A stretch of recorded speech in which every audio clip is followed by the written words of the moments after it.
I'm back. Cat just wanted some treats. Oh, welcome back. I just started up my stream. Hey, nice, something to look. So I'm going family friendly now. Hello. Ryan, hello, Yeah. hello.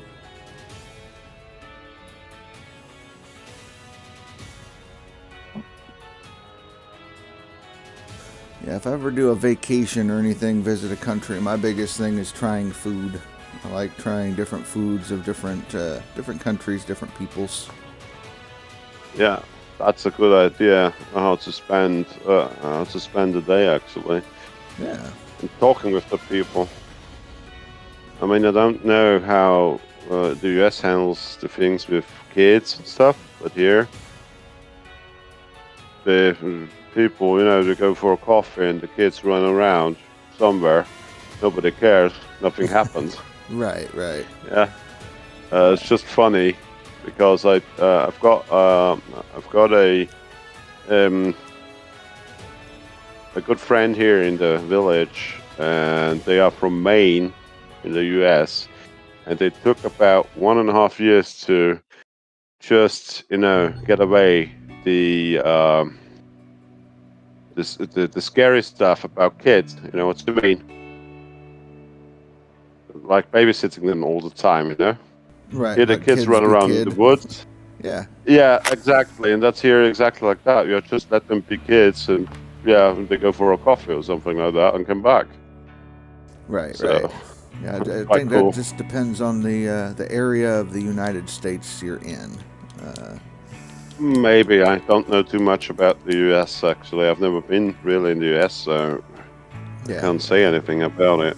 Because I know, like, where I grew up, we're more rural, so less city places and stuff, and that's how we grew up, was like, Mom would pretty much kick us out of the house for the day, and we'd just go run around in the woods, go play junkyards. I mean, we'd go find trouble wherever we could, and then we'd come home when the sun went down.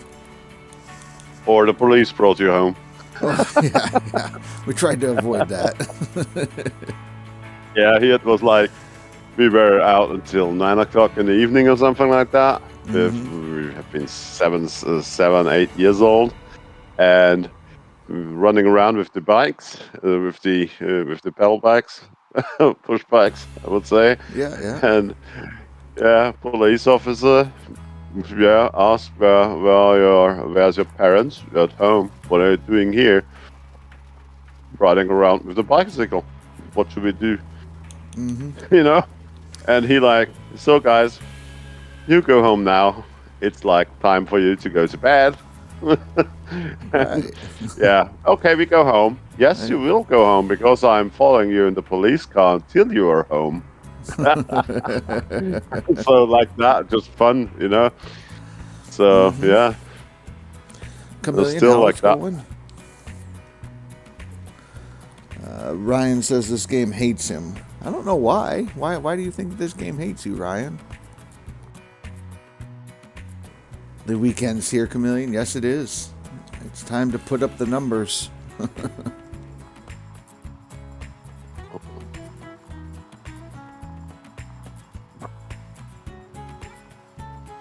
Right, I'll jump back in later. Okay, Dan. Yo, see you then.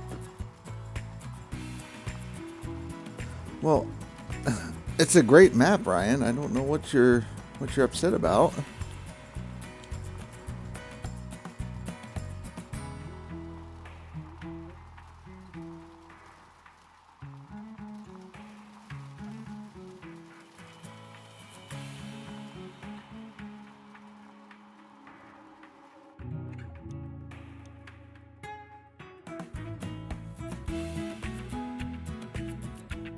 I mean, doesn't your map look kind of similar to this one?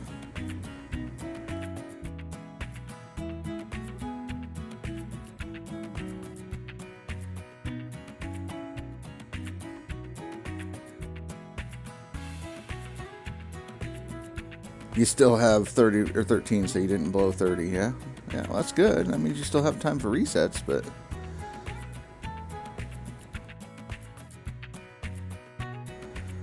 I mean, that is it, I think. Like, if you check your seed, is it 87,329?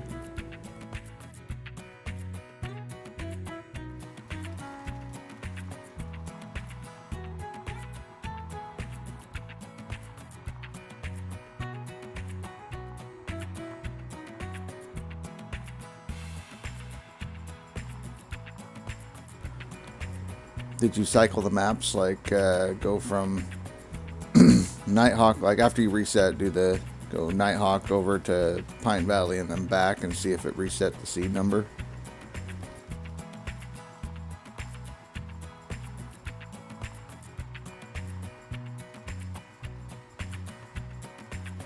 Okay. I mean, that's basically the map. I mean, that's what we would consider the bunny map.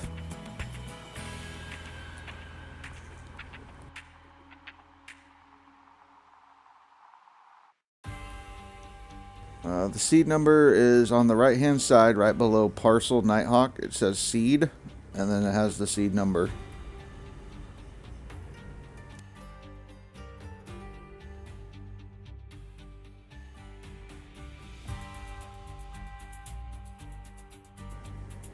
Yeah, redid it, and now it's 99706. Because I mean, when we see the bunny, you have the body and the front leg all right here.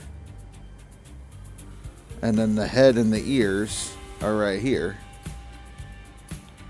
And then there's the Easter egg in the front of it with the stripe. So that's the bunny map. Ears look pretty much the same, Ryan.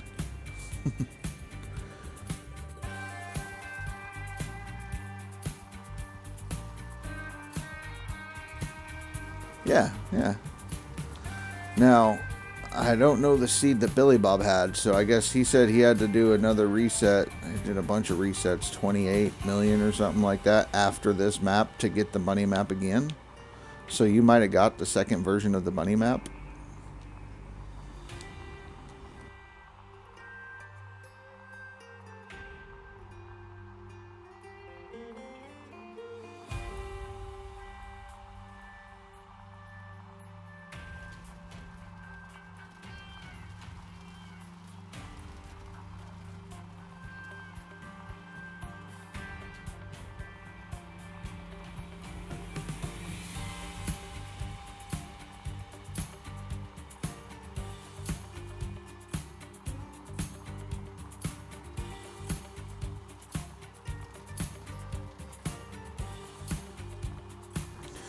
Yeah, Thor, I'd like to visit Germany at some point. My family on my father's side is from Germany.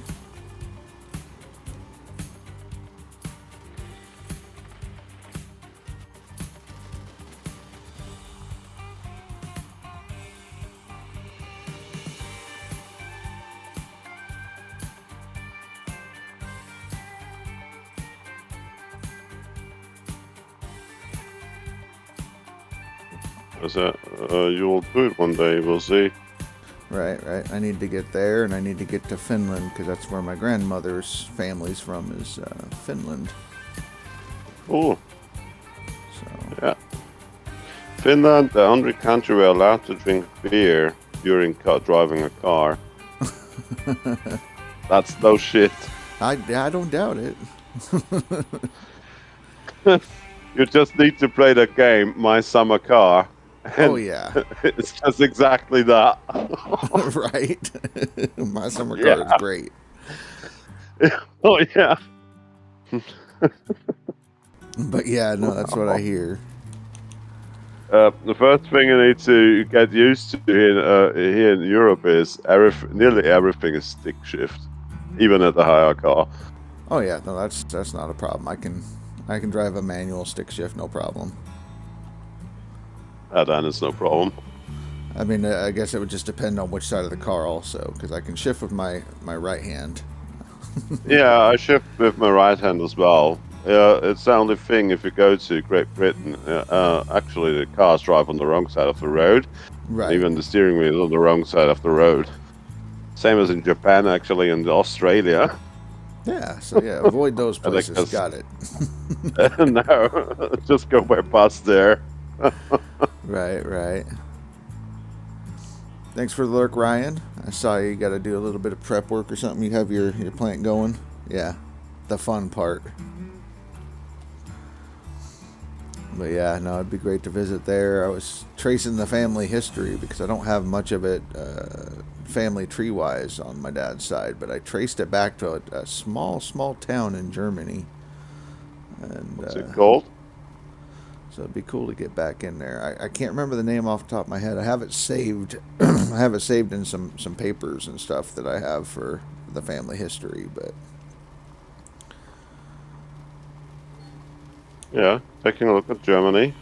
That's a good idea.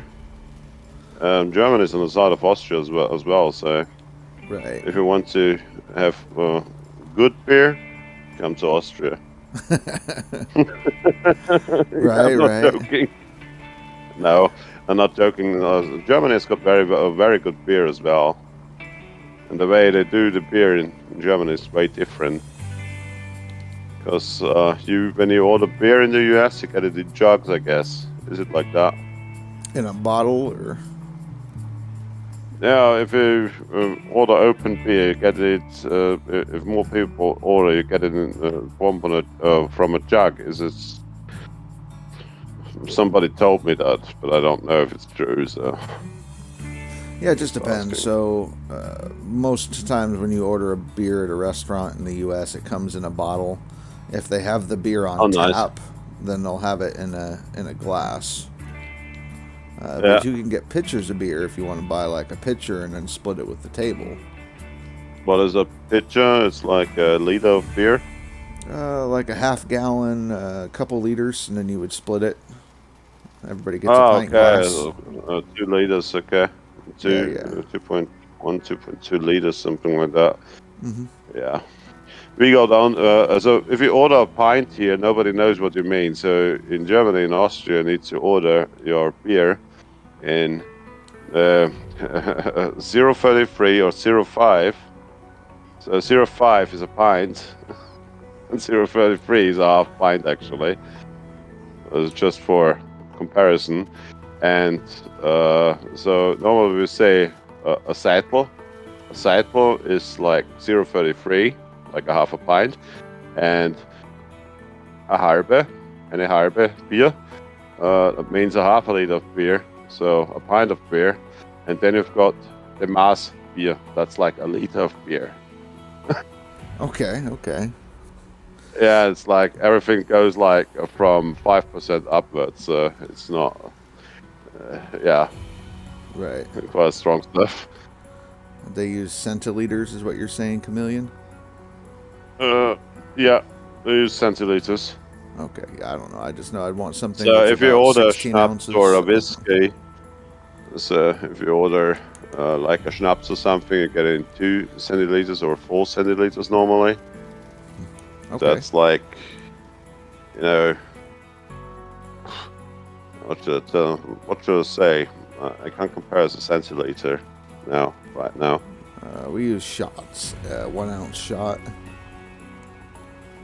Yeah, a shot here is like 2 centiliters or 4 centiliters. So the 4CL stuff is quite heavy if you're not.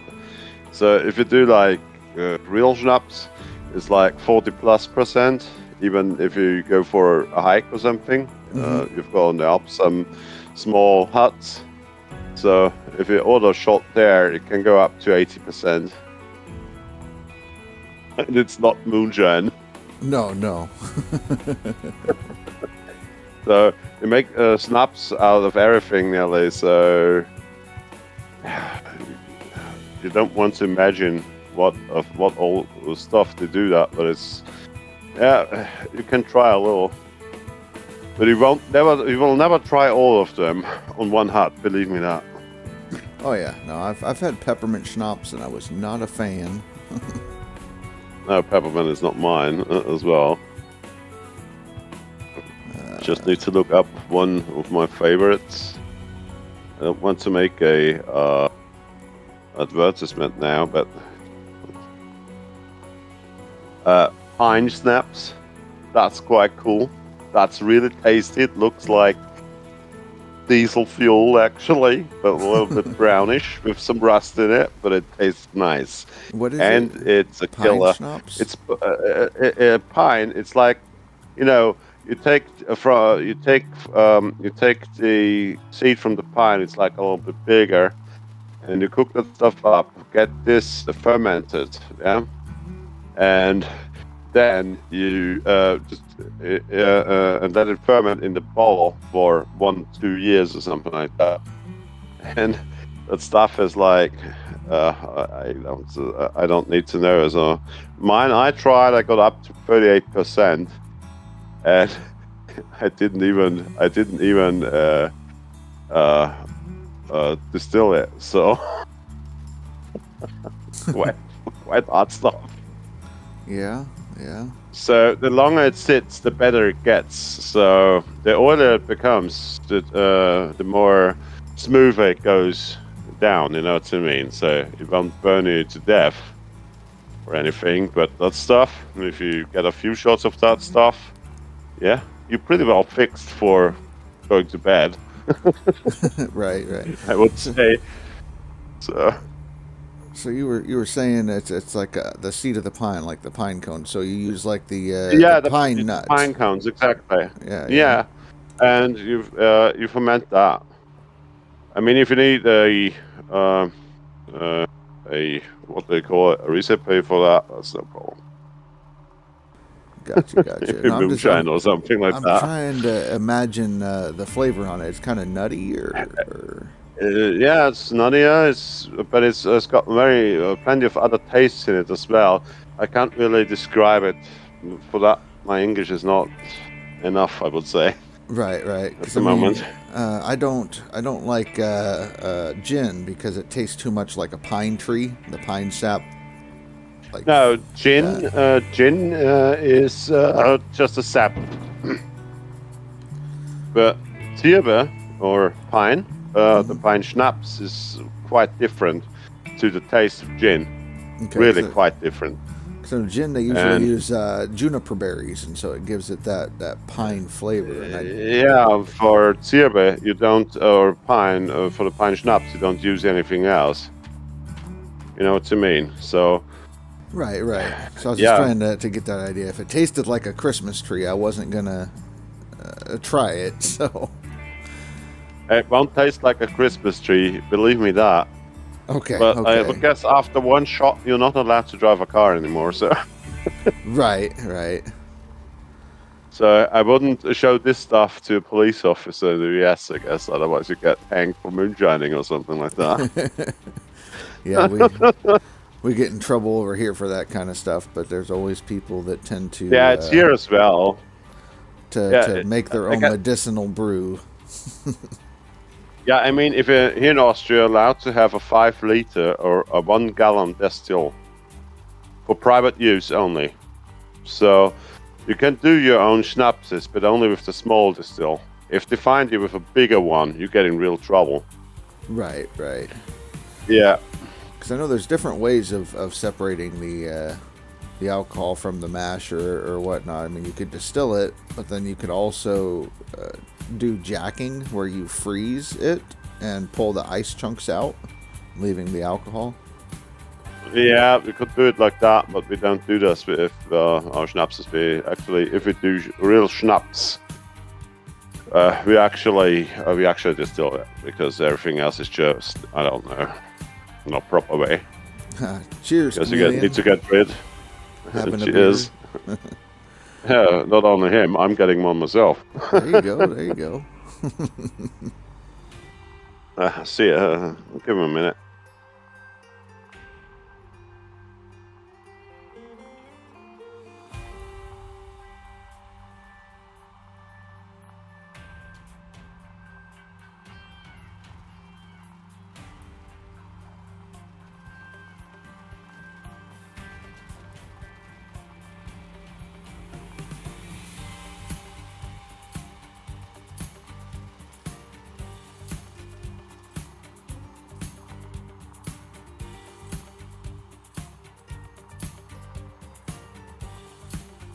Digga! Hallo! Digga, hello. Right? All this talk of beer and beverages on after work on a Friday has made you thirsty. Yeah, crack one open. What's happening, Speed?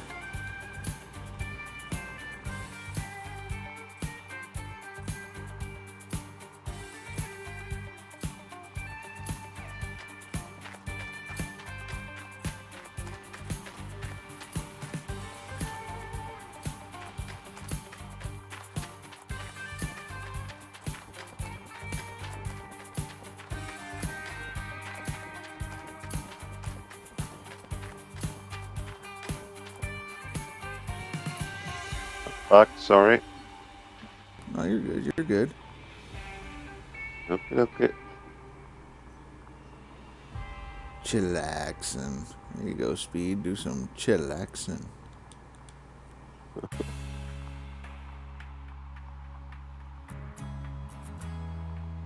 So, I heard the first time in life I heard of V8 today in Austria. V8 juice, vegetable juice. No, V8 Dodge Ram with open pipes. Oh, okay. Okay. Yeah, it was something different. Yeah, you laugh because they're not so common here. Right. So, you like to leave the window open. I would say it like that. Especially if you're going through a tunnel. Oh, yeah. That reverb is really good. It was like pulling a trailer with a small excavator on it. The small things, you know. Mm-hmm. They fit through doors. And it was like wide open, I guess, in the tunnel because it was like going a little bit, upwards. So it was rumbling good. And that for 10 kilometers or something like that because the tunnel is that long. So. Yeah. Right, it is a good blubbering sound, I would say. Fun stuff. But I don't want to pay the petrol tax on that thing. Right. Yeah, I was gonna say more of your motors are the 4-cylinder or 6-cylinder, I believe. I personally like. I like i5s, so Audi engines. Right. 5 cylinders because they have a nice sound, low displacement, like only 2.3 liters. And if you put a turbo on it, it hauls ass. Yeah. So it goes good, but at the moment I only have a 5-cylinder diesel. Sounds like a Sport Quattro. Yeah, it sounds like a Sport Quattro. It only has 77 horsepower. There you go. Yeah. Doesn't have a turbo on it or anything, so yeah, it's okay. Right. Works out. This old T4. Mm-hmm. Yeah, does its job. Yeah, that stuff's not very common here in the U.S. Like, it's you have like Volkswagen 4, 6, classes 8. are quite common. 4, 6, 8, and Yeah, that's basically it. Most of the vehicles you're going to see is a 4-cylinder, 6-cylinder, 8-cylinder. Every once in a while, there's the 10, but that's more of a Ford truck. They'll have it, the Triton motor. Yeah, it's okay. But, 10 oh wow, 10 cylinders, crazy. For what do you need that? I think they're thinking behind the 10 cylinders is that less wear and tear because they're firing more often versus trying to get the crankshaft moving with like 4 cylinders. You know, it's more strain on the shaft. Maybe, I'm not sure. Okay, because I've got my i5 actually as the Volkswagen bus. I've got it's a T4. It's 92. A 92. This thing has got now about 700,000 kilometers on it. Right. The Volkswagen bus. We haven't had a Volkswagen bus in the U.S. since like the 70s. Yeah, I know. And this is a 92. It's like not the straight front, straight back. Mm-hmm. It's the first one which had the the engine in the front. Actually, is the T4. So this has the 5-cylinder diesel engine in it. It's a non-turbo, a 77 horsepower. It has got a huge, a lot of torque for that horsepower it has. Right. So I don't have a problem pulling trailers or anything with that thing. It doesn't even slow down when I go. Okay, it's not that fast, that car, but it works fine. Mm-hmm. Even the fuel mileage is quite good actually on this thing. I was gonna say, I would think that the diesel, it's got good torque. That's why a lot of people like using diesels, and they tend to get pretty good fuel mileage. So Yeah, that's true. I do like. I just need to convert it into your fuel mileage, so you do yourself easier. Just a moment, please. Mm-hmm.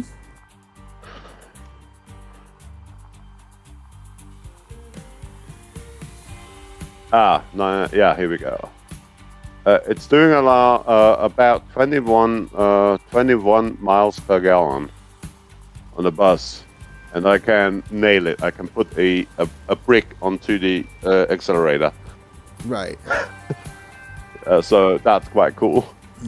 That's not bad for a 92 anything.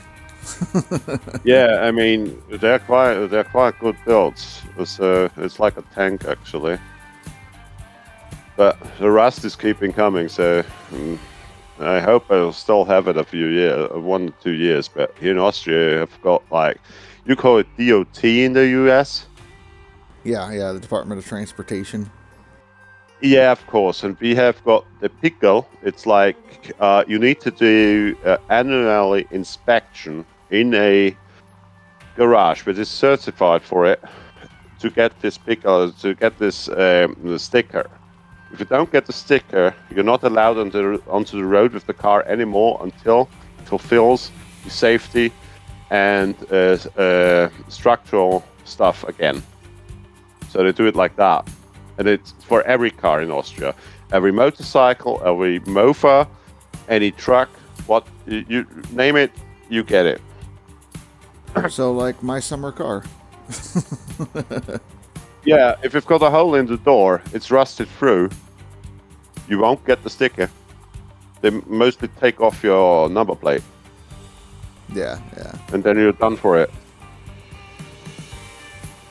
So you need to keep your car in a condition that is annually. So, yeah.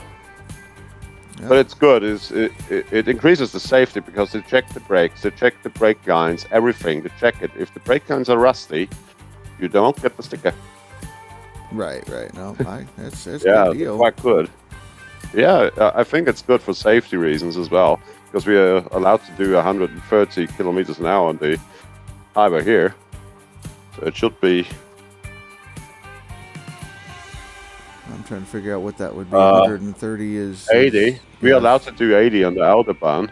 Right. And in Germany, you're allowed to do, and the unrestricted stuff, you're allowed to do what the car can do. So, right. Yeah. And I mean it. Most of the freeways in the U.S. are about 80, 85 miles an hour. Yeah, that's quite fast as well. Yeah. But here, for instance, the trucks in whole Europe are limited to 80 kilometers an hour to 50 miles an hour. They are not allowed to do any more because of safety, of course, because the truck is heavy, it's huge, and that's why they're only allowed to do 80 kilometers an hour or 50 miles an hour, about. Right. That's for whole Europe, the same. Yeah, that's what I was seeing with like Euro Truck Simulator and stuff, so. Yeah, and in the US, it's quite different, isn't it? In some states, you've got limitations for trucks, and in some states, you're allowed to go as fast as the cars are. Yeah, it just depends. Like I know here in my state, it's like 55 miles an hour for the big trucks. Yeah. Some state or some parts of the state where it's flat, then you can bump it up to 65. But like straight stretches and flat, then they'll do that. But yeah, it just depends on the state, I guess. Yeah. And here you've also got the limitation of 40 metric tons on the truck, and the maximum length of a truck of 18.75 meters. So that should be. Yeah, I've got the driving license for the heavy trucks as well. So that's why Right. this stuff. That's why most of the trucks in Europe tend to be a cab over truck. Yeah, exactly. That you get more onto the trailer. Correct. They're not very comfortable for long rides, I wouldn't think. Oh, they are very comfortable. Normally here you get a truck in full stuff in there, air seats, everything. Right. That's just like sitting down in your living room. Okay. So it's about. Wait a minute. Where is it? God, I hate this. I hate Google sometimes. Yeah.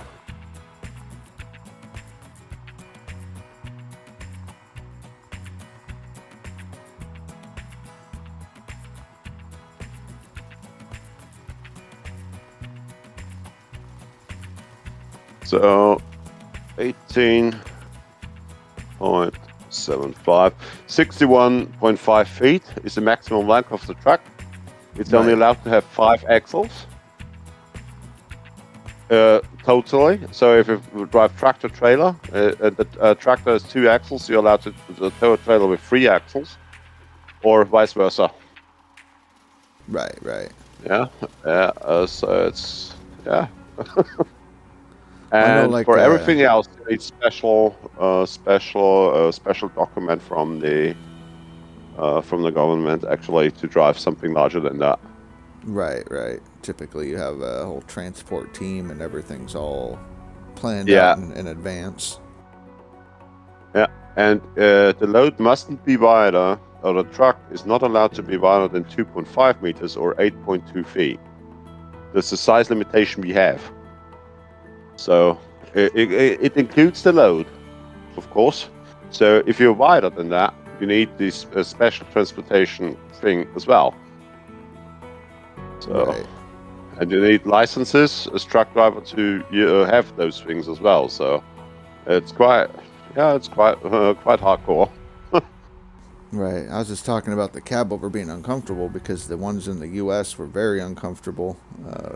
But then I mean they didn't have any extras inside. So if a company here gets a new truck for its worker, they see to it that the truck has pretty much everything the trucker really needs, because he doesn't get home much.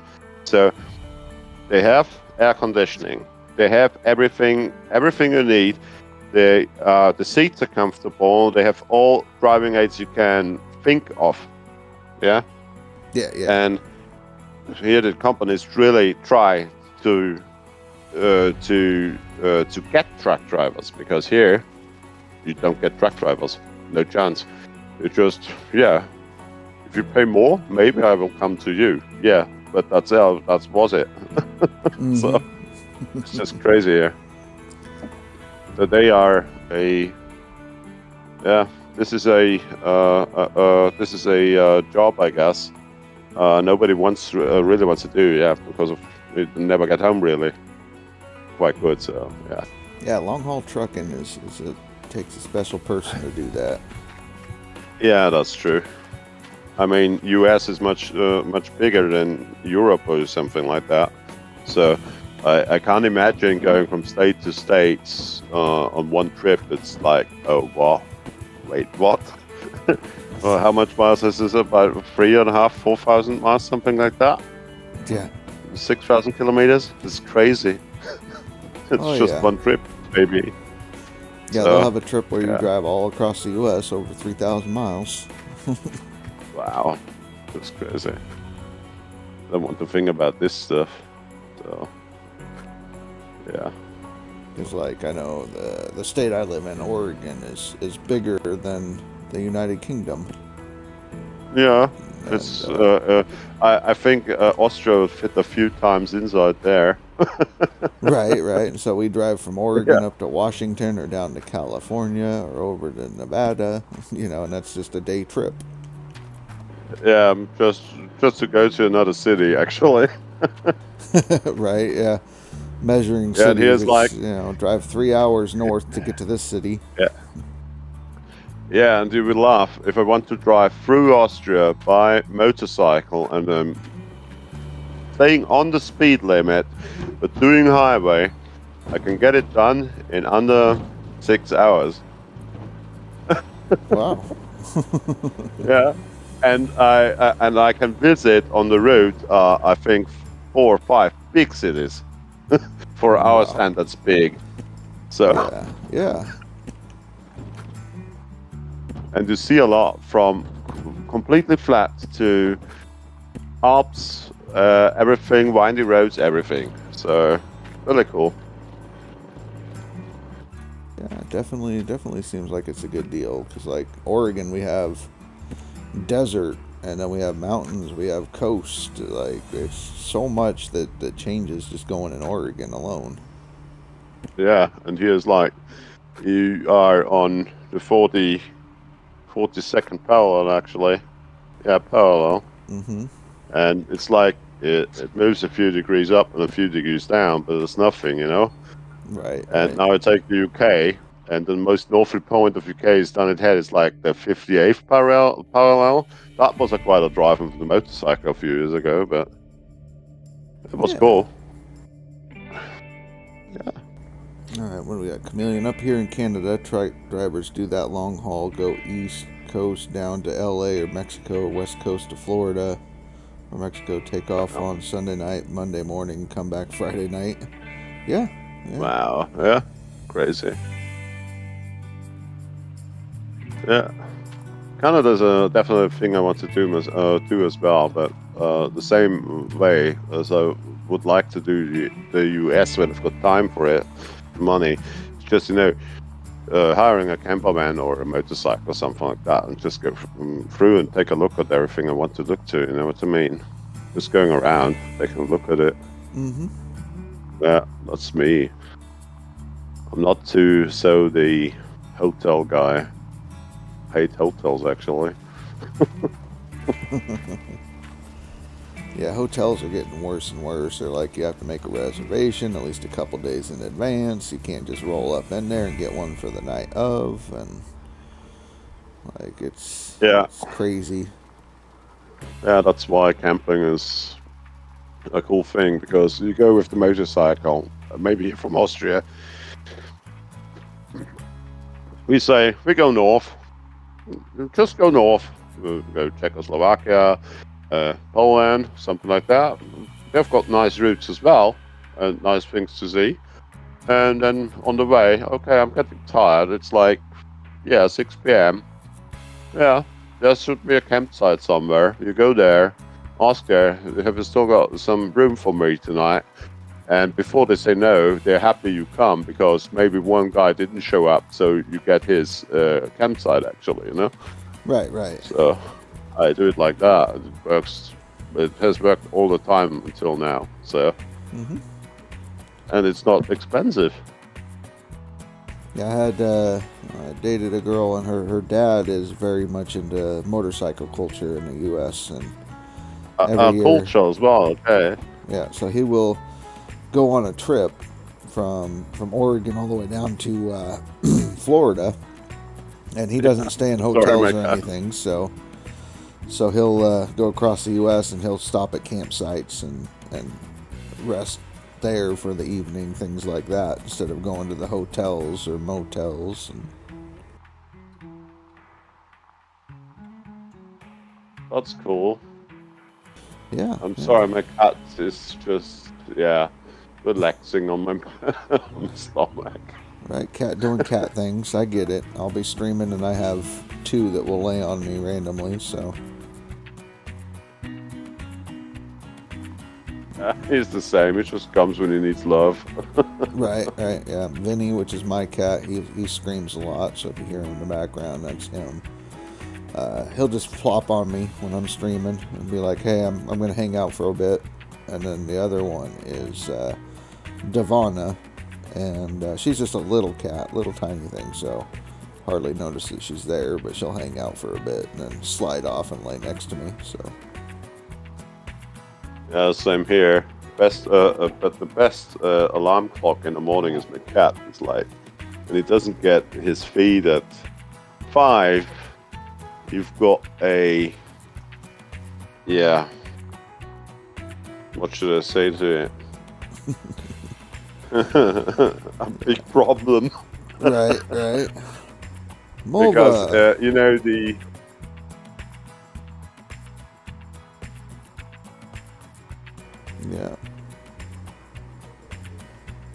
I have the same thing with my cat. I have a big cat. I mean, he's not as big as yours. I think he's 17, 18 pounds. But if there's no food at 5 a.m., well, then he's on your chest. We call him the tank. So yeah, it's same here. The cat goes ballistic, so he won't stop until you get up out of bed and make him something. Right. So it's like you know the cartoon Simon's Cat on YouTube. Oh yeah, great cartoon. Yeah, exactly. That's the cat. I Got guess. the bowl and everything. Because like, let's do this. Yeah, and the baseball bat. If you want it. Yeah. So he's exactly like that. Yeah. Yeah, like I said, cats don't have lords; they have peasants. That's right. Or butlers, whatever.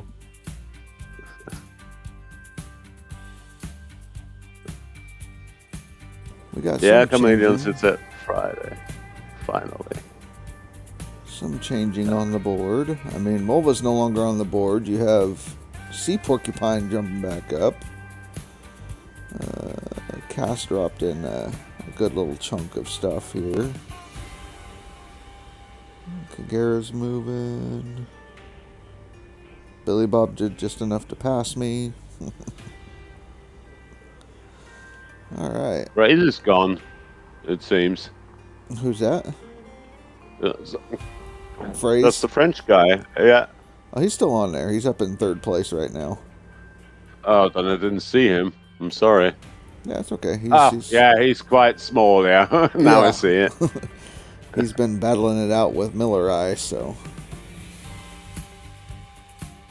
Was short. Today I was shortly in front of him, just for a very short time, but he did do it. So, but XLR is just crazy.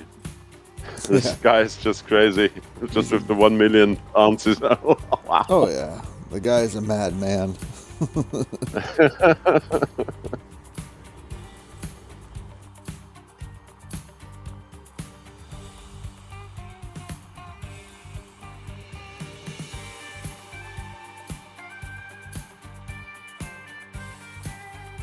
Bucket, everyone fucking bucket right now! Drop the buckets. Yeah. I do like these things they've got into for sounds. They're quite cool. Yeah. I just looked it up. It's sound alerts through Twitch. Sound alerts, I think, is what I looked for, and connected my Twitch to it. And good to go.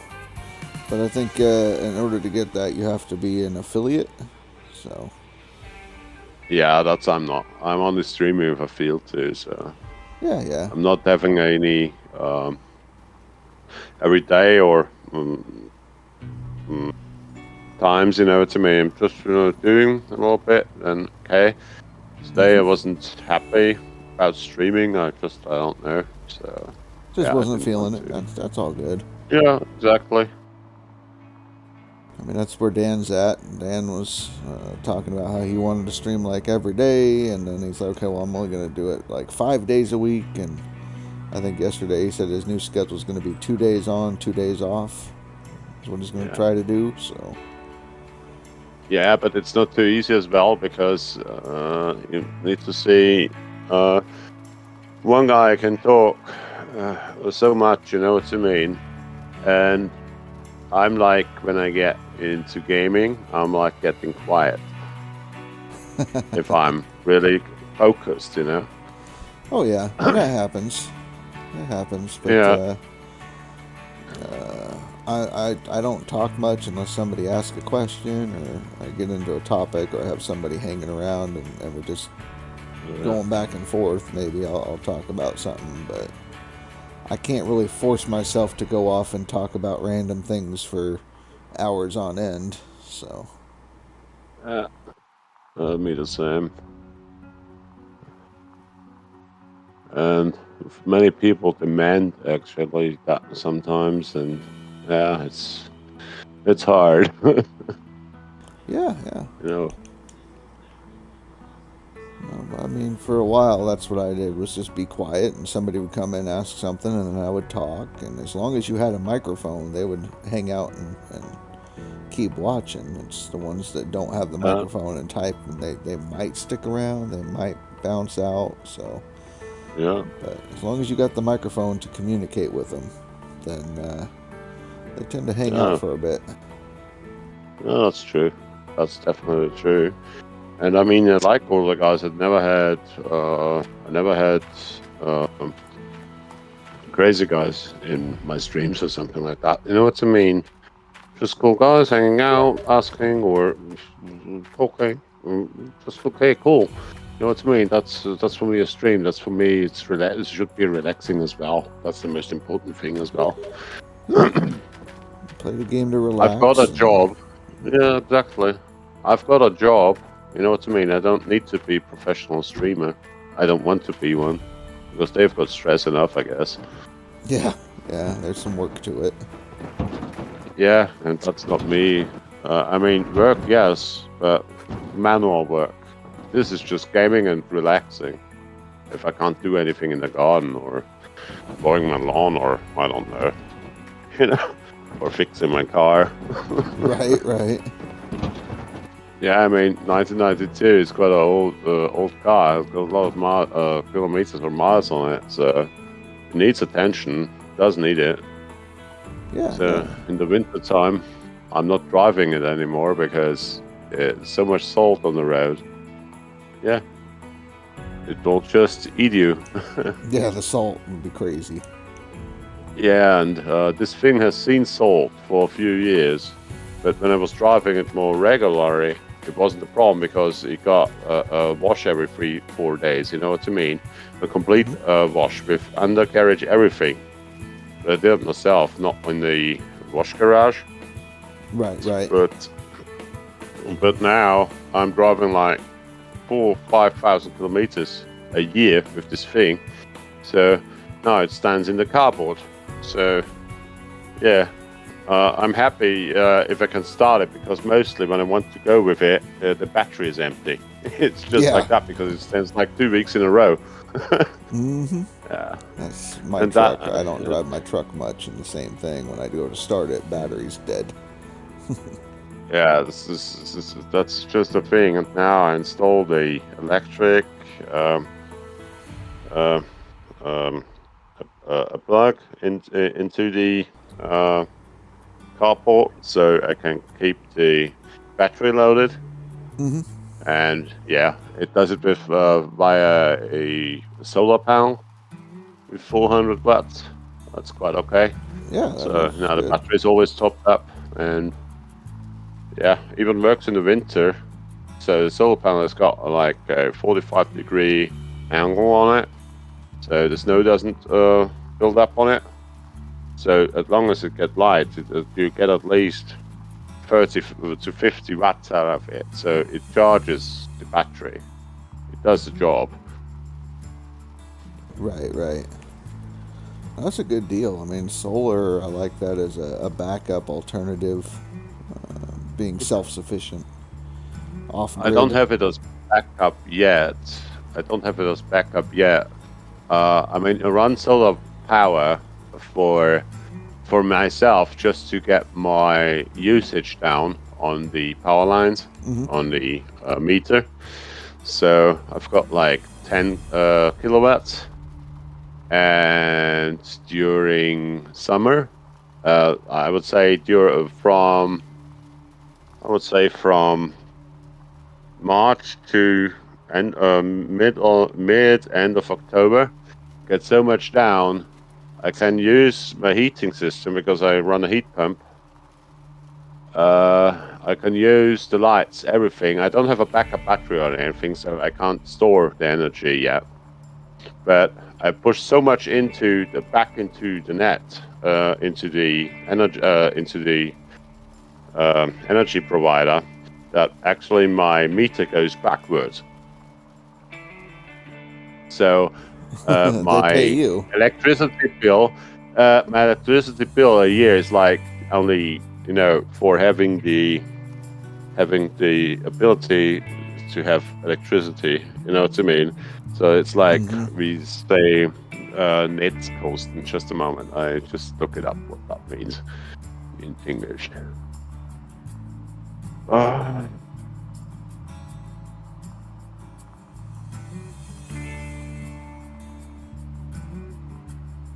So energy network costs. You run a kilowatt hour. It costs you pay for the kilowatt hour and even for the network costs, so that you are on the energy network. Yeah. Right. Yeah. So I only get the energy network costs, and it's like 55 euros a year. That's really good. Yeah. Before I had the solar power, I was like 1,900 euros only on electricity without the net costs, and those have been about 500 euros at the time. So yeah. Yeah, that's good. Another 2 years and it paid itself. Yeah, and they're low maintenance. Yeah. Nothing. Actually, what I do, I high pressure wash them once a year. So I do that in autumn all the time. After the leaves have fallen down, I pressure wash them because then they can't put on any moss anymore. Not really. And then the snow lies on it and it just slides off. And if you want to get solar panels working again, if you've got a low roof ingredient, so it's not a steep roof, so it's more shallow roof, you can just pull off from one panel just a little bit of snow. The panel is actually black. Yeah, if the sun goes on it, the whole panel heats up, but not only for the back side, but for it produces electricity. So during the day, everything will fall off it. So that's quite cool. So you've got full power again. Yeah. And yeah, in Austria you can't insure your roof for hail, but you can insure your solar panels for hail. So the whole roof is full of solar panels. Why is it? Yeah. Frying pan speed, frying pan.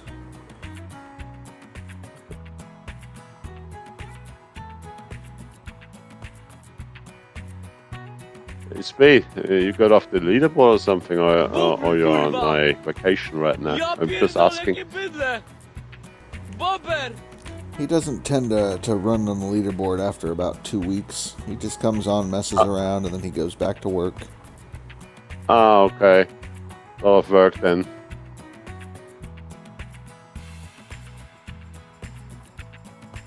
Oh, that's okay.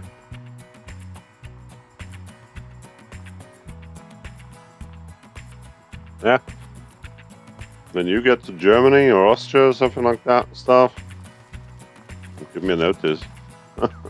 Yeah, definitely.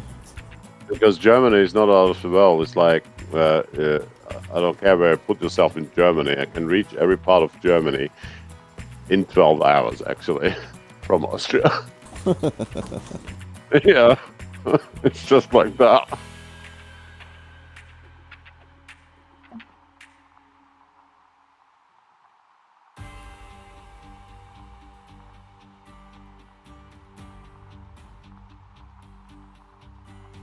Yeah, front-end loader will be definitely a thing I need to practice.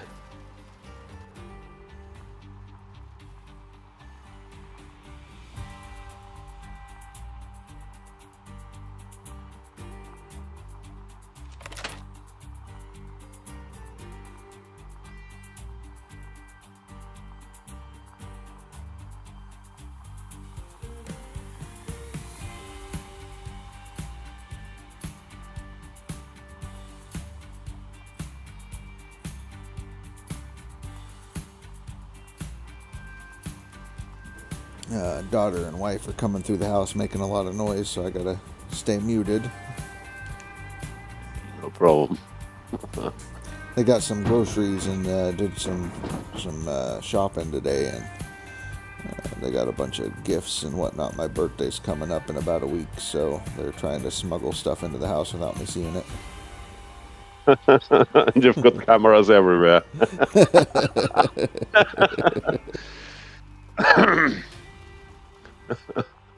Oh, nice. That's a cool one. Oh, yeah.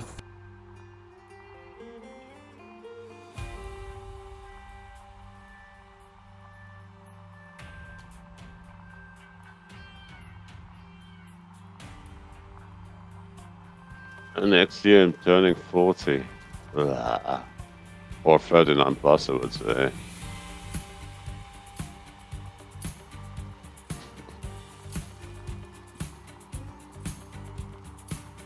It ain't Christmas, Speed. Lump of coal. What the hell's wrong with you?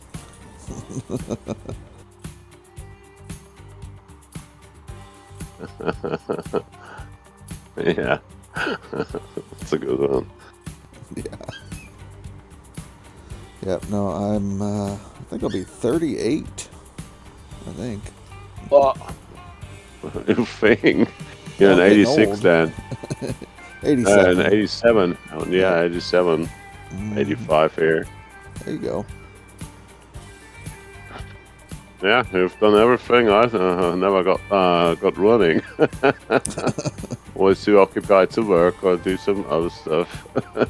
Yeah. I mean, that took a while, but I mean, I've only been married a year in August, but been together since 2019. So, but yeah, work was a big priority for a lot of those years up until then. Yeah, I believe that.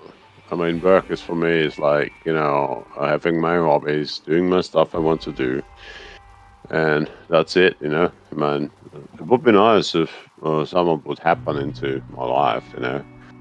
Yeah. Yeah, that's okay for me. Even if they come with kids or something, I wouldn't. Wouldn't be a problem for me anyway. But yeah. Poor Blighty. And I don't need to do the work myself. Right. Blighty says, making me feel old now. Blighty, I think, is 73. No, it's 973. No, Blighty, you're not old. That's okay. How is your mine run? How is your gold mine running at the moment? That's the one.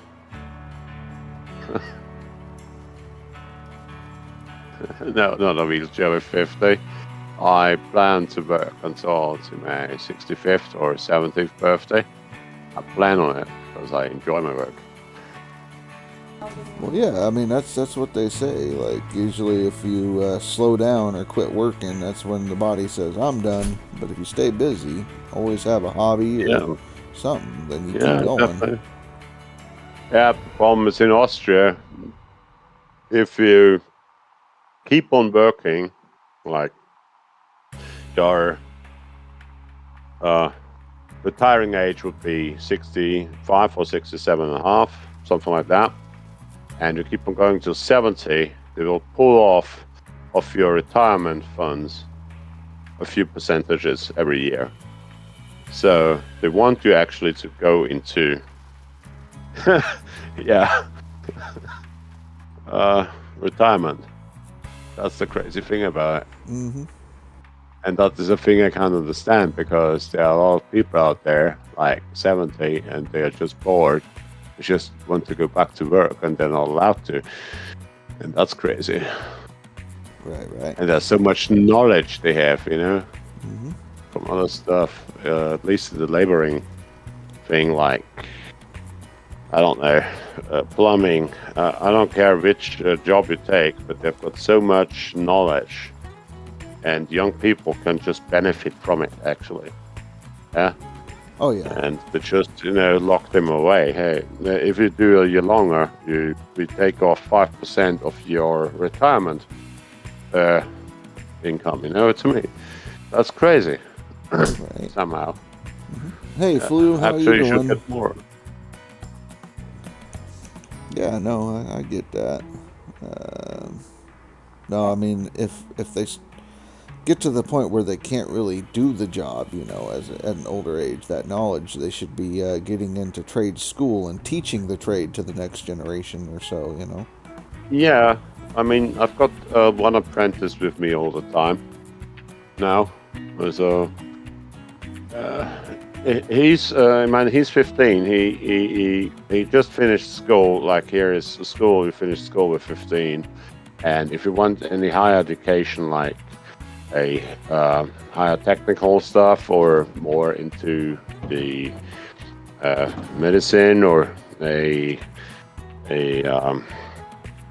what is it called? Wirtschaft. I need to think on German sometimes now already. Yeah, it happens.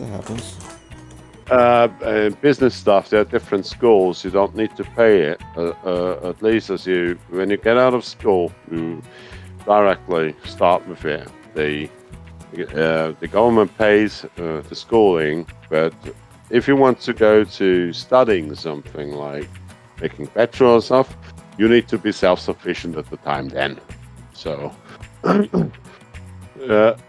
mean, they help a lot with this stuff. So if I go to, say, ground school or primary school, whatever, the government pays that, definitely pays it. But they will take you in to the army for like 6 months now. My time it was 9. So you get drafted for 9 months just to do, give your country something back, actually, and then you're free to go. Or do like the same time in social work, like care for elderly people or something like that, on a basis, or run with ambulance and stuff. They do that as well. So you can choose do the army or do the other stuff. Yeah, you get paid the same. You get the dressing from you get your stuff, what you can wear for the job or on your private life. You get from the government or from the country. You get your uniforms, everything. You get your breakfast, your lunch, and everything. So, yeah, pretty good fixed up for that. So you can survive with that. Right. Right. So, and there's a little rest you get. That's for, at my time it was cigarettes and petrol for the car. It was just like that. And the insurance of the car. It's not too cheap in Austria. Yeah, but it's like coverage because everybody's safe with their vehicles, yeah? Yeah, and you can't even get homeless because they even give you a place to sleep. So, yeah. And you always got the choice just to say, is it possible to stay? And, yeah, if you're good at it, why not, But army was, it was, at my time, it was the quickest way to get through this. At my time was like 9 months drafted, or 9 months army, or 12 months social working. So I'm not too good at social working, I guess. I'm a little bit too grumpy for that, I guess. I was at the time, at least. Right. So I was like, if somebody, I don't know, shouted at me or something like that at the time, or that didn't care which age he was, he just got it back. Like he shouted into the woods, he got it back. Right. That was me at the time. So it was better to go to the army. So if they shouted and I shouted back, I needed to do sit-ups. Right. They straightened you out. Yeah. So I did this only twice, I guess. You learned quick. It was like, you learn quick at the army. No, but it was fun. Most of the best friendships still are up, and still communication between us. So that's something nice. It was nice. Camaraderie. Collegia. Yeah, that stuff that still holds up. So Yeah, So we military, meet once a year anyway. It's like a brotherhood almost. Yeah, but it's, I guess, with other stuff as well. Yeah. So we were just together drafted, so in the same room, and yeah, it worked out. Worked out pretty good the first day. We never had any complaints or anything. We just always thought how we can get through as easy as possible. You know? Right. How do we get this over with? Yeah. Yeah, and the corporal actually, who was our commandant actually for this room. The corporal was always happy because if he had a task, we just did it. We didn't ask why. We didn't ask how. We just did it how he wanted it to be. And please be always the fastest. So he could go up with the higher ones to drink a beer after that because he won it. Because they always took bets on him, you know. So we helped him, he helped us. So we never checked our cupboards or anything. We did never do that. Gave you a pass because you scratched his back. Yeah, exactly. When there was even when there was a weapon check, I mean, we took a look at the weapons. We oiled them quite well, so they were dumped in oil. These things swam in oil, and yeah, we never had problems with dirt with the things because we got like the ammunition. They only make pang but do nothing. Mm-hmm. Training ammo, and when you shot that, the weapon gets pretty dirty. It's better to shoot the live because it doesn't get dirty with the live, but with these cracking ammunition that just makes boom. Yeah, the weapon is just messed up afterwards. Like a blank. Yeah, it's just all the powder and everything. So. Yeah, I always tended to give my magazine to another guy who liked to shoot these blanks. Yeah, so I never had a dirty weapon afterwards. Yeah. We did it like that. It was okay. Right. Yeah. Because I still know the serial number. Like the bullpup rifles are a little bit different to clean than some of the other rifles. Actually, you can clean the rifle, put it completely disassemble it, assemble it.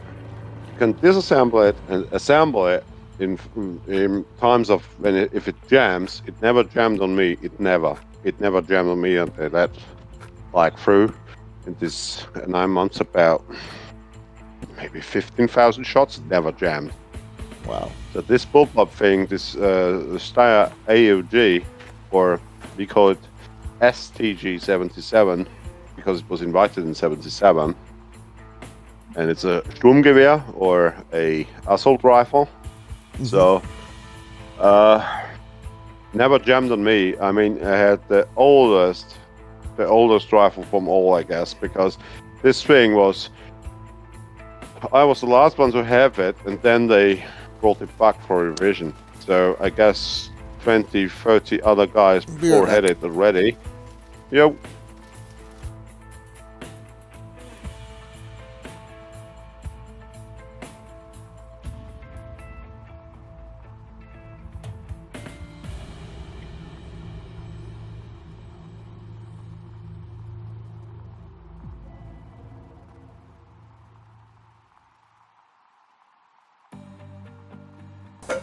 Okay, I'm back. Kids banging on the door. I'll come back.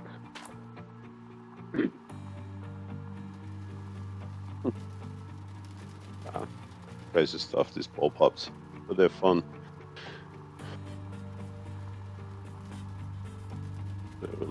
They're real badass, Russia. They are short. You can get through any door with this stuff, and it has a punch. So. Oh yeah, well, really... what was it? The bullpup you were using? It was 5.56. 5.56 millimeters. Yeah. Yeah. and you now laugh at it, but you've got this small magnifying glass on it, like it's 4 times something like that, 4x. So you could shoot point blank with the middle of the screw on 300 meters onto a wall with the lines on it, or with the what they call it, with the circles on it, and you could hit it point blank 10 times, just one in another. It's just crazy, this thing. Yeah. I mean, I've got the rifles that we like to use are the AR-15 platform, and it uses the 5.56 as well. Yeah, that's this ammunition has got a lot of man-stop potential, because it's small. It doesn't deviate course so much like the 7.62 does, but it doesn't take the punch with it. It doesn't have enough punch. But I would say it disables people on the battlefield. So you need to get out medics, I would say. And if you get the medics in, then your snipers can come in. That's actually the tactic about it. That's why it takes more ammunition for the soldier. He has not so much weight to carry and everything, and the rest just then big ammunition. Right. Because I've got a rifle with the 7.62 or 308, whichever one you want to say, but Lapua, running Lapua. No, it's 303. No, 308 is Lapua, is it? It just depends. I know, like, 308 tends to be close to 7.62. NATO it's is close. 7.62. So. Yeah, NATO is 7.62 by 54 or 30. No, 54. No, 54. What's the cartridge size? That's more of my hunting rifle, Yeah, more that's accurate, exactly a rifle. Power. Yeah, popping power is good enough, and the thing is with the 7.62, if you punch like the Mosin Nagant, the Russian carabine of the Second World War. Yeah. Yeah, that's like a 7.62 by 51 millimeter cartridge. This thing, if you get a good one, you can punch holes on 600 meters without a scope, point blank. Yeah. Wow. Yeah. The next thing is the Germans in the Second World War had the Karabiner 89, also K98 oder KIR 98 was actually developed in 1898, and this thing had or the Mauser 7.62, and that 7.62 was called, but they didn't have 7.62 ammo. The early versions had 8mm ammo and had a long cartridge in it, and you could punch holes through like 2-inch steel with this stuff. Right. I used to have not rolled armor plated, but normal steel. Right. I used to have a 7mm Mauser from about that time period. Yeah, they pack quite a punch, do they? Yeah, a little bit, but yeah, it was a fun little rifle, little bolt action from World War II. Yeah, but they are quite expensive now, because in Austria, especially, you are allowed to have weapons if you've got the license for it. So, I would have a license for an assault rifle like the STG-77 or the AOG, for the Steyr AOG.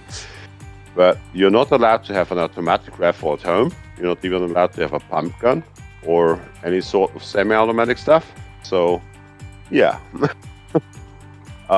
It's good like it is. It's a good way like it is. So, yeah, nobody carries weapons here, except for police and the army. Right. Normally. So that's a good thing as well.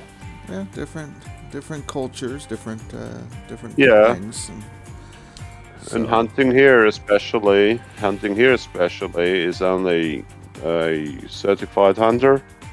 So if you've got like woods and stuff and it's all yours, you're not allowed to hunt on it. It's like digging gold. You know what I mean? you gotta have like the need claim the right and all to- that. And, Yeah, you need to have the rights to hunt as well, because if you hunt in Austria, you also take care of the well-being of the animal itself. Because if you rot it out, it's gone. So that's Right. why only qualified hunters are allowed in Austria to hunt. Same here as with fishing. You need an own license for that. I've got that one at least. I like fishing. It's very, very relaxing. right. Yeah, we But got yeah. hunting licenses and fishing licenses, and you have to take like a hunter safety course to get your hunting license, and Oh, so you have to know how to use the weapon safely, shooting in safe directions, making sure you're not shooting over the top of a hill, identifying things, and cool. then once you do go hunt for whatever it is, you have to buy a tag to get that one kind of animal that you're hunting for. So that means if you want to hunt a deer of some kind, you need to get a tag for the deer. Correct. And then you especially go for the deer. If you don't find one, it's your pity, actually. Right. So if you don't get one for that season, you're still out the money you paid for that tag. But the money that is raised through selling the tags is to maintain the wildlife area, to care for the animals, basically. That's a good thing. That's a good thing to do. Oh yeah. That's a good thing. Yeah. And if you that's get caught poaching, or you don't have a license and you took it, they come in, they take everything. the animal, the guns, all that. You lose your privileges. They donate the meat that you get to usually homeless shelters or families in need. So it doesn't go to waste. But that's a good thing as well. Here they don't do that. They just take the meat from you. They take the guns from you. They take the license, and you get a big fine, and the meat goes into the shredder, and goodbye. Yeah, no, they'll donate it to schools, anywhere that they can, so that way the animal doesn't go to waste. And that's same with fishing. A good thing. Fishing too. Yeah, fishing here is like I pay annually about 600 euros for my stake of fishing here. So it's like the moor. It's a I would say a small stream, and there's a few kilometers on it. I've got 90 kilometers on it where I'm allowed to fish on one side only. Mm-hmm. And I can take out every fish. At least it has got its minimum size, and I'm only allowed to take the fish. Like the government says you're only allowed to take 53 trouts out of it because we have got too much trout in it. You're only allowed to take one or two of this kind of fish or this kind of fish because there are not enough of them.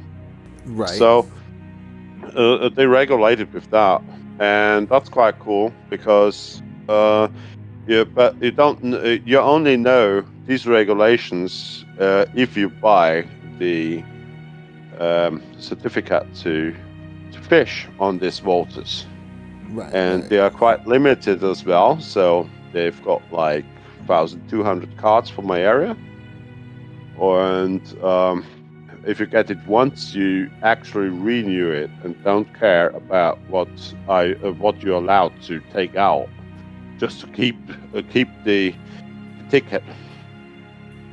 So they only allow a small portion of persons fishing on this route actually. Right. So limit it, that's make why it sure costs. that they keep the resources. Exactly, and you get checked. So if you're fishing, it can be happening at 2 o'clock in the morning, like 2 a.m.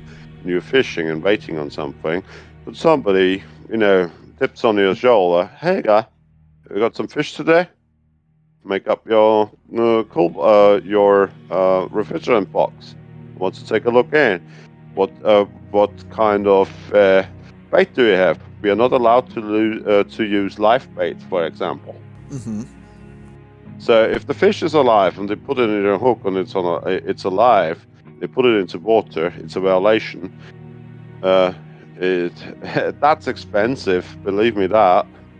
I haven't done it, but I know it from a friend of mine, and his fishing license got busted, and he started in January. You always pay in January for the license to fish on this part of river, and it got completely revoked, but no cent back. So it's and a fine on top of it as well. So that's quite expensive doing shit. Yeah. And it's good at this. It's good. It's good to do it. Definitely. Speed says, "Oh my God, another streamer that he watched just said that Cinnamon Toast Crunch cereal is better than Captain Crunch cereal. What the fuck?" What are these guys eating? Yeah.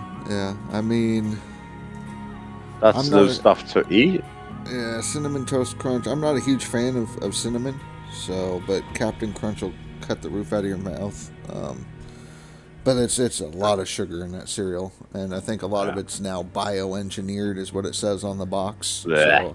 So I no longer carry it. Not allowed in the house. Apple pie. I used to tend when I do apple pie and stuff like that. Yes, I use real apple from my garden. If I've got 2-year seasons, so every 2 years I get like 200 to 400 kilos of apples, depends on the weather and everything.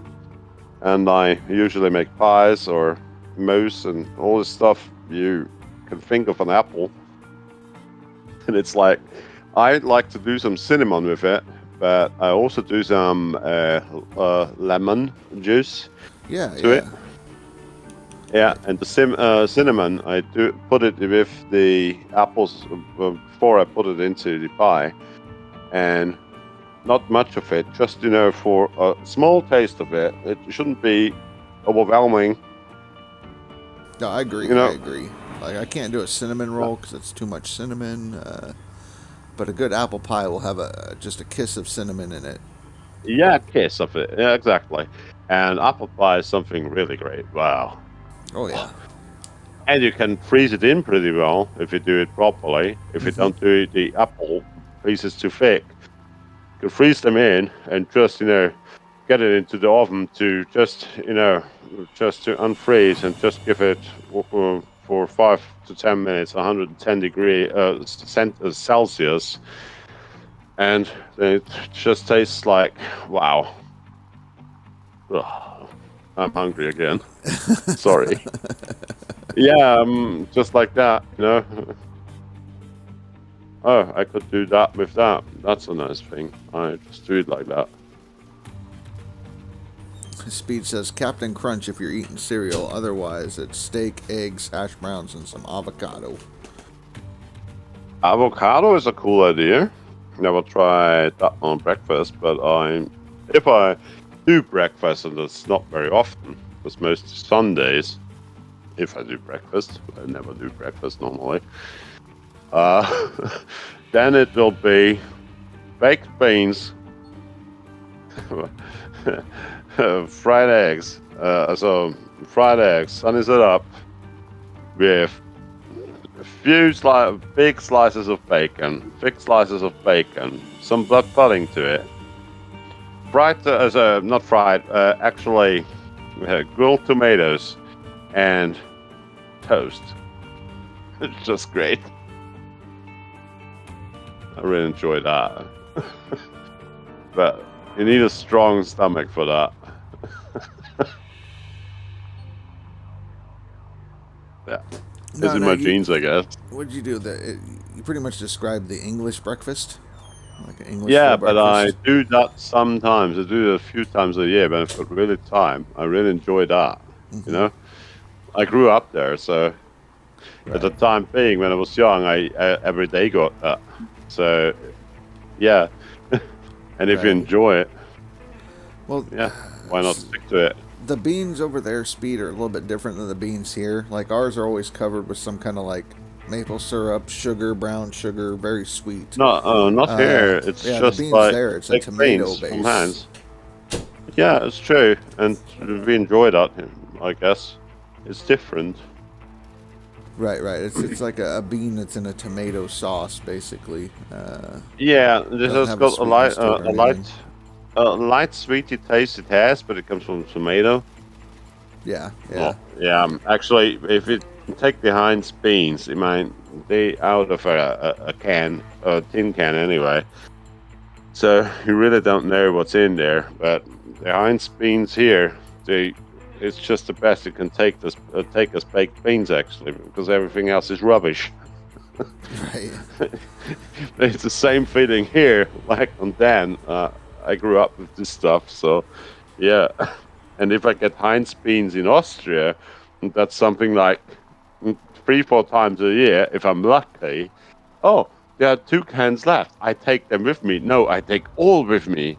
You know what I mean? Yeah. It's like, they are there. Yeah, I take them with me. I don't care what they cost, but I take all. It's me. You know? Yeah, because you normally don't get baked beans from Heinz in Austria, normally. But sometimes they have it in the grocery store, but only a few tin cans, you know, and you need to take them. It's just like, oh yeah, because they hold for 2 or 3 years in the can anyway. But if I've got them at home, I'm safe with breakfast. You know. See, if I want to stock up on the Heinz beans, I have to go to the Highland Games. They come through here once a year, and I have to buy them from a special vendor basically there, so I can get the Heinz beans. I get the Branston pickle, haggis, stuff like that. Okay. Haggis is, it's better to try in Scotland on a good off the shore, or not off the shore, but off the touristic attraction fame, where a lot of Scottish people run in, and to see they eat all haggis, eat it. Right. It won't get any better. So we did the same 2011. It was like, oh, we're hungry with the motorcycle, and somewhere quite up north, and just went in some inn, and they had like they didn't have much on the list there, but they have haggis today, and everybody was eating haggis. Okay, yeah, good. We get haggis too. It was the first time for me actually at the time, but it was nice, tasted nice because it was made right. Correct. If you want to eat a touristic haggis for the tourists, doesn't taste properly. Actually, you could go to the toilet and Well, when the Highland Games come through, the Highland Society and everything, there's a Scottish family that they put on the haggis eating contest, and they make the haggis for the contest right there. So wow. It's good. A lot of people won't try it because it's scary to think of what's in it, but it is flavored very well. Yeah, if it tastes nice, it's the same like the British used to eat lamb and sheep and stuff as well. So it comes with mint sauce. It tastes very nice, but if you eat it without mint sauce, it just tastes like the sheep itself, like it smells. Mm-hmm. So that's why I take the mint sauce. Right. Chameleon says Canadian breakfast is bacon, sausage, fried bologna, baked beans, crepes, maple syrup. What is eggs, fried bologna? Yeah, hash browns, fried potatoes, and onions with toast. Fried bologna, bologna. What is that? Let's see. It's a deli meat, basically. It's like a lamb on a roast or what? No. It's a deli meat that's big in Germany, like a sausage kind of thing. Mulva says like a Berliner. Berliner. I know. Or I know. They use the same sausages for English breakfast. You call it bologna. It was just sausages for me in Great Britain. Right. Speed says it's just a hot dog, a really big hot dog. They use it for lunch meat over in the U.S. Stuff like that. That's different. That's they call it Berliner. Berliner. The Germans call it Wiener. The Berlins call it Wiener, like we are Viennese, and we call it Frankfurter, like the German state of Frankfurt. I know what he means now. I hope I got it right. They're like a little brownish on the outside and cooked only in water. Well, kind of. So like the hot dog like that, but think thick, big, like a loaf, almost like a salami. Yeah. And you would cut a slice off of it. We call that thing. We call that thing Waldviertler. Okay. It's like as thick as half of a beer bottle, actually. Yeah, quite a thick thing. Yeah, and quite tasty as well, and has a smoky note to it. Is that? You could get a smoked version, yeah. Okay, but because we only have them smoked in Austria, if they have the smoky taste to it. Yeah, I say taste, but I wouldn't say they are smoked. So. Right. So yeah, what he's saying is you would take that and cut a slice off, and then fry that in a frying pan. That's fine. Yeah, I would, for instance, take the black pudding for that. A lot of people like pudding. A lot of people pass on the black pudding. Very strong iron flavor, and I think that a lot of people it's scary. Black pudding. Oh, lovely. I like good. You know, if you take white and black pudding, yeah, and you've got like such a sausage, yeah, and you just get it up in slices with 1 centimeter thickness, or I would say 3/8 of an inch in thickness. Mm-hmm. Cut it up, put it in the frying pan, every side short, and then mix this with cut up potatoes, yeah, and onion, fine cutted onion, and just overdo it all the time until the what's it called, the potatoes get a little bit crispy on just a little bit crispy on the underside, and that's called Blunzengröstel in Austria. That's like black pudding fried with potato and onion, and that's really tasty. That's like a wintertime meal. When you go to Vienna for Christmas, you get that stuff everywhere, and that tastes really nice. So it's almost like it tastes nice. A hash almost. Yeah, you mix it all together and just constantly frying it and just throwing it around in the pan all the time, just not to get it burned. But it's just really tasty. Yeah, it's tasty. It's a little crispy. And the most important thing, if it's got minus 10 degrees centigrade outside, it warms up. Because Christkindlmarkt, or the Xmas, the Christmas thing, market, or like you would call it, is like outside in the winter. So that's quite warming up. That's quite cool. That tastes nice, but I need to tell you, like, one portion of it, like, you get a small bowl of soup, yeah, a normal bowl of soup, yeah.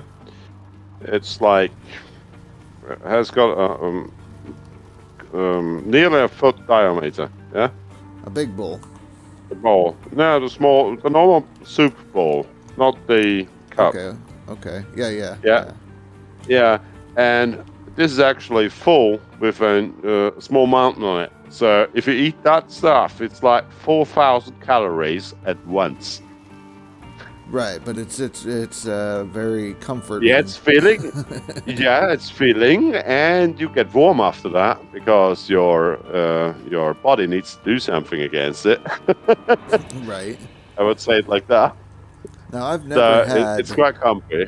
I've never had blood pudding or white pudding. I know what it is, except for I think white pudding is more of a fat-based pudding.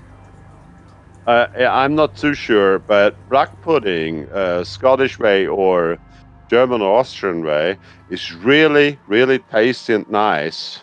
Really nice. And if you fry it in the pan, give it with potatoes. Don't salt it. I wouldn't salt that. A good tip of mine: don't salt that. There's plenty in the pudding, yeah. Yeah, the pudding can do it as well because it's got a lot of taste on its own. So I would let the salt away until you get it and try it, because but it's a very filling. It's a cheap way to get a lunch. Like normal here, you go somewhere for lunch, it's like 10 euros if you're lucky. 10 euros, but you're lucky to get a schnitzel, a Wiener Schnitzel. Wiener Schnitzel. So if you've got a Blunzengrösler or black pudding with potatoes and stuff, it will be like 6.50, and it has the double of the energy in it when you need it. Right, schnitzel is life, is what Chameleon says, and I think I've had schnitzel, not Wiener Schnitzel, but schnitzel and spätzle. Spätzle is like Spätzle. It's like almost like little dumplings, noodle things. Yeah, it's not noodle things. It's actually flour based with water and other stuff. I need to look up the recipe. But Spätzle, if you mix that with cheese on it, we call it Käsespätzle. It's like a Corinthian dish from here. Mm-hmm. And you serve this with parsley, a little bit of salt, no pepper, no nothing, just for the taste of the cheese and the Spätzle. That's something nice. You also can make Spätzle and put it direct into beef soup. That tastes nice as well. Yeah, when I had it, it was like a butter garlic sauce is what they tossed it in, and they served it with they called it schnitzel, which was like a fried cutlet. A cutlet is actually with the bone and with the fat on it. A schnitzel is actually without the bone and without the fat harness on the side, what you get from the best piece of the pig. Right. Just without that thing. And then you pound it. Yep. Yeah, you pound it quite good. Put it in flour. Then you make a mix. You take 3 or 4 eggs. Put that in a bowl. Put them in. Put about, I would say, to 3 or 4 eggs. It would be about, it's hard to tell. A half a pint of milk in it. Put a little bit of salt into it. Not just a teaspoon of salt in it. And then don't do it with the mixer. Just take a not the spoon, not the knife, a fork, and just run it through until it looks like goo. Yeah. Okay. Like a goo, which is not mixed properly. First, you take the meat through the flour, press it in, then put it through the egg and milk thing, and then you need breadcrumbs. A lot of breadcrumbs, and then just press it into the breadcrumbs, and then put it in high fat. Wait a minute, not fat. Actually, oil means not every oil. Just a moment. Lard, something like that. No, not lard. Oh God. All the things. So crazy. Lard.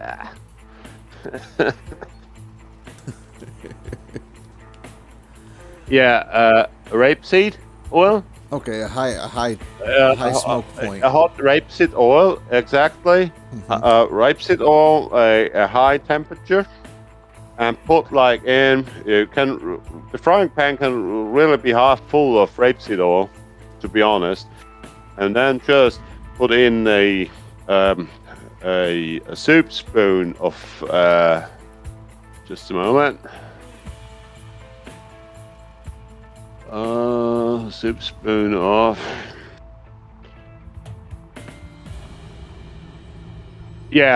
a soup spoon of lard mostly, but that's the maximum if you've got a big pan. Okay. This is only for the taste, but don't make it into lard. That won't be good. So, just mix it in. And you just take a few breadcrumbs, and if they are, quite giving a blubbery thing, the breadcrumbs, then it's ready. Then the heat is okay. Then just turn it the heat a little bit back and just stay there, just not to burn anything. So, and then put it in, and if they are like a little bit more than golden, take them out and get the cloth underneath a plate, just that the oil and the lard and everything can go into the cloth. So it's not only fatty, it should be crunchy as well. Right, you don't want it soggy.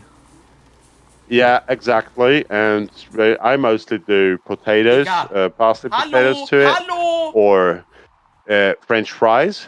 And I like to use raspberry sauce, a proper one, where I've got the raspberries inside, or raspberry confiture marmalade or something.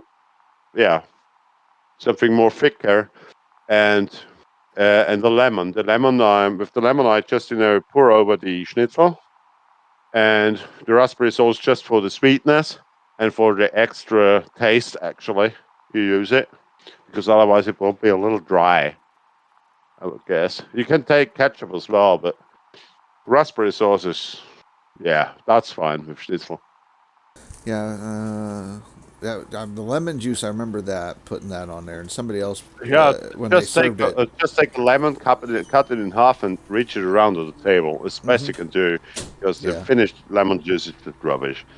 Right. No, fresh lemon. Some of them will sometimes serve it with like a gravy type sauce. That's a German edition. That's like if you order something with gravy, a schnitzel with gravy in Austria, you get thrown out of the restaurant. Right. Included family. Well, like I said, though, I mean, my background is German. No, the gravy. No, it's no problem. The gravy stuff is this brown sauce, and brown is like a color Austria doesn't like too much because we had a few idiots here. Yeah, there was a reason. A couple years ago. And the brown sauce is actually some some grinded down mushroom sauce rubbish. I'm sorry, but I don't know. The Germans call it Tunke. It's like the same like you call your stuff goop. I got it served once in Germany, and I looked at him like I ordered a Wiener Schnitzel, not a German Schnitzel. Right. Yeah, that's a Wiener Schnitzel. Yeah, but you can take it back to the chef. I'm sorry for that. I will pay that one, but I'm not eating that with that stuff on my plate. Really, because he couldn't do anything because I didn't read properly. So I don't need to be an asshole, So right. Chameleon says brown sauce. Oh God, it's called Tunke in Germany. That stuff, I don't know. I can't get warm with it. It's just no. It's a no-go. Absolute no-go. If you order that in Austria, they really throw you off a bridge or something like that. Run you out. They don't run you out. You fly. Right. Chameleon says, was it Jaeger Schnitzel, gravy and mushrooms is what he said. And then you called him out on it. Jaeger Schnitzel, yes. Yeah. Jaeger Schnitzel is a sauce, but it's not in a panade. So you make the schnitzel in nature. You don't put breadcrumbs on it. You don't put egg and stuff on it. It's okay. That's a nice taste. But schnitzel, which the panade should be actually, the crummy stuff should be crunchy. I won't put Dumb mushroom sauce on it. I'm sorry, I can't do it. If I see that, I want to puke. You know. I'm sorry, really. Mulva, But that's Austrian style. Mulva says chicken schnitzel and gravy roll is the best lunch. Yeah, everybody's got his taste. I know. If I like chicken for lunch, I get a barbecued one, but we've got like small trailers with these chicken fryers on it, and 2-3 times a year I get one from there. But I know 2 really good ones, and the chicken. Actually, I can only order a half chicken there because I wouldn't finish it. If you get a shitty chicken trailer, you can order a whole chicken and you're not full after it. But yeah, gotcha. you see how the size of the chicken is. If they're quite thin, go past it. You know. Okay. Because they are more dry than some stuff. Right. So the more fattier chickens, the big ones. You only order half one, but this one will give you taste. That will taste nice and won't be dry. Right. Well, Chameleon says, he knows what you're talking about. True, if it's breaded, no gravy. Yeah. In the U.S., we have chicken fried steak, which chicken is... what? Chicken fried steak, or country fried steak. What? Country fried steak. What's that? So what you do is you take a cube steak. So you take a steak and you lots of little cuts in it. Make it tender. Pound it out flat. Then you bread it like you would a schnitzel, basically. Fry it up nice and crispy, and then you cover it in a peppered gravy. So it's like a milk-based gravy with pepper. You completely deep fry it, don't you? You can pan fry it. I do it in a cast iron skillet. Put the oil in there and fry it, flip it. If you do Wiener Schnitzel, it shouldn't be deep fry temperature. It should be a little bit less, because otherwise it won't be dry and too much of it. You know what I mean? Right. Because it needs to rest a few minutes on the cloth as well, just to get the oil gone and or a lot of oil gone and stuff. Mm-hmm. So, but it's very big. You need to be careful of the temperature. Yeah, do like 350 degrees. Yeah. Well, that's Fahrenheit, so it's a little different for you. Yeah. Yeah, 350 is should be quite okay. The next thing is it shouldn't make them black. It should be goldish. Yep. And the first thing is make a small schnitzel, a Wiener Schnitzel first. It's from pork anyway, and just throw it in before you have put in the other schnitzels, because this is the schnitzel which nobody eats, because the first schnitzel gives a lot of taste and everything to the oil as well, and then you put in the good ones. So it's just like, you can go somewhere, but I want good schnitzels, you know what I mean? You do that. And about if you take schnitzel flesh, and I need to know the part of the pig actually. Right. But what is it? McNubbin, fried chicken with sausage gravy and biscuits is good eats. That's what it is. So they do the same thing. Like a fried chicken would be like a chicken fried steak, where it's thin, pounded out, breaded, deep fried, and then you cover it with a milk-based peppered gravy with sausage in it sometimes. And lovely. So.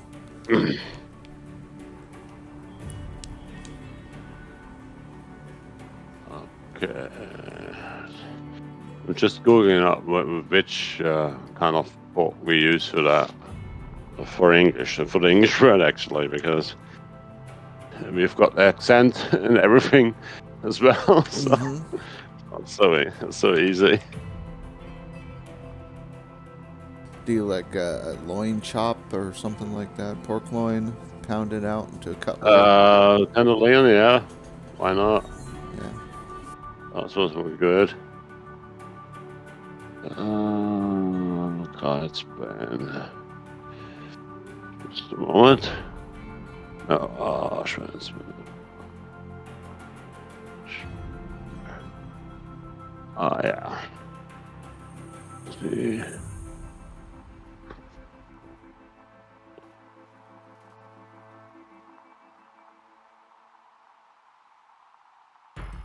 We take it the pork drumstick actually, and cut it like so we get a huge amount of area.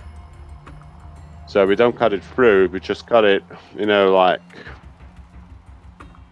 I would say 3/4 to 7/8 through, and then turn it around and on the other side, and then it can make a huge schnitzel, and it's one piece of meat. Okay. It's like it should be like 1 centimeter, and then you need to pound it out down to about 1 centimeter. It should be 3/4 of an inch about, and you want to get it down to 5 millimeters. So another 3/4 down. Yeah, 1/2 centimeter. Thank you.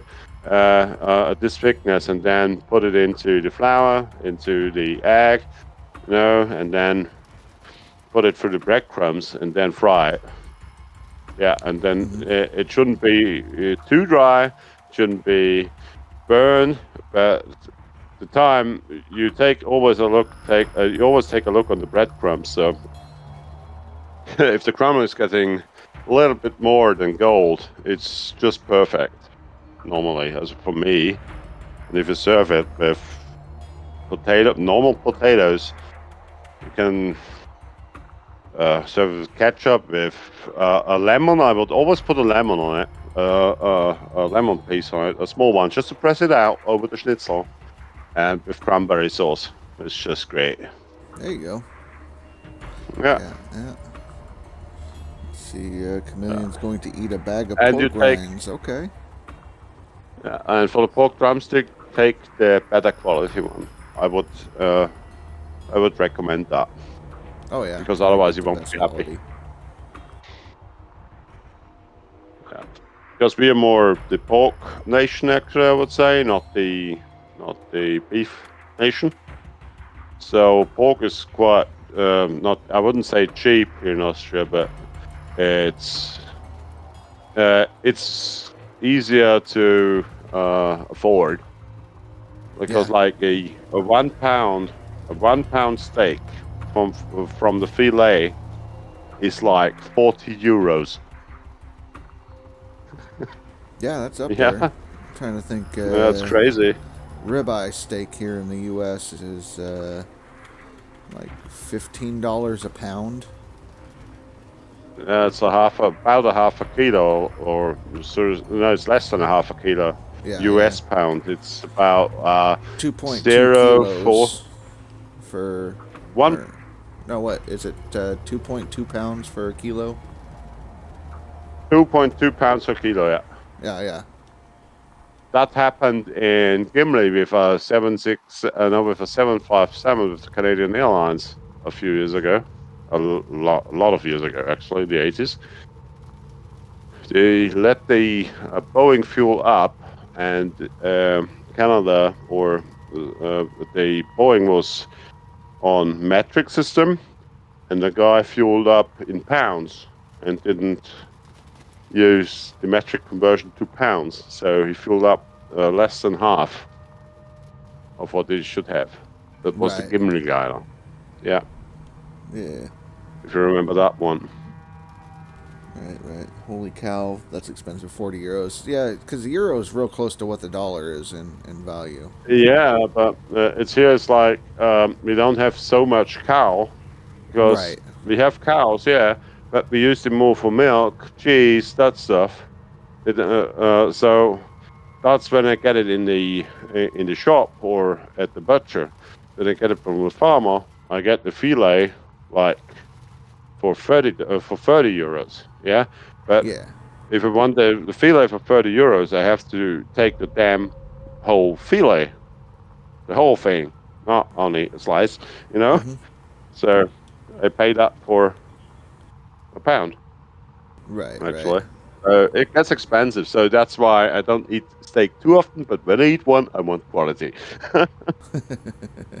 Yeah, it's just like that. Yeah, no, we eat a lot of pork here. At least our family does, because pork is more affordable. Like Yeah, it is definitely. $2 to And I $3 a like pork pound, and fillet. yeah. Pork fillets, like if I do roast pork, I take fillet with the cutlet fillet. So I've got Mm-hmm. one side the fatty stuff, in the middle it's quite it's very unfatty, and with the bones you get the kilo for €15. €15 a kilo. It's like 2.2 pounds. Right, right.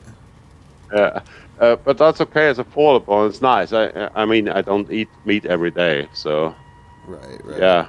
If I make me something, I make something good out of it. Oh, yeah. So just excuse me for a moment, please. Yep.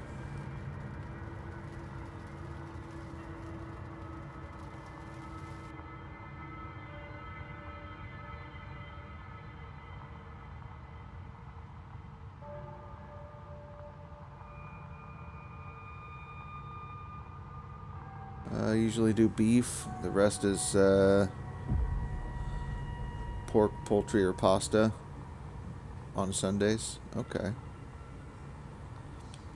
Yeah, we don't do a lot of beef. I mean, I like to make a smoked brisket, but price of brisket's crazy most of the time. If I can find a brisket on sale for less than $4 a pound, I'll grab it. But if it's more than that, I usually don't pay for beef. I mean, even ground beef, I won't pay more than $4 a pound for. And that has to be like the 85-15 or leaner.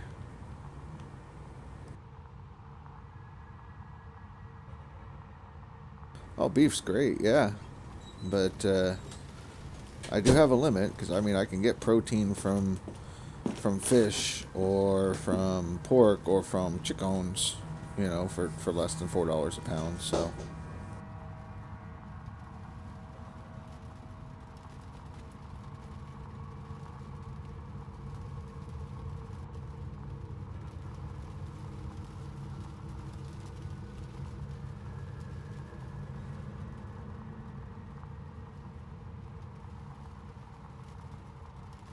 but on Sundays, you guys do beef. I mean, Sunday dinners used to be something like that, where you do like a roast beef, or beef roast of some kind with your potatoes, carrots, onions, rolls, the whole fixins, you know. Hey, Eddie. What's going on? Welcome back. Thank you. But, I mean, and I know that some cultures that are religious Catholic tend to do like fish on Fridays, stuff like that. Only during Easter time normally. Okay, okay. So at the beginning of the what is it called? Fasten. Just a moment. It's called Fasten month. Lent. Fasten Monat. It's like a fasting month. There you get month. on Fridays you get fish on Friday. On Wednesdays you get something only green. There's no flesh at all, no fish, no nothing. You can do that. Okay. I'm not so strictly Catholic, so yeah.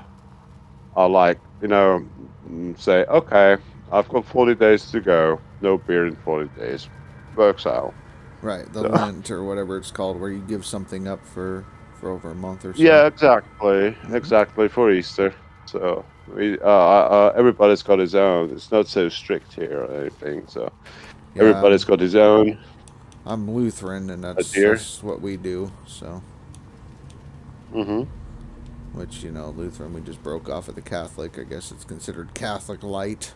I don't know. Some people joke about it. I don't say about anything because I think religions are just a thing of believing in believing in a thing you like to have, but I'm like, hey, I don't care which religion that somebody is. The most important thing is I can talk to him normally and I don't need a weapon.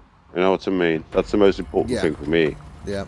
Yeah, No, I I don't get care where he's exactly from that. and what he does. Mm-hmm. So for me, everybody is. For me, not the religion is the most important things on the person itself. So like, Your moral if he's an values, you know. asshole, yeah, it's moral value. But if he is an asshole, it doesn't matter which religion he comes from. You know what I mean? Yeah. Yeah. It's my thing about it, and that's why, yeah, uh, I I only say that about it. It's the same as it's the same saying for me. If he's an asshole, I don't care which politic group he believes in. You know what I mean? If he's an asshole, he's an asshole. Yep. It's just like that. So Don't yeah, blame the group, blame the person. exactly. That's my idea about it. Yeah. Yeah. So. Because of one police officer, if one police officer does shit, all police officers are the same, in the same ball. That's the problem about it. Mm-hmm. So you point at one, they throw everybody in one ball, Oh and yeah. that's a big problem in our society nowadays. That is true. That is Yeah. very true. hmm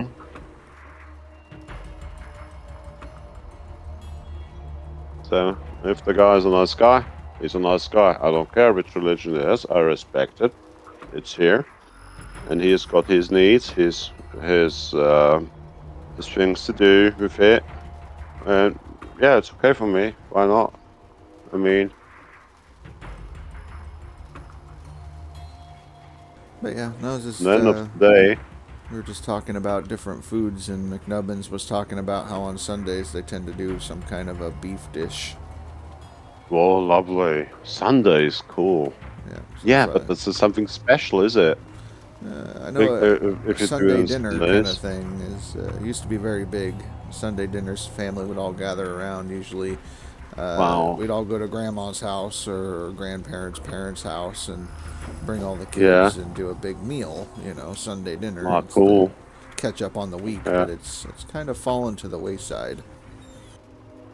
Yeah, we do this. I mean, tradition here with me and my parents and my sister and everything is like we gather we really gather on Christmas Eve on the 24th of December, and we gather on the Car Friday on Easter.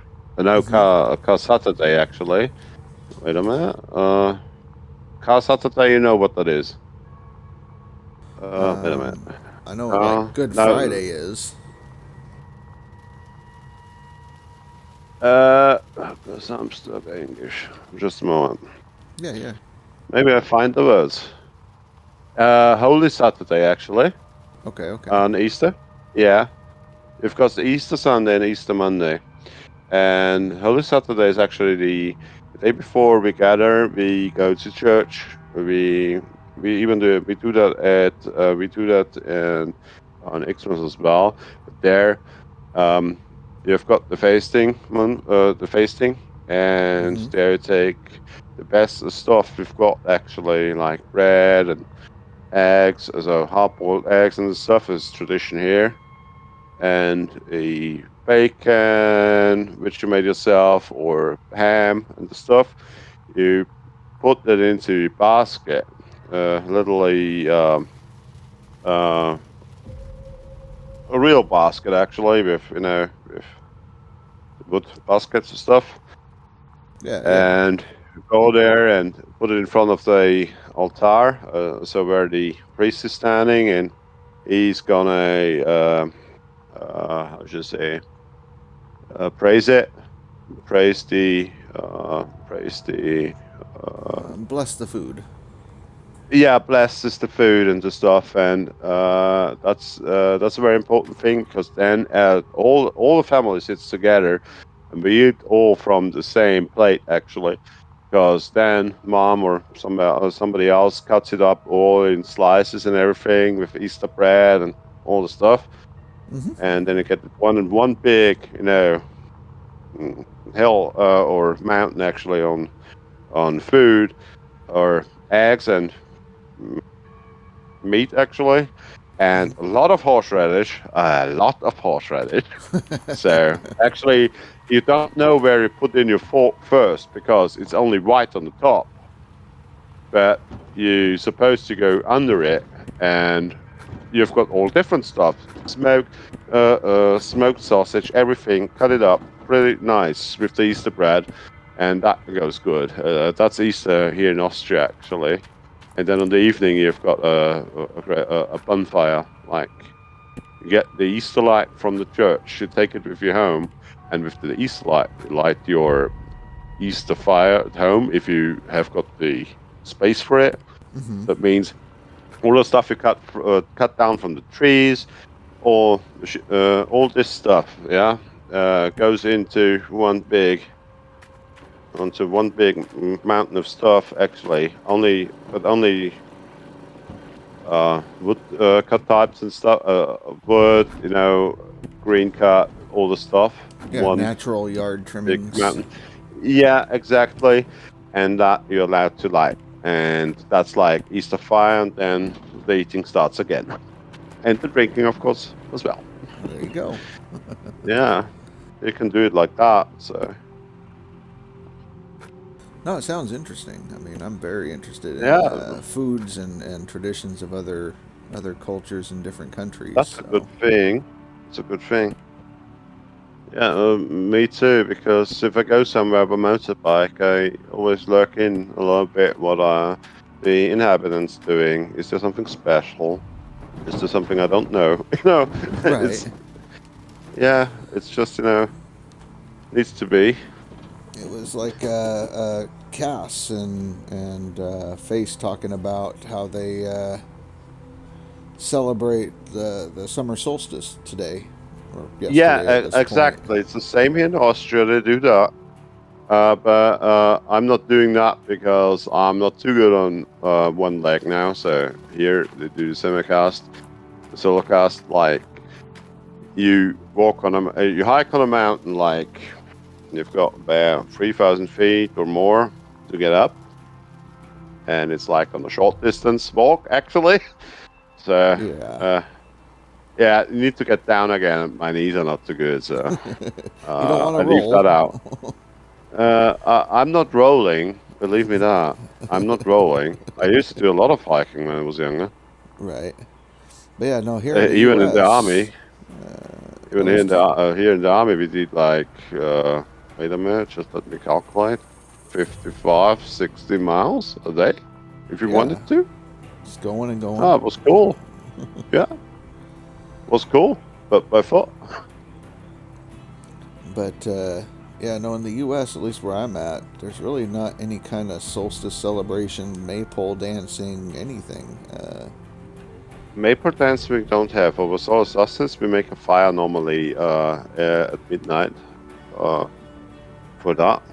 Gotcha. Yeah, we don't do anything. It's just nothing.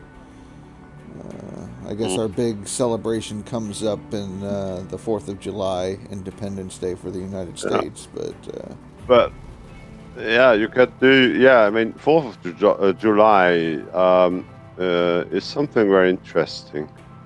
But because here you have this is the Independence Day of the U.S. Actually, the 4th of July. Mm-hmm. Yeah, here we've got our own Independence Day, and it's actually the 1st of May, because the 1st of May was the day where Russia and the US and the British government gave back Austria to our own government at 1955, after the war, because we were 10 years annexed by those 3 countries, and the French, of course, are the 4 countries. Sorry, because after Germany lost the Second World War, actually. Right. You know. Which I know. Yeah, and that's the 1st of May. Mm-hmm. And then we've got the second big thing about independence is the 25th of October, actually, because the same year, on the 25th October, the last Russian, the last American, the last French, the last British soldier left Austria at the time. So then you were truly free. Yeah, exactly. And we got neutral because that was a demand of Stalin at the time, and it was actually good we got neutral. So we don't have to participate in a war or anything. Yes, we can help. Good evening. Hey, Cuz. Yeah, but I mean, we can help the humanitarian thing, but we are not allowed to, or we are not supposed to do the fighting stuff. That's the thing of neutrality. No boots on the ground, but you could send in supplies and aid. Yeah, exactly, and give safety, and that's a thing. That's why Vienna. Many are in neutral countries. Many presidents meet there because they are neutral base, so they don't get any needles from us, so they can talk in freedom. But you've got another problem here in neutral country. You've got spies everywhere. Oh yeah. So the Russians spying on the US spying on the Russians, those spying on those, and yeah, that's the thing about a neutral country. But it has got its benefits, I guess. We only need to take care of ourselves if somebody comes on to a dumb idea and attacks a neutral country, actually. So. Right. Yeah. Camille and I agree with you there. Mountain of food, fire, and drinking, I'm in. Yeah. Same here. Yeah, mountain of food. After lighting the fire, you go eating, and then you dump a lot of stuff. Believe me that. Right.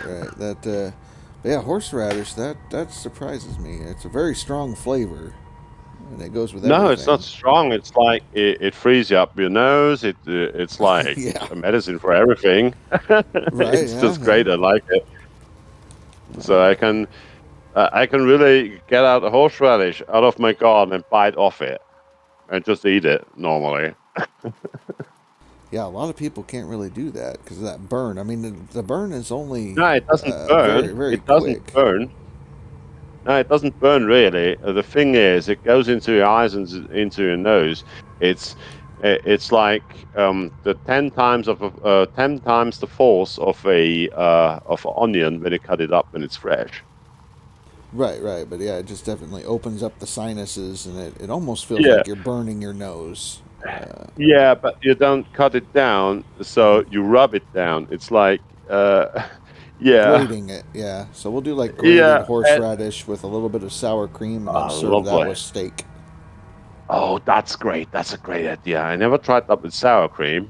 I need to try that. That's a good idea. Yeah, a little bit of black pepper mixed with it, and serve it with beef.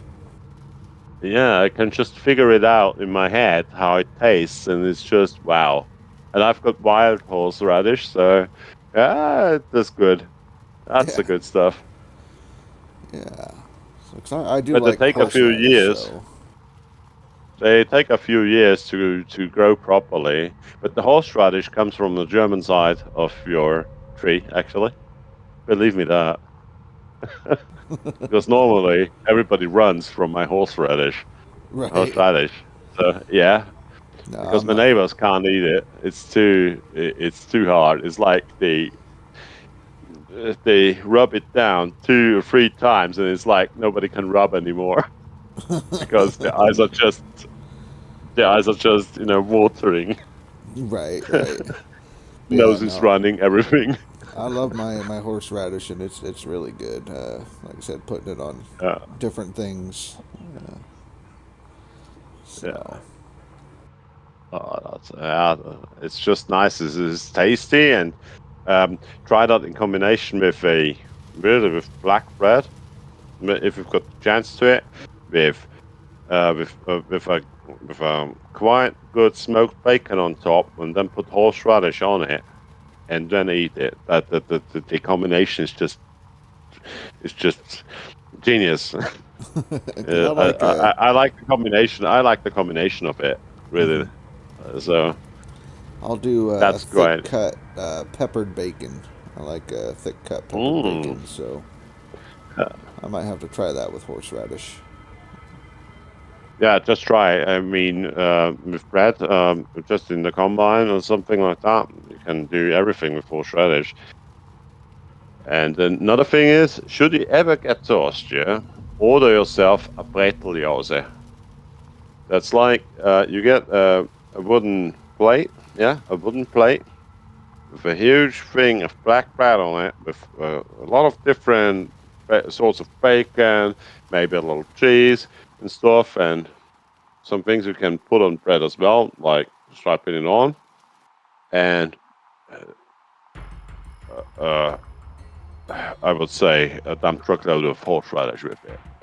I guess you will like it. I think you like it. Right, right. Little Yeah, horseradish. a little, yeah, a little. Yeah, I might have to try growing some horseradish. I know we passed up on the asparagus because it takes a couple of years to get asparagus established. So, Yeah. Horseradish takes a little bit more time. It's not going good in the first year, but if you've got the chance to get the wild one, just let it grow. You know, it needs it needs a damp. It needs good. I wouldn't say fertilizing, but you should use your green cut and stuff if it's not you know, with this rubbish what sometimes farmers put on the fields. You need to just keep constant look at it, and yeah, it takes its time. It also needs 1 or 2 freeze overs sometimes, so it gets really good because okay. it's just a root actually. Horseradish is just a root, Right, right. Because I and like other yeah. radishes, and horseradish, I've always gotten it grated, and they call it creamed, but basically it's very, very fine ground. Yeah, and that's not the good stuff. You want the not the fine grounded. You want it more not so fine. You know what I mean? Mm-hmm. So you get stripes of it, like you run cheese over the not over the grinder, but over the not the slicer. I need to look up this word now. It's like a grater or something like grate. Yeah, grater. Mm-hmm. Yeah, grater, but it fine. You know, it pulls out fine. You've got the bigger side, they put big things, big chunks off, and you've got the fine side, they put fine chunks off, and that's the ideal way for horseradish, just to give all the flavor. Mm-hmm. Actually, so Yeah. horseradish is quite big in Austria. Everybody loves it. Everybody has it. And every supermarket has it. Yeah, Yeah. Yeah. but in natural form, not in gases. Right, right. And that's tough to get on the West Coast here. Not many people. Really? We don't have a big German, Austrian, I guess, culture here. Yeah. Minnesota has that more. Like I know there's a lot of Germans, Austrians in Minnesota, which is over Yeah. eastern side of the U.S. That's Mhm. where my family's from, is Yeah, Minnesota. what you So could try, I mean, Oregon is said, yeah. yeah, yeah, Oregon. Just give him a minute. I need to just point it out somehow on the map, just to get an idea.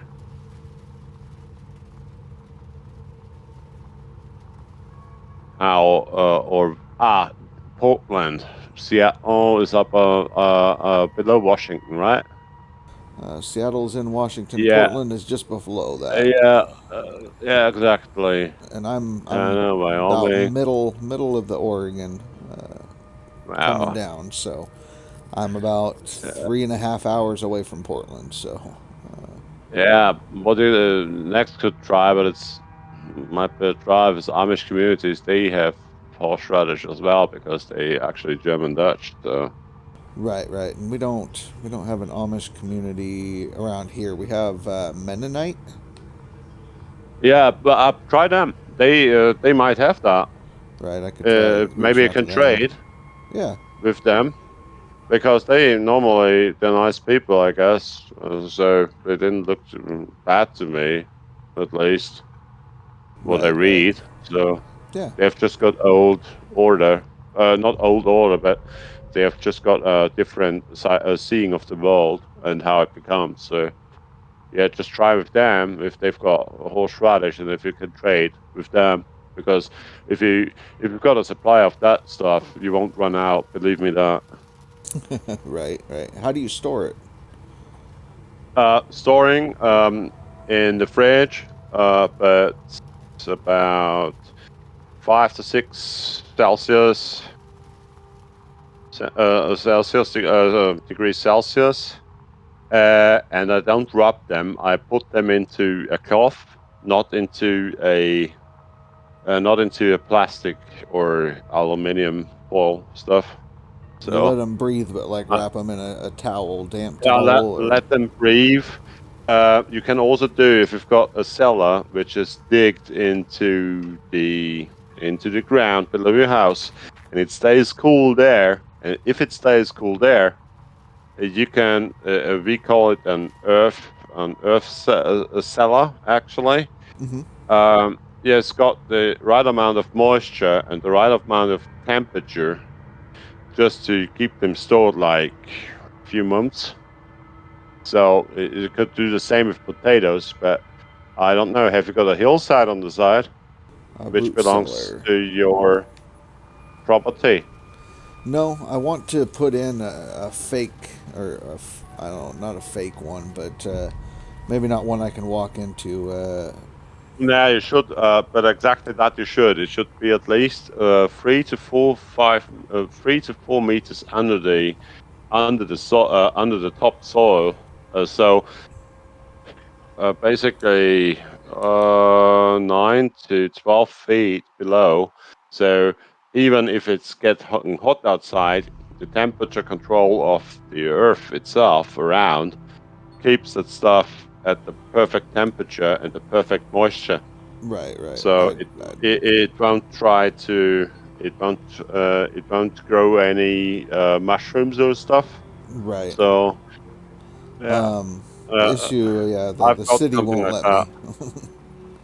Oh, because of the groundwater, maybe.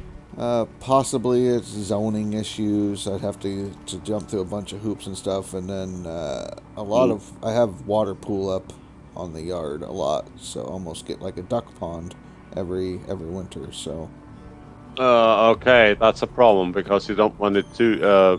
That's why I asked if you've got a slight hill, like right, goes up like not 5 to 10 meters, I would say, 15 to 30 feet on a small distance. Actually, if you've got something like that, you could do an earth cellar there. That would work. Definitely work. right. But I found online they have these. They're not fake, but you dig a hole in the ground, you put like a trash can or something like that, ventilated. Some people bury refrigerators under the ground and just put the vent in the top and use that as a cellar. Yeah, you can do that, but you've got the problem of isolation of those old things because the temperature differences, even if it's insulated, is quite high. That's why I meant getting into the earth. You should have a few meters of soil above it.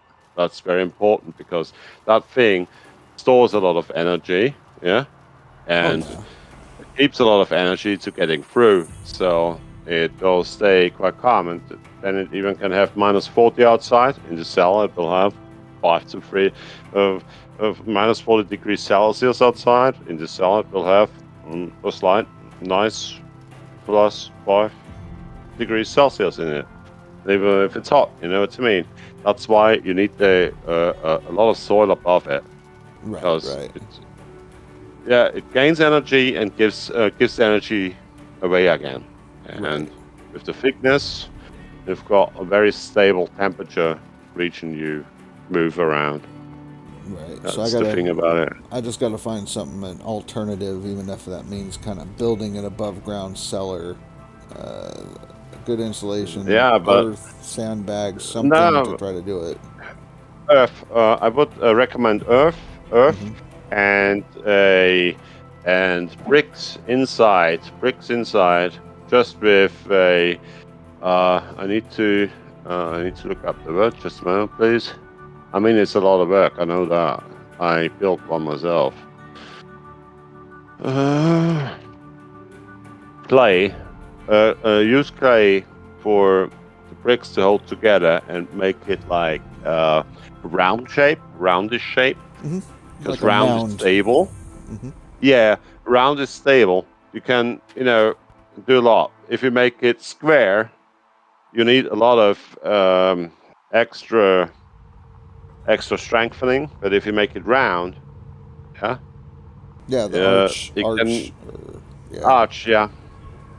yeah, then you're a happy person with that. And the clay gives off the amount of moisture it needs.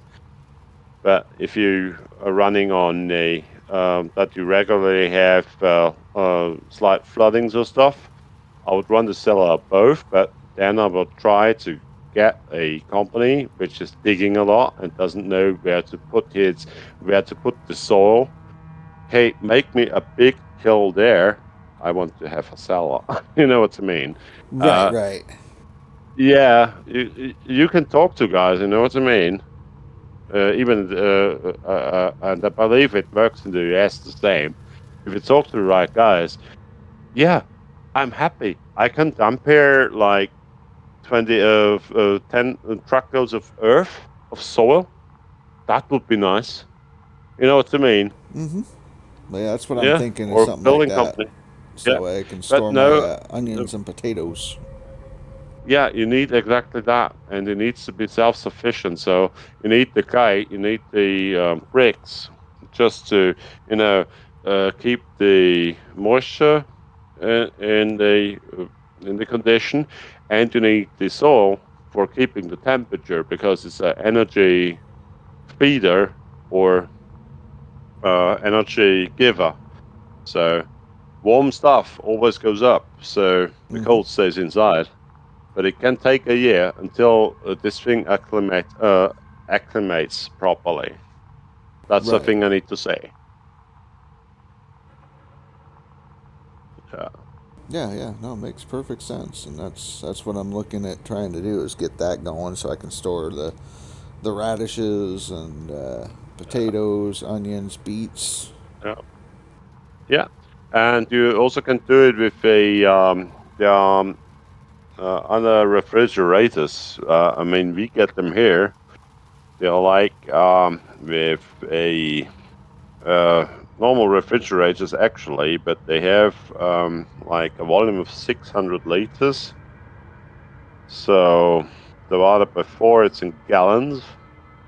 That's the space you've got in it. Right. And you can run them. They can heat and cool. They can do both.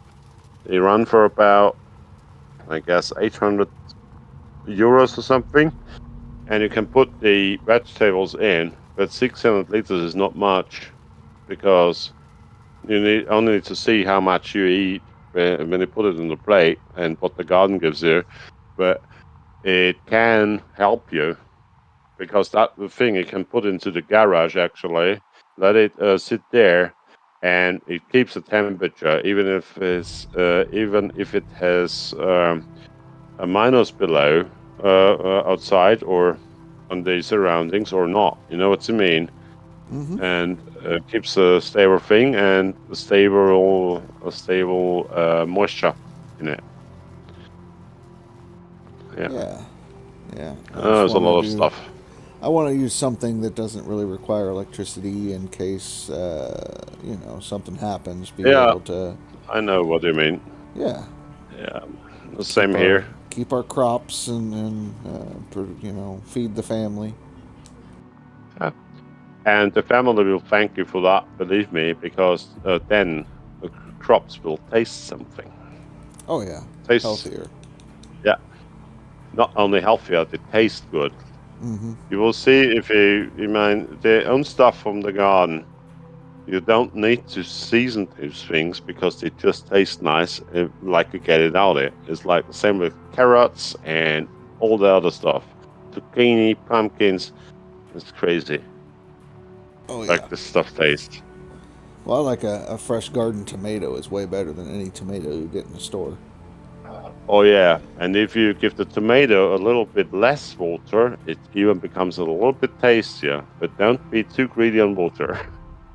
Same with a chili. If you don't water it enough, it will not become a hot chili. It will become, like a paprika. Like a paprika. Yes. There you go. Yeah. Yeah. So the same with tomatoes. If you want to have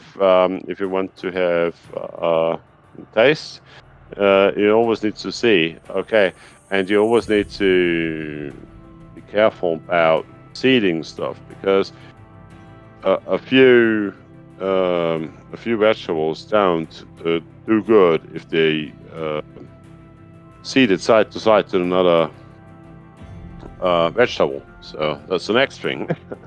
Right. Billy Bob says this guy is like me. I like it. He needs to be in voice chat more. Yeah, why doesn't he come? Right. Yeah. He's probably working, so he's just listening in. Yeah, that's okay. Friday evening working. Shit. I'm sorry for that. But well, right. I'm not family friend anymore. That's okay. He's got his own farm and everything like that where he's at. So he's cool. He's a farmer, so he's working whether it's Friday, Saturday, Sunday, no days off. Yeah, that's okay. I understand that completely because farming, it's a different business. We had a farm, but we shut it down 30 years ago, so I never got into the taste to start farming. But with my property now, I at least got chickens, my own vegetable garden, and it's so nice. You get outside. Oh, this is finished. Okay, I cooked that and that. It's just great. You go outside in the garden. And it's like I just need to put in square meters versus square feet, I guess. You like square feet more? We do like cubic yards or square yards. Yeah. Okay, square yards. So that's I'll buy the height too. Oh yeah, here we go. I've got about 200 square meters for me alone on vegetable garden. That should be 240 square yards of vegetable garden. That's my garden. Yeah. Actually. So I've got so much. I feed the neighbors under me and the neighbors up me, and they've got children. So I've got enough salt, cucumbers, all the stuff in it. Pumpkins, yeah, but they get only the fresh green cut. For there's no stuff. Yeah, I need to put in some chalk sometimes. Chalk because of the pH of the soil, just to be careful. And I every year I change the position of each thing I do. Crop rotation. Yeah, because you've got different crops.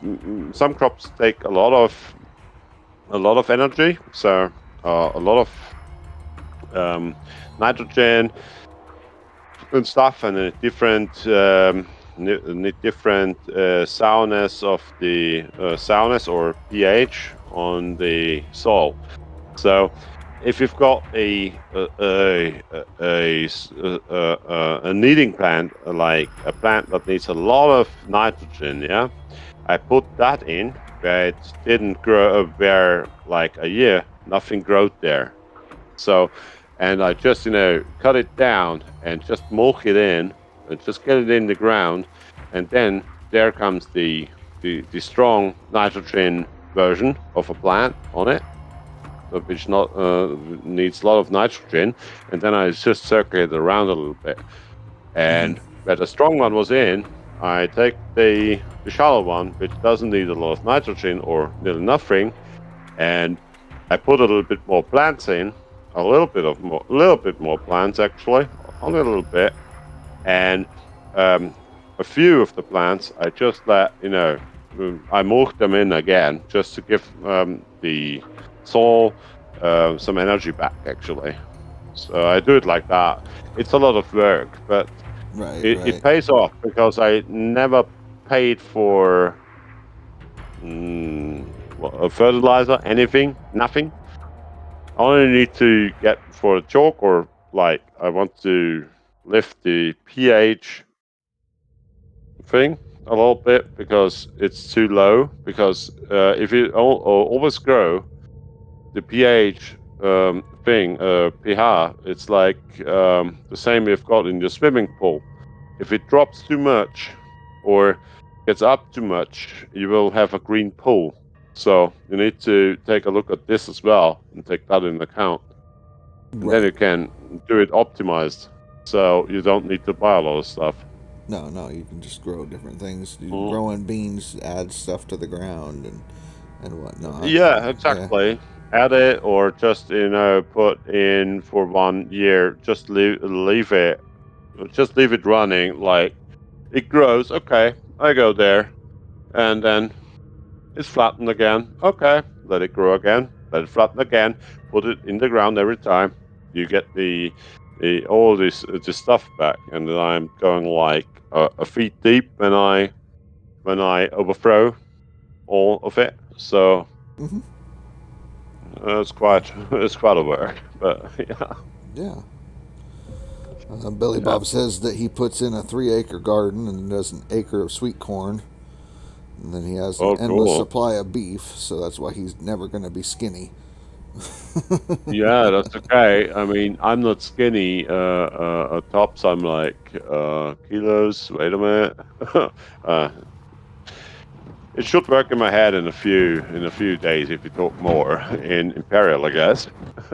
Just give me a minute. Pounds in US pounds.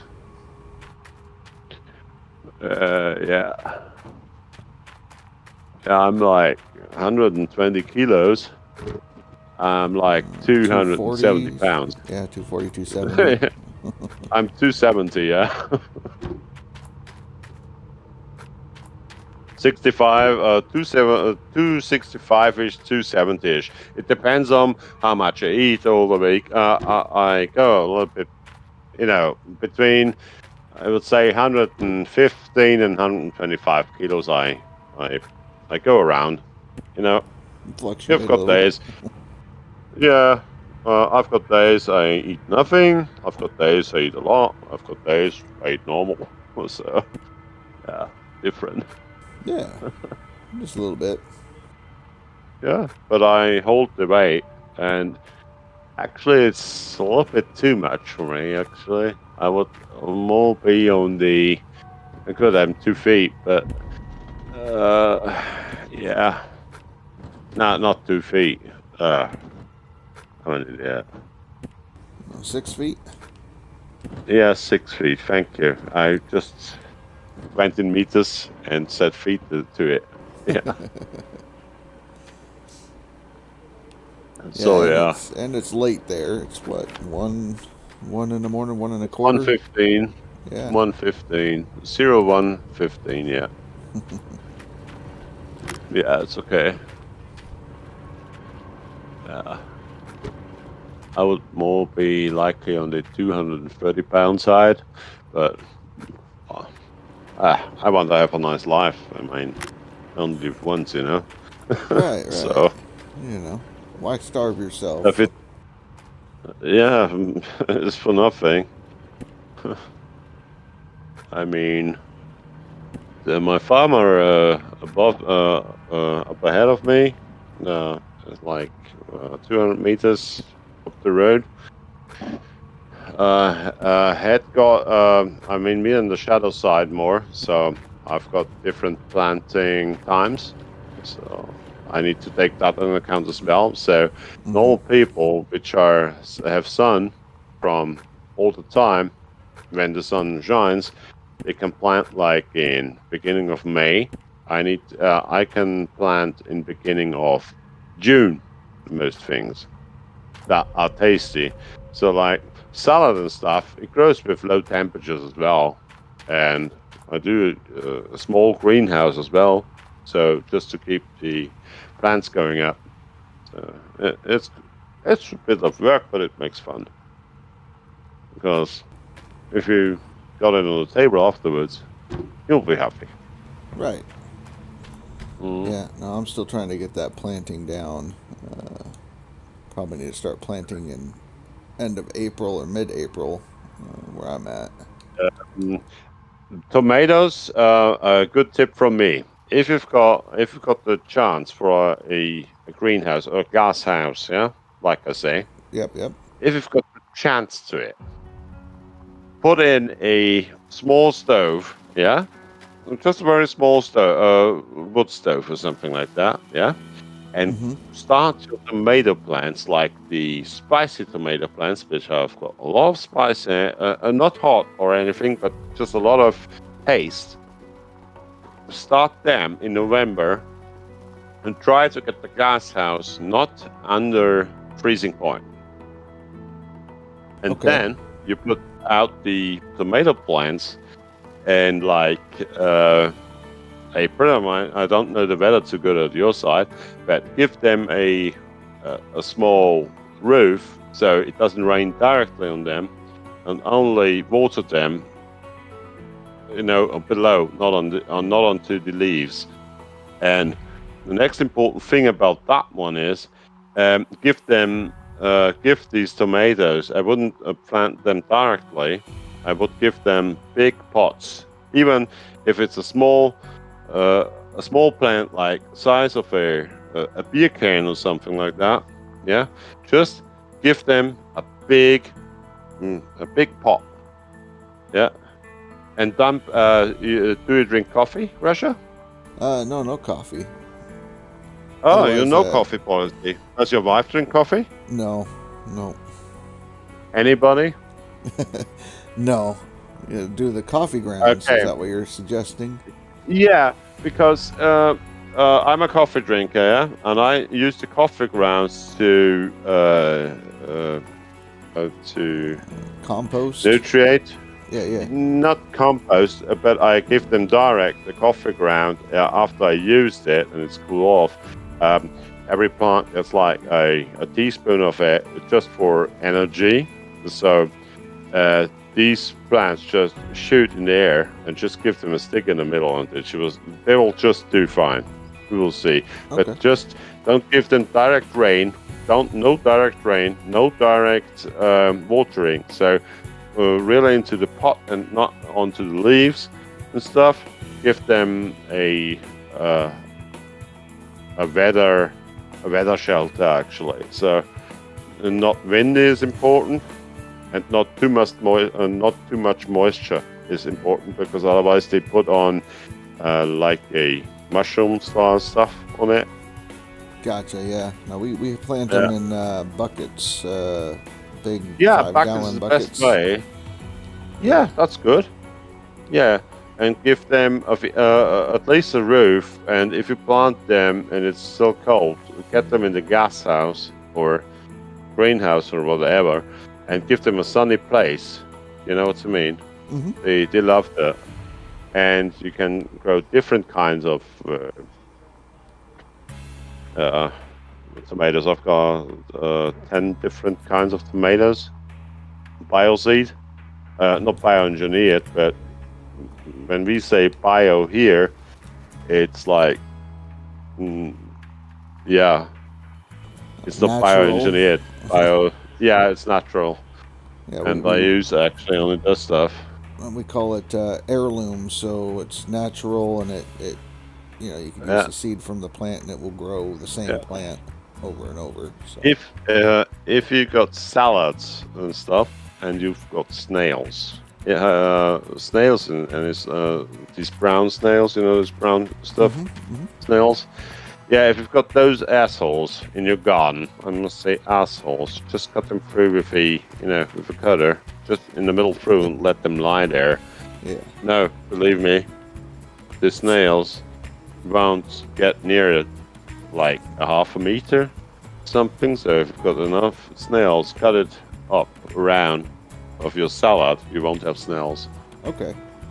Eddie was saying you can use eggshells also as fertilizer. It's true, but they need to be perfectly right. Otherwise, they are not hard enough. So in the winter, if you've got eggshells or stuff, you actually tend to put them on the side of the stove just to dry them out completely, so they're really sharp, and then you put them there. Right. Or you can use grinding paper around if you've got the high standing garden, in the boxes, this thing. Right, raised bed. Yeah.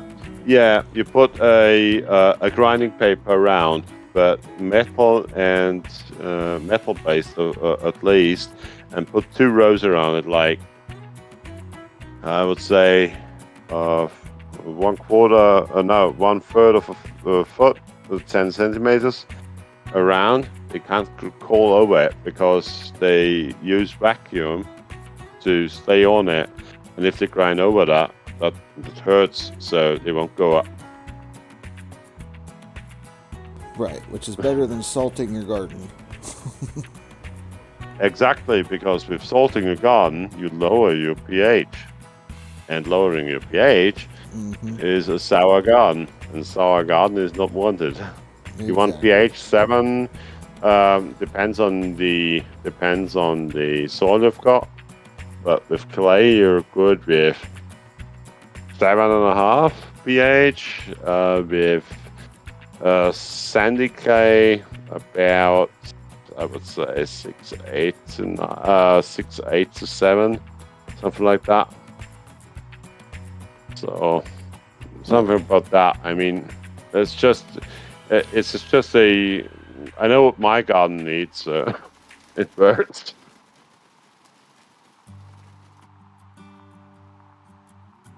It's a lot of stuff, I know that, but if you get that right, I mean, and if you plant enough and your garden is large enough, I mean, you've got vegetables all the year. If you properly can store them. Right. I know we're looking at getting like one of those dwarf Meyer lemon trees, so that way we can keep that in the greenhouse. Go lemons all year. Yeah, lemons, yes, of course. Most importantly, into the greenhouse. Tomatoes, if you've got a lot of rain coming, put in the pots into the greenhouse and don't water them in the greenhouse. Or not much, at least. So just a little bit, but they've got a little bit of moisture, but they take a lot from the leaves as well, from the air. So that's why greenhouses. Yeah, you can have them, but not every plant is happy with the same moisture, Right. Yeah, but you get the hang of it.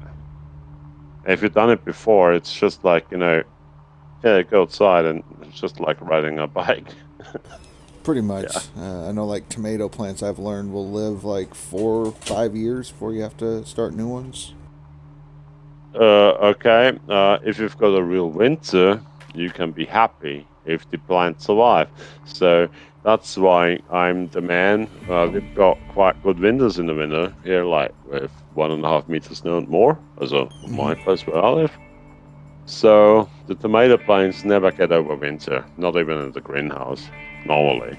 But if I want to get pull new ones, they start very small actually, and they give them very a very limited amount of moisture. So where there's no moisture, you don't get ice crystals. No ice crystals mean no plant destroy. So if they can start to come out a little, just a little, just give them, a little moisture, just a little. You need to tend to them every day, and that's what I meant. Get a cheap stove or something like that for a greenhouse, just a cheap one, just something. Put in some wood, just to keep it above freezing point. Those things, you will have tomatoes in April. Yeah, it's just like that, and the sunny point for the greenhouses, at least. Yeah. So during the day, the sun shines inside, and it won't freeze in there. And at night, you just give them one or two, pieces of wood, just to, on fire. It warms up a little, and then it holds out. So we all here with minus 17 degrees Celsius. That works.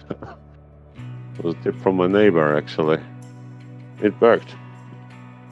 Yeah, I know I'm lucky here because we don't normally get below freezing very often.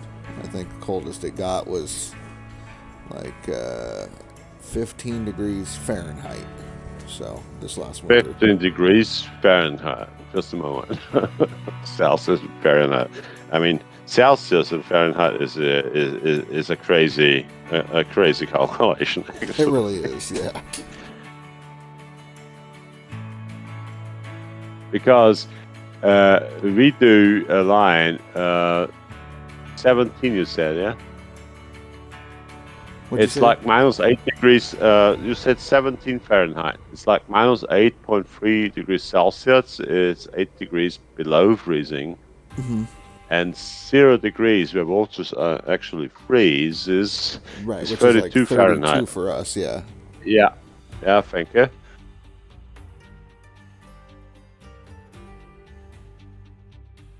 It's like it's like Celsius multiplied by 9/5 by 9/5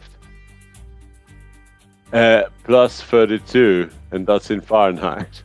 That's crazy. It's a great calculation. Very simple. Very simple. Oh man, it's so it's so unnecessary. Sorry. Oh yeah, for you it's normal to have Fahrenheit. For us it's also have Celsius. So, yeah. Crazy. Oh dear.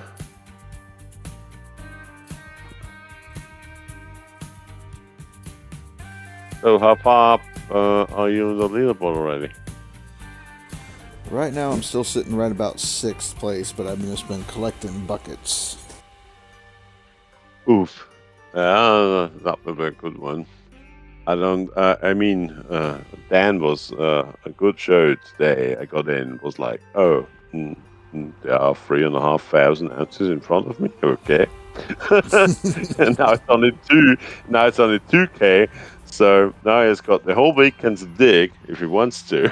So, and next week I will get into pace because I set up the new mine. I finished the new mine. It's finished setting up and everything, and I did the first reset actually.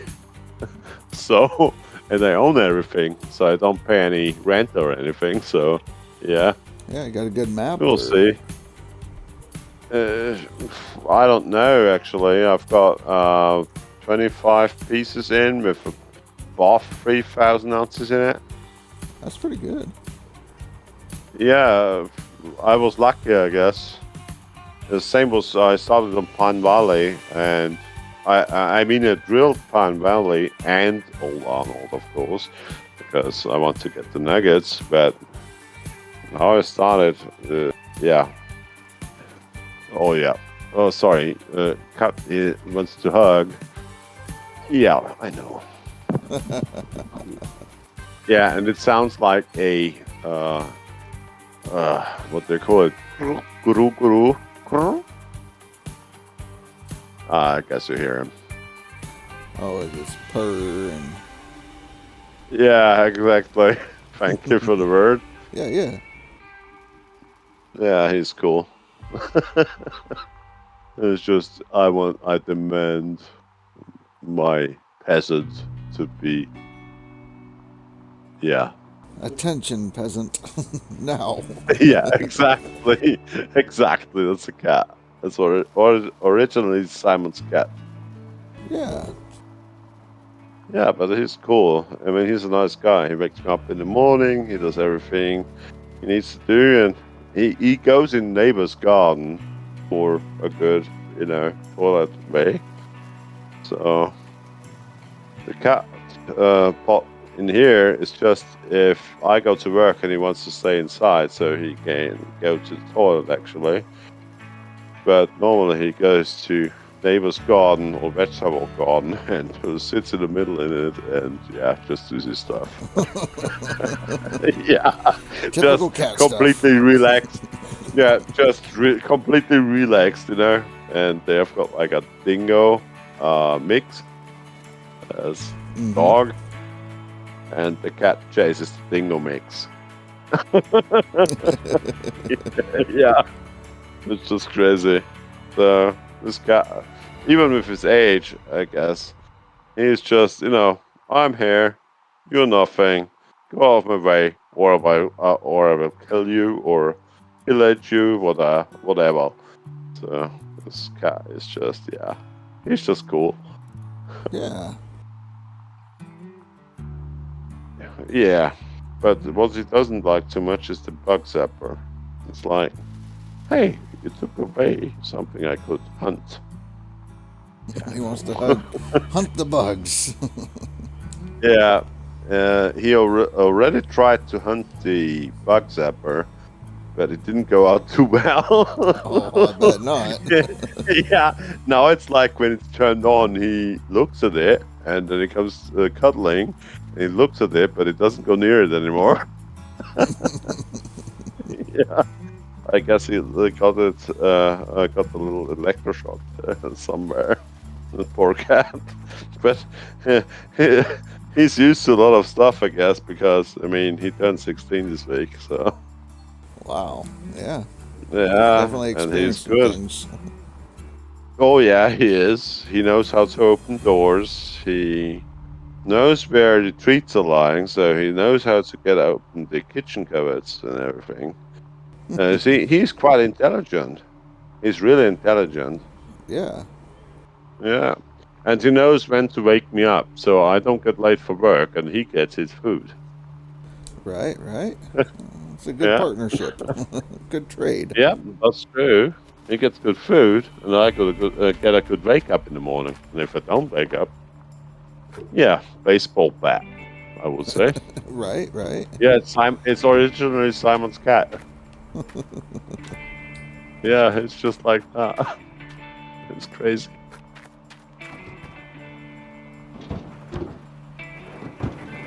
He's not so big, actually. He's got his weight, but he's not fat.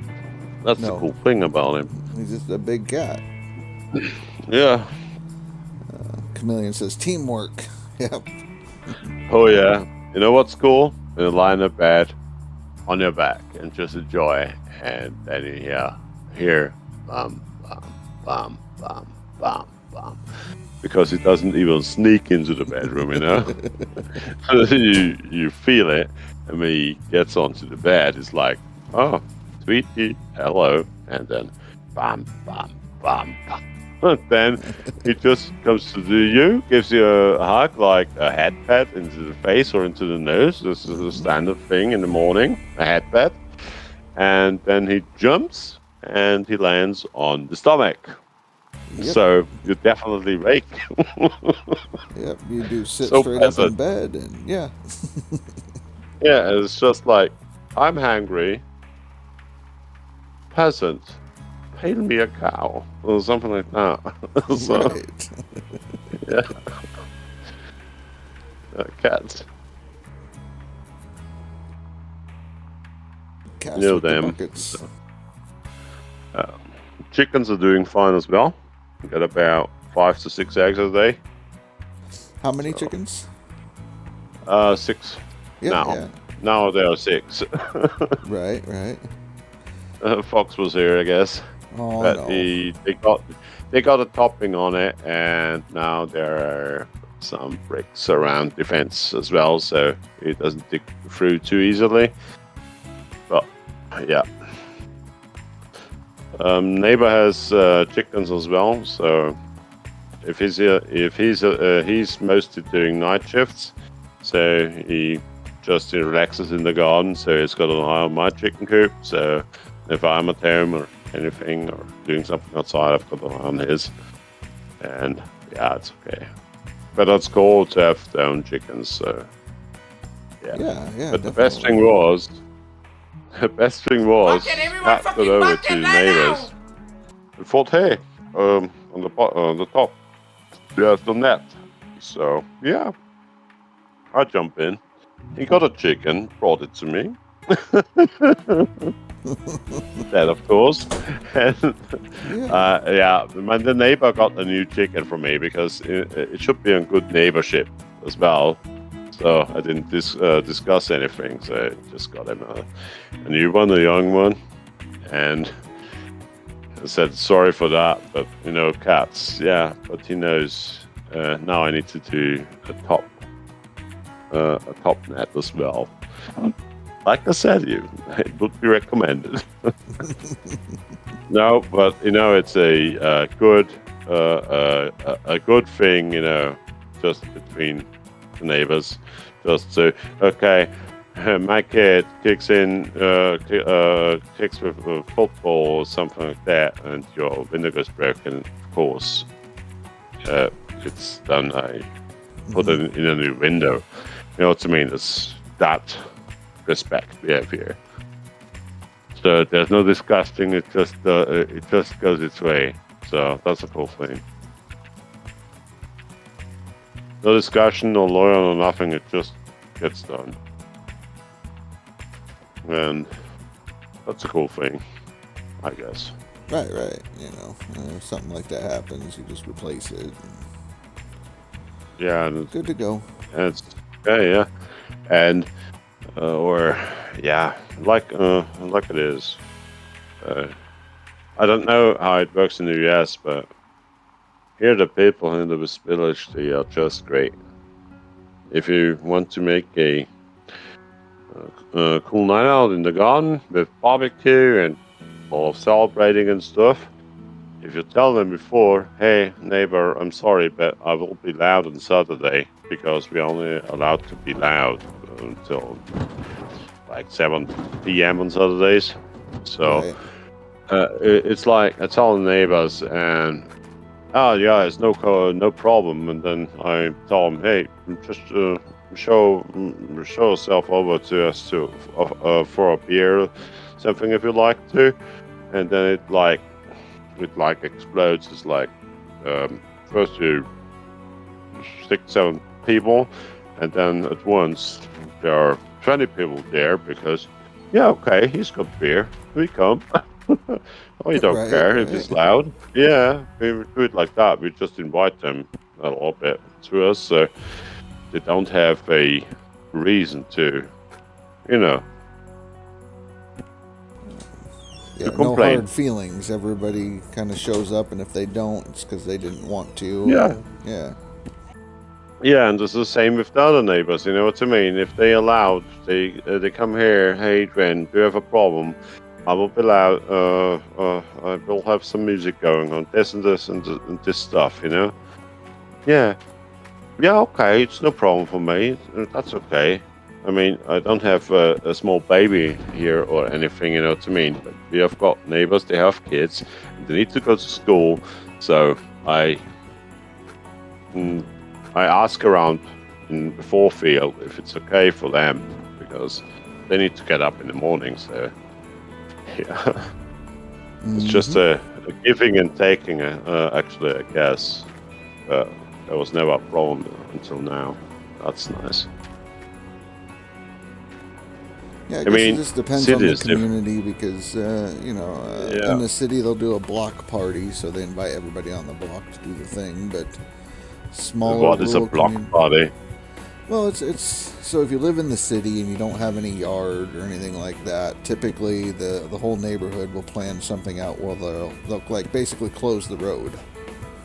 And they just have a big barbecue, everybody playing music, kids playing, parents, everybody just socializing and having fun. And it's basically everybody on that block gets together and says, okay, we're going to close each end of the road so nobody can drive through, and we're just going to have a big barbecue feast party thing. So okay, that's a cool idea, because everybody's there, everybody somehow socializes, the kids get to know each other, parents get to know each other. That's something nice. Yeah. But the rural communities, kind of like where we're at, small neighborhoods, we do stuff like that. But it's more of okay, we're going to get together at this person's house and do the barbecue, or we'll do a cookout. Everybody brings what they bring from the garden and make it into something. That's a cool thing. That's really cool.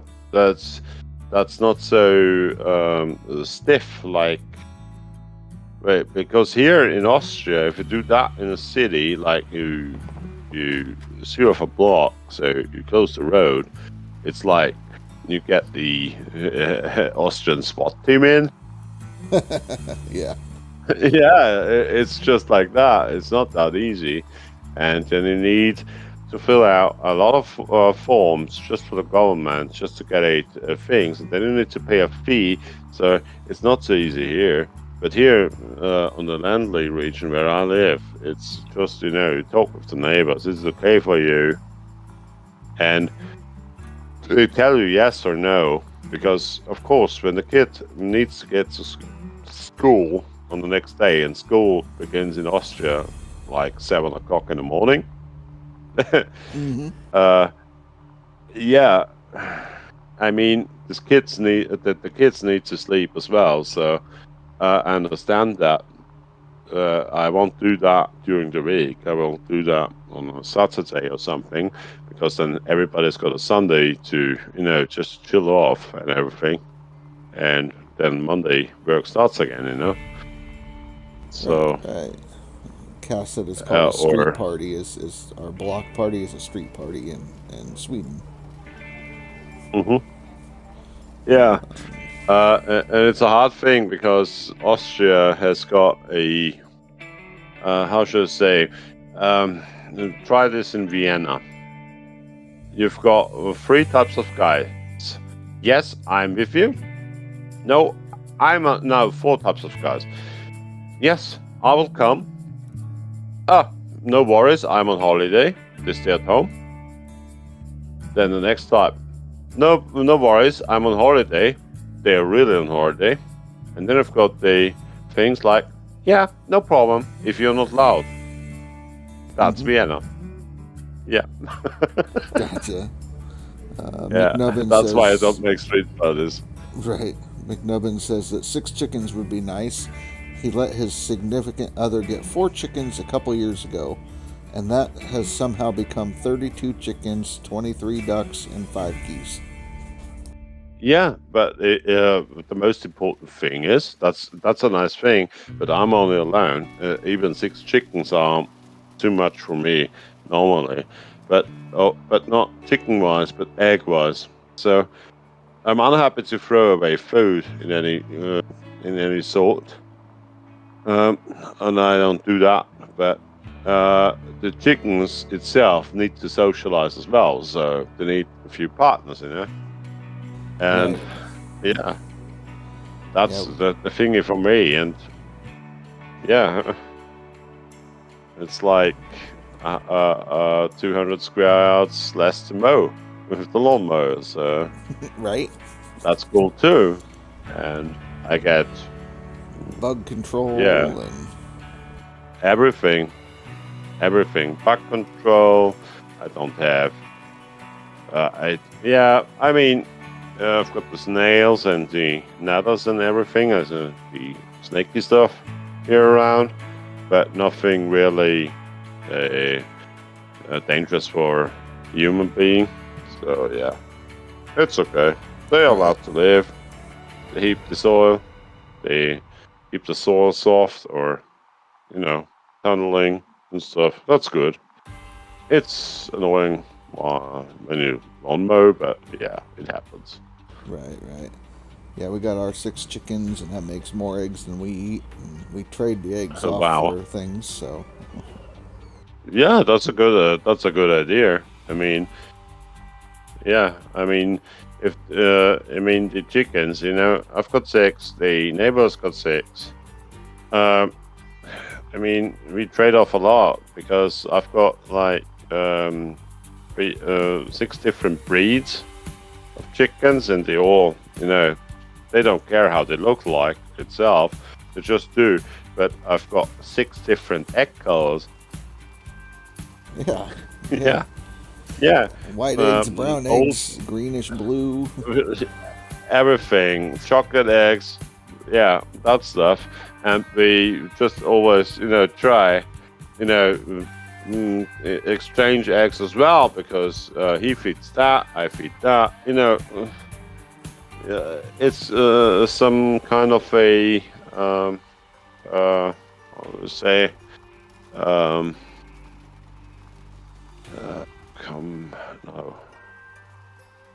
conversation starter. So, yeah, like that. Yeah.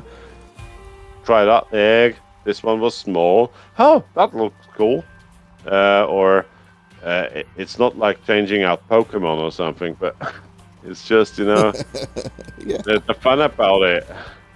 Just to have chickens, and those things are intelligent. They know how to get out the chicken coop, and they know how to dig holes. Believe me that. You know it. I know it. Oh yeah. Chickens are like dinosaurs, but they look like dinosaurs, like looking in a head, this side. But that's the thing is, because they only see one side at once, so they need to think and then take a look with the other eye, I guess. So that's why they always do left, right, front, up, down. You know what I mean? And then pick. Oh yeah. So quite funny. Oh dear. Yeah. The neighbor's feeding cat tomorrow and the chickens tomorrow evening. That's a good thing. The cat will not be amused when I come back after tomorrow. So yeah. On Sunday. Because cat hates children. He really does. It's a pity, but something must happen. He doesn't when like he was children's. young. No, he hates them. Yeah. That's the problem. And neighbor, this kid, is actually asked the neighbor if he can, just take a look in the morning, tomorrow morning, because it's 1:49 now here. So for me, tomorrow is, on the 23rd. In the morning, just to give him his breakfast and everything. And the neighbor said, yeah, I sent my child. There's no problem. She deals with cats. But I said, you're sure? Because Tweety doesn't hates children. I guess until 13, 14.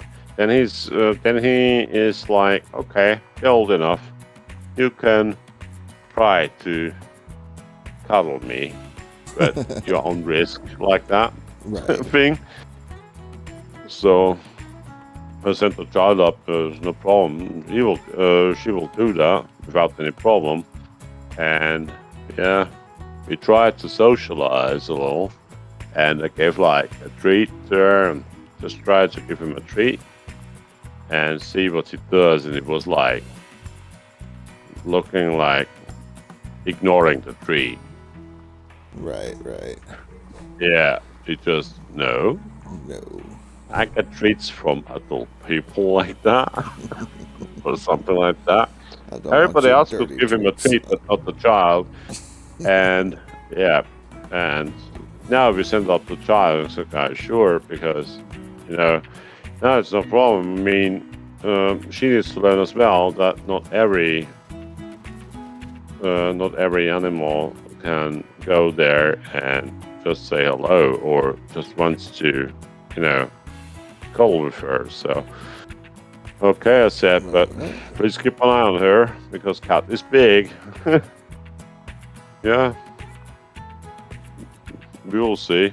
That's right. What happens? McNubbin says but they can't sue me. Yeah, can't sue you. Mm. McNubbin said that the plus side to the chickens is that the rattlesnake and copperhead presence has dwindled. Yeah, for me it was the snails, the brown snail, the shitty snails with each a salad. They are gone, definitely. And if you get one, I cut them in half and leave them laying where they are. Right. It's cruel, I'm sure, but it shocks off the other snails. Right. So that's why I do it. I wouldn't do that normally because it's always a hard thing to cut an animal in two pieces. I'm sorry. But this has to be. It's my salad. I'm sorry. Right. Must protect the food. For one shitty salad, a green salad, like a shitty salad actually, not shitty, but for a shitty salad in the supermarket, you pay like €3 for one thing, and it's like, yeah, you can't even feed 3 people with this thing. No, 2 if you're lucky. Yeah, and these salad things I've got in my garden, it's like I make one salad and 8 people can't see salad for the next 2 weeks. Right. Yeah, it's crazy. So they only took about 3 weeks actually to really gain control over the ground. Everything and just spread. Hello, I'm here. Right, exactly like that. And the salad will last until February. I planned it that much just for me. I could eat every day a salad. I could. It would be possible. And it grows because if you cut it off a little bit higher than normal, as it would normally harvest it, it just regrows, So you just leave him 3 centimeters above earth, cut it up there, and it will regrow. Okay. So you don't need to seed new. Because we got some different kinds of lettuces and salad stuff growing, and we've never really harvested it yet. So it's don't let it get too big. If they go, if they try to bloom or something, it's late. You need to harvest them before bloom, actually. But salads and stuff, if they bloom and you want them, you can pull the seeds from it if it's not a hybrid seed. So if it's a bioseed, you can grow with the seeds the next salad actually. Right. But if it's hybrid, F1 hybrid, we call it F1 hybrid. Servus. Hello. Good evening. Good morning, you mean? Yeah, there was something. It might be a little Hi, early. Dan. Hey, Cass. Yeah. Bye, Cass. Bye, Cass. Cass has been drinking. Doing Daniel. I've been doing Daniel. Gave me another 2,000 ounces. What should I care? Yeah, I know. I've got all the weekend. Yeah, you've got all the weekend. That's true. Not all the weekend, at least until Yeah, we've got the family festival tomorrow. That means I leave here on 05:30, get there at 10, be there, drink a few beers, go to sleep. We'll be back on Sunday lunchtime. Nice job. What? Check the live thing. I'll spot there now. The live thing? We're all fucking talking in right now. I'm getting there. Yeah. I'm showing my screen at the minute. Oh, okay. Oh, yeah. We're showing on Twitch or on YouTube.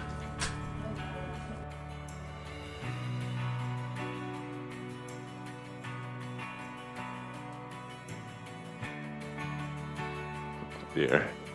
All right. You will hurt me. What you got You there? will hurt. A new PB. Yeah, nice. Sub 2 hours. So I said it now. Mm-hmm. Very good, very good. 1 hour 54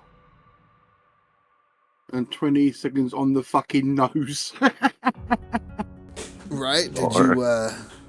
Did you freak out Chris a little bit when you were celebrating? No, because I will show you the Pokemon that I was running. Hang on, let me get the. Oh wow, the Arcanine was shite. The Arcanine was shite. Right, Chameleon says, GG, Dan. There you go. I was running a fucking Arcanine, and look how crap it was. Oh, yeah.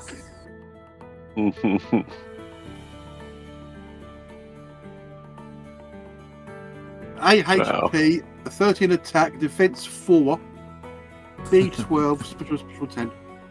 It was quick-ish. It weren't too big. It weren't a bad Pokemon, but then my starter was Warto. Okay. I like that attack. Great attack, yeah. Yeah, DV of 0. No attack whatsoever fucking ever. Try a couple of those. Fish. The dumb fish. Yeah, so I had Arcanine, I caught Pidgeotto. Primate was one of the eggs.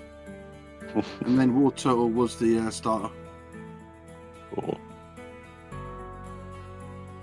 So I leveled up Arcanine to level 63.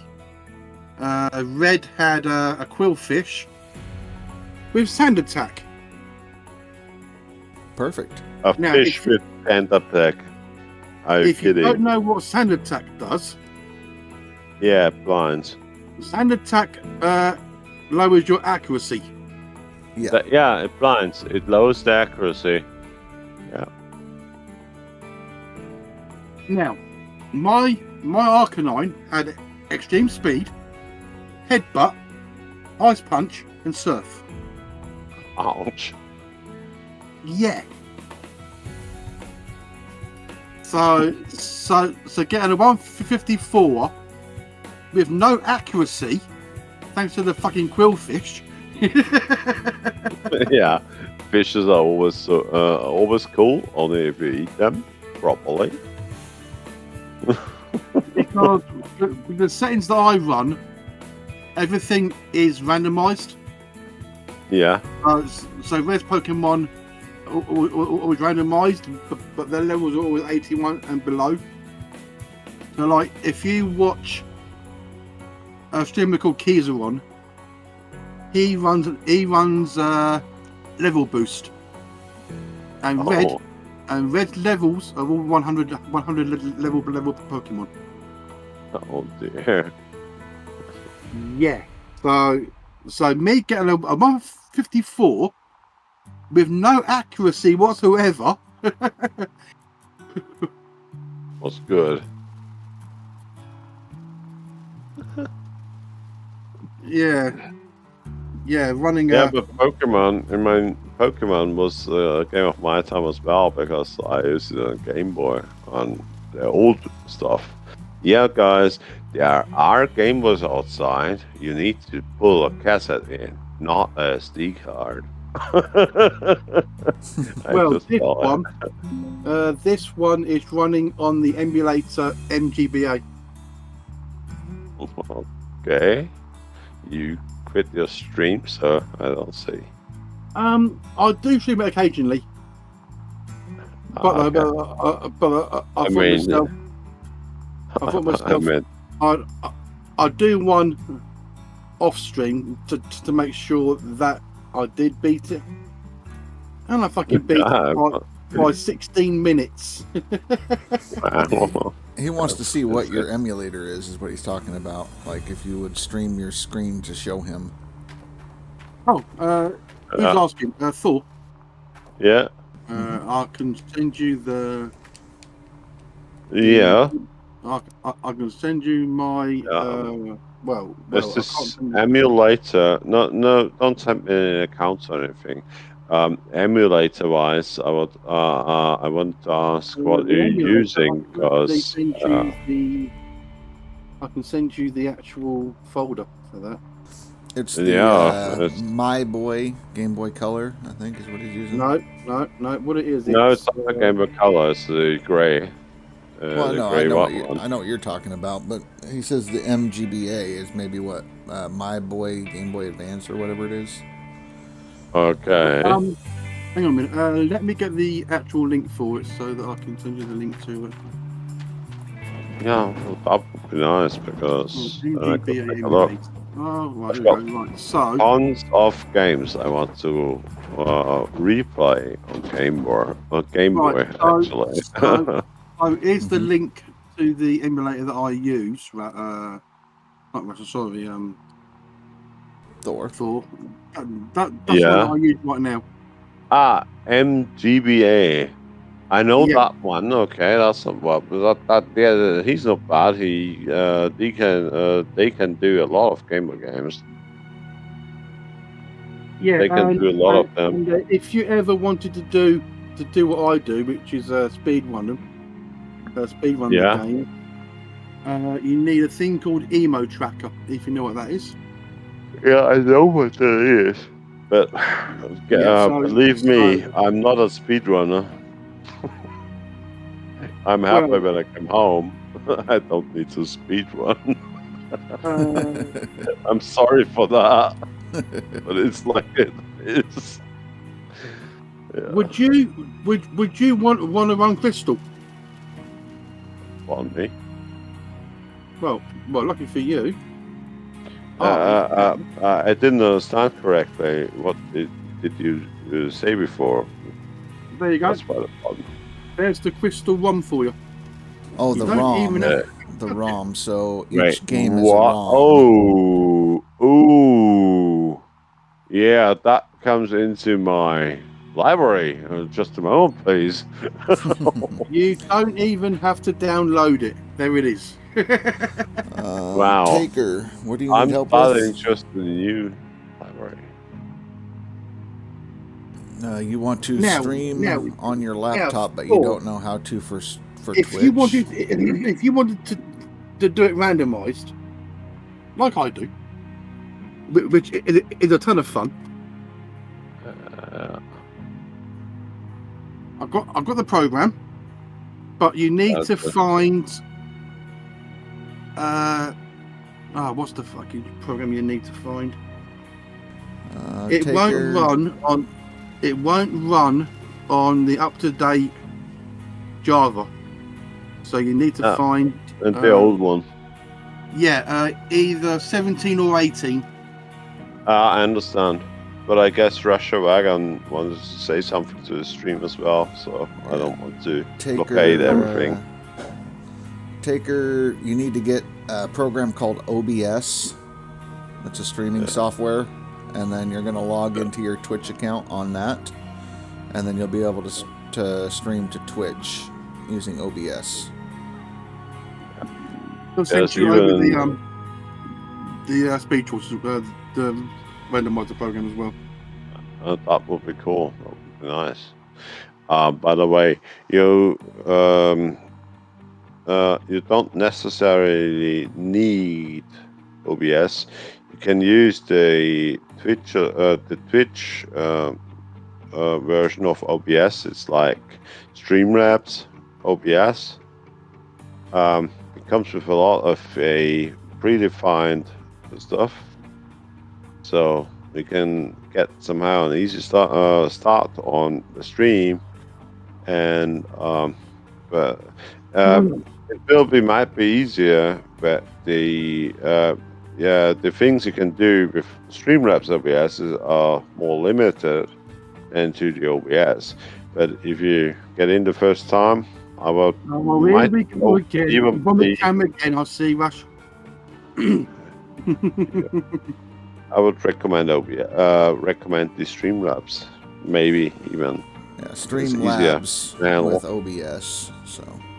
Yeah. Thanks for the GG by the way, Camino.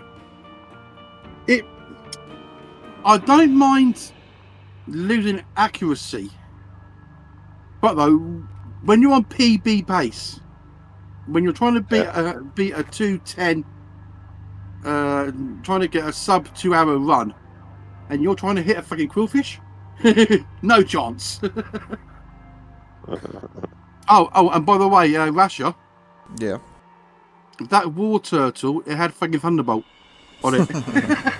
Perfect.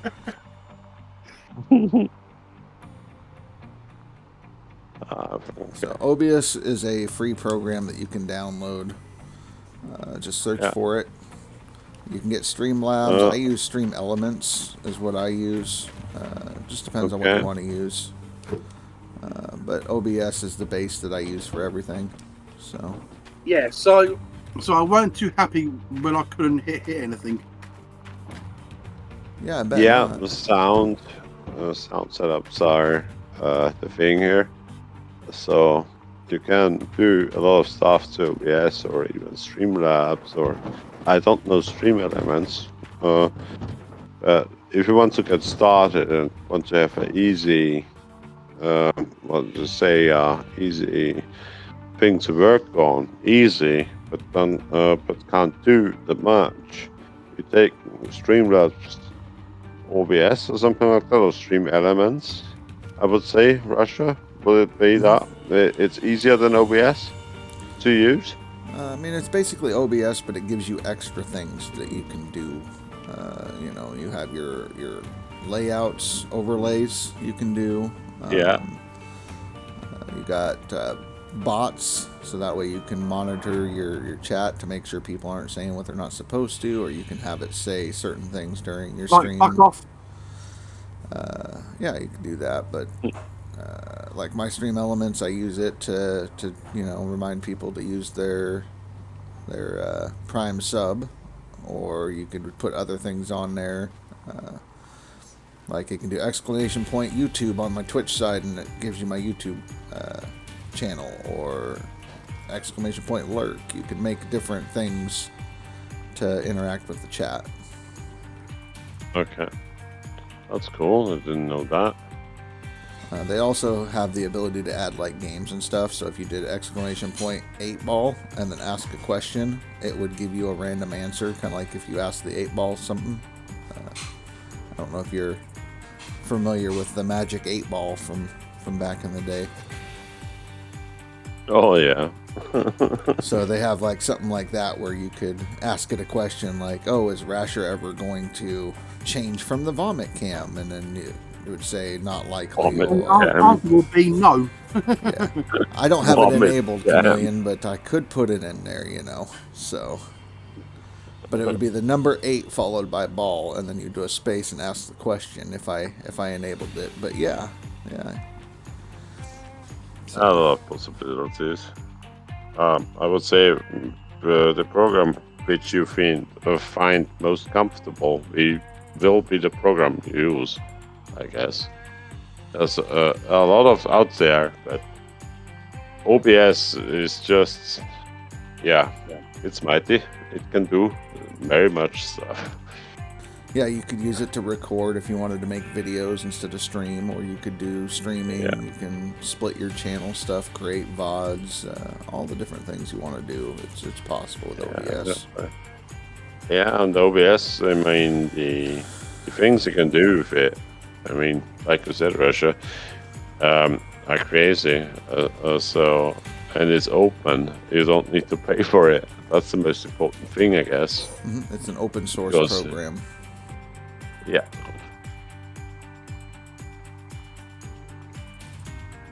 Streamlabs, the Streamlabs edition, maybe for OBS, requires you to make an account, make this and this.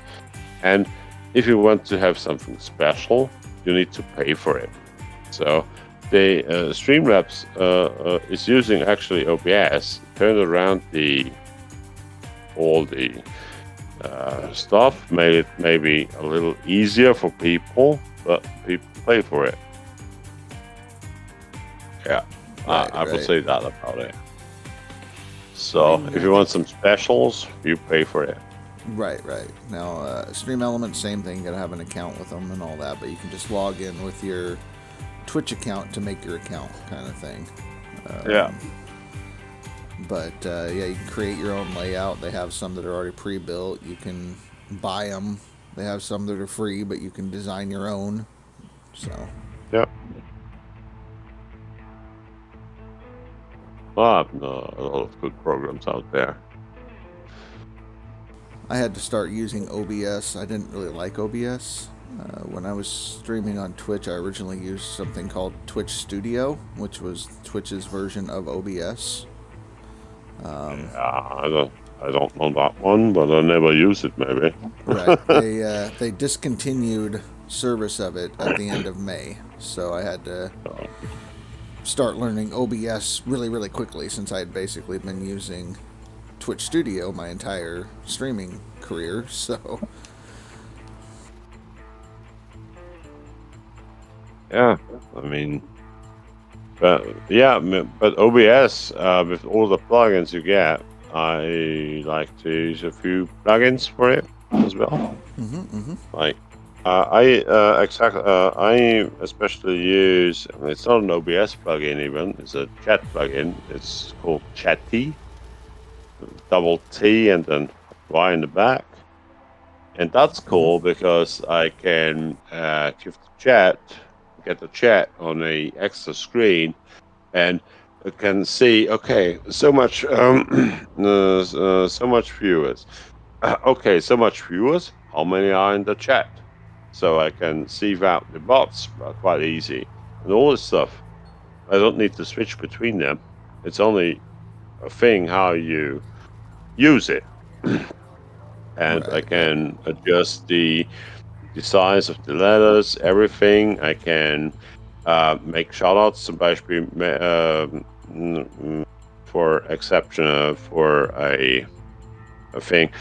I go for a Torschame like that, and as one guy tells you, hey, only 4, and it will highlight the name 4 in the chat for me, not for you, but for me. So we see, somebody's talking to me, but it highlights it. Chat makes that properly. It does it good, by the way. You can even do your surname or anything in there, and if somebody speaks it, you don't need to put an ad on it. It will highlight it for you, that you see it. Oh, he's talking to me. You know, that's cool stuff, and it's quite easily done, actually. Yeah, sounds like a good plugin to have. Yeah, it's not a plugin, actually. It's a own program. It's just called Chatty. Chatty. ChatTy. Okay. Yeah, and it's quite easy. It goes very easy on the system, so it doesn't build up RAM. It doesn't build up any stuff. It just as fast as your internet is, it is. So, and you can put in moderator functions like, okay, moderator did this, moderator did that. You know what I mean? You can put this stuff all in, and it's quite cool. I enjoy it for me, so I use that. I use Chatty now for, I guess, 7 years. It's old, but it's cool. And you even can give Chat its own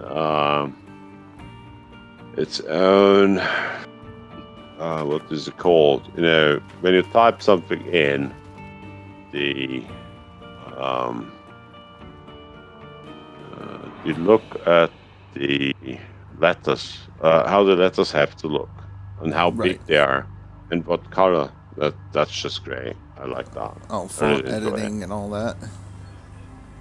I don't need to edit anything. I can even edit from Jetty the channel the channel name. Maybe okay, I'm done with dozing, so I go in Jetty like channel administration and tell him I'm not dozing anymore. I'm like digging now, digging for hell, and press on it, and it just goes over the stream and just ignores everything else. It's just cool. This stuff is just cool. No, it sounds cool. Ryan Yeah, just went back to we need dozing. to try it. Yeah, one needs to try it because for me it works, but may it won't work for you or for Russia. You know what I mean? That's, Let's the see thing how much about I'm it. behind you now. I'm still behind you, Russia. I'm not holding buckets. Sorry, Dan. I'm not. I didn't hold buckets, but I got like 1,000 ounces today. Let's have a look. Only. Let's see where you are anyway. Yeah, but I got a new claim now, and it's finished for it's finished for digging on Sunday afternoon. So I will get a dig on if I'm not too wasted from the family party at the company. Let's have a look. Leaderboard. Let's have a look. I don't want to look in. So you're still 3,000 ounces behind me. Again, I was 2 hours before. I was 2,000 ounces behind you. Yeah. Yeah, you're gaining on me. That's good. That's okay, Dan. That's cool. Well, that's okay. Well, actually, at the minute, the and Viz is catching up, is he? 15,730, and you're at 12,522. Yeah. Just a question for you. How high is Viz now? And 90s Daniel? Wiz is now 6th with 8,181. Okay, he stayed the same. He stayed the same. He stayed the same since. His season is at 6,203. It's season, okay. And max gold? Let's see. I'm behind you, I know that. His max gold is 8,181. Oh, he gained 1,000 ounces in the last 3 hours. He gained. Gained. Let's see. Chameleon, the only way to see the leaderboards is inside of the game. They're talking about the leaderboards on the non-DLC side. Yeah, that's true.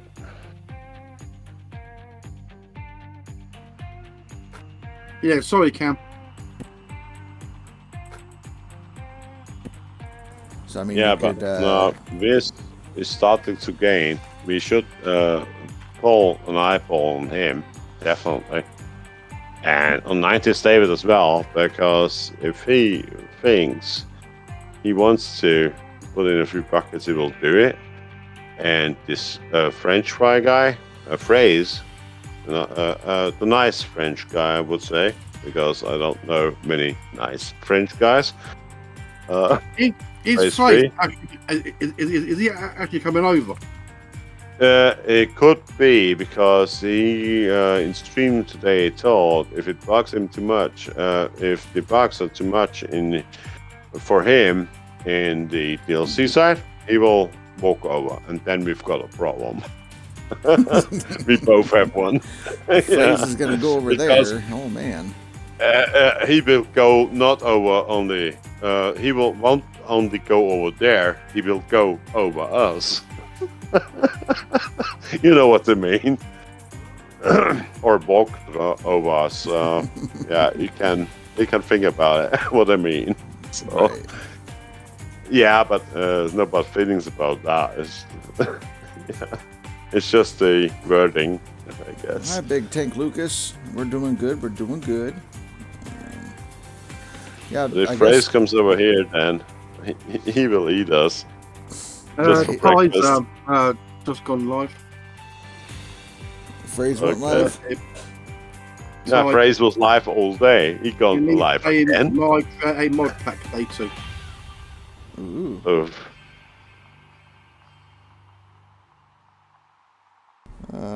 Yeah, about the only thing we could do, Chameleon, would be like if somebody wants to post screenshots of the leaderboard into the GMS. That's about the only thing we could do is update it that way on my Discord. Or watch streams if somebody streams. Check the stream, check in with them, be like, hey, what's the leaderboards looking like, and they'll pull it up for you. Yeah.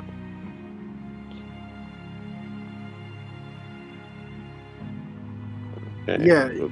Yeah. I know one of the ones I've got is a Suicune run. I've got a Suicune run, I've got a Kingdra run. No, that one, I've got a Kingdra. But that's good. If you keep playing Pokemon over the weekend, you know what I mean. That's good for me. I can catch up on Sunday. I won't catch you. I won't catch you up on Sunday. I stream it. I don't stream it anymore. Why? Because it ain't popular. What is not popular? My channel name is called Dozer Dan. It ain't called fucking Pokemon Dan. Yeah. Although, I mean, maybe you chose the might game. Be good, you know. You know, I'm not a lawyer, but you chose the game, so yeah, I can't tell you anything about that. But I won't laugh about it because Pokemon, I like myself, and I still like it. When I get a glimpse on an old Game Boy with Pokemon in it, then I have fun. Even Zelda. You mean like Pokemon Red, Blue, and Yellow? Yeah, red, blue, yellow, exactly. With a black and white Game Boy, I've got the most fun with it. Even Zelda, Link's Awakening, and all this stuff. Super Mario 1, that was cool. Or Tetris, oh my god. You can actually play them games hours. on I played on the grey Game Boy, yes. There is an actual Game Boy emulator as well. Yeah, I know. I've still got the Game Boy at home with the games. Yeah, it was pretty good. I had one of the original Game Boys, the big gray brick. Yeah. Know? And yeah, the gray brick. It was like you could game 2 weeks through with a pack of batteries. 2 weeks. Right. It was possible. And then the Game Boy Color came. It was like every second day, new batteries, Mom, please. It's like the Game Gear. Your batteries were gone in like 4 hours. Yeah. There were was like the Sega Mega Drive, the handheld Sega stuff with Sonic.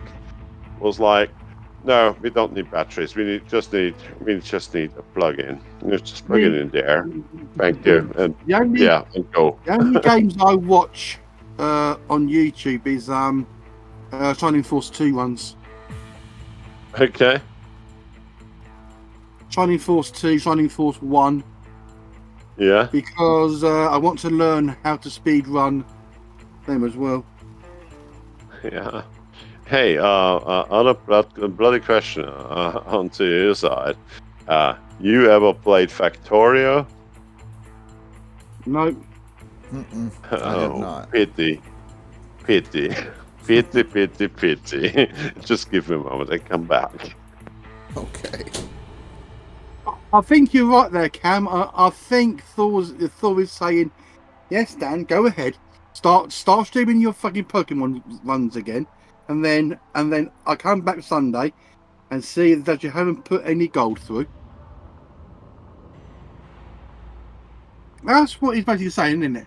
That's it. It's like, you do that, Dan. Play the games. Well, it's like I said, that I have got six runs to do, but none of them are a freaking Mewtwo one.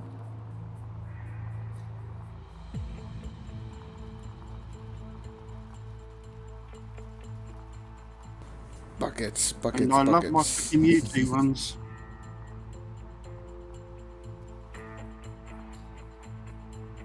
So now I've got to beat my new time.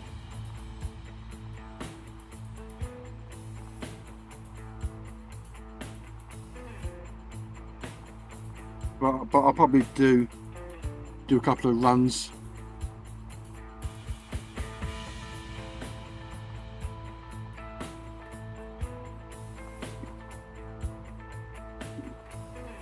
I'll see if I can make some new ROMs in a minute before I go to bed. Need a Ninetales run. That's what you need. Do you mean the one that evolves from fucking Meowth? No. The one that evolves from Vulpix. I would never run a Firefox. Please. Come on. Best Pokemon. It's weak to Thunder and friggin' Surf. What, Ninetales? Ninetales is weak to Thunder, Surf. But it's a randomizer. It ain't stat rando. It's just every item is randomized. I'd still run Firefox. The only good thing about it, if I make a level boost seed, the Snorlax is a level 75, not level 50. Yeah. And the Lugia in Whirl Island is level 90, not level 60. So you're basically only 10 levels away from Red, who was all level 100s. Oh, by the way, Russia,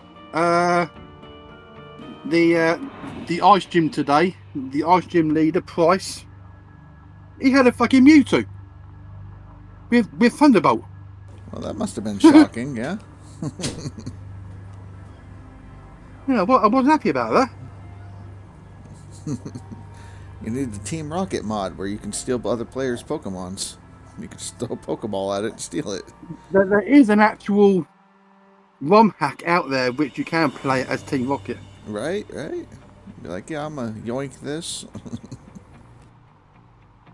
I think Jason's has been playing it recently. It's Pokemon something. I can't remember the fucking name of it. Hang on a minute. I'm actually talking to Jason. No, I'm playing Crystal, Cam. I'm playing Crystal Randomizer.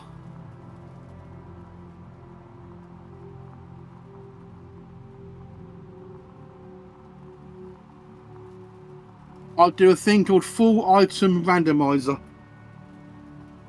with a thing called Shop Sanity, where everything in the mart is all randomised, and my Pokeballs are all free.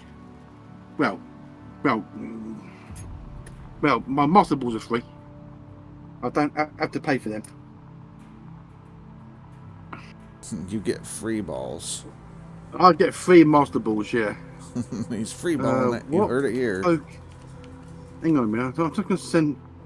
What Poke hack is. Welcome back. Thank you. One you play as Team Rocket.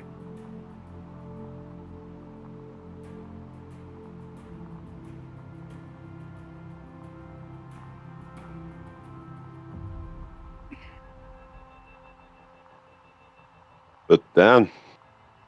Yo. Yeah, you know what's tickling me a little bit sometimes? You know, I went to this payout like I'm a little short of you, or I'm a little over, and now I'm 3,000 behind. I know that, yeah? But the thing is, I resetted the game the first time today, ever, Hang on a minute. Hang on a minute. Cam's saying if you beat the first part of the game, you go to Kanto. No, on Crystal, you do both of them. You get Kanto and Johto.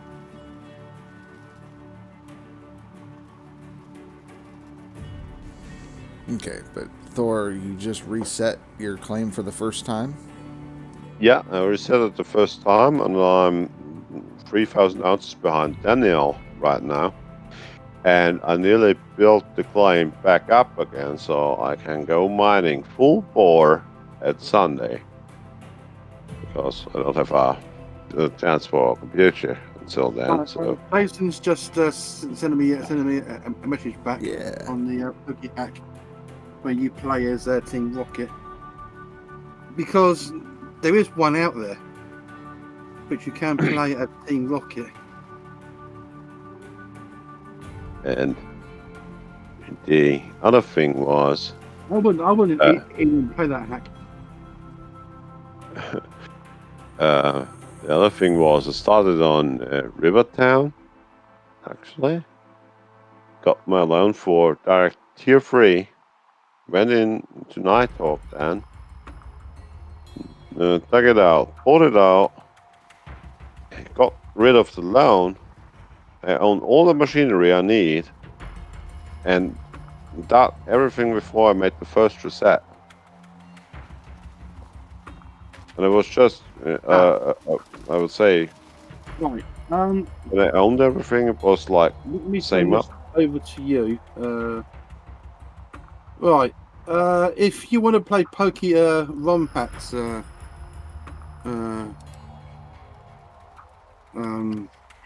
Or no. or yeah.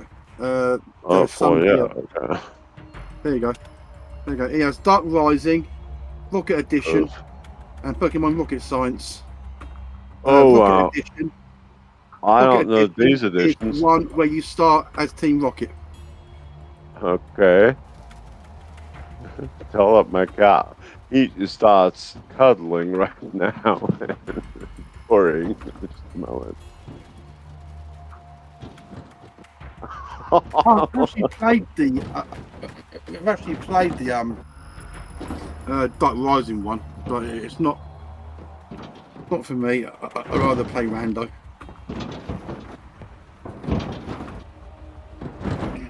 Oh dear.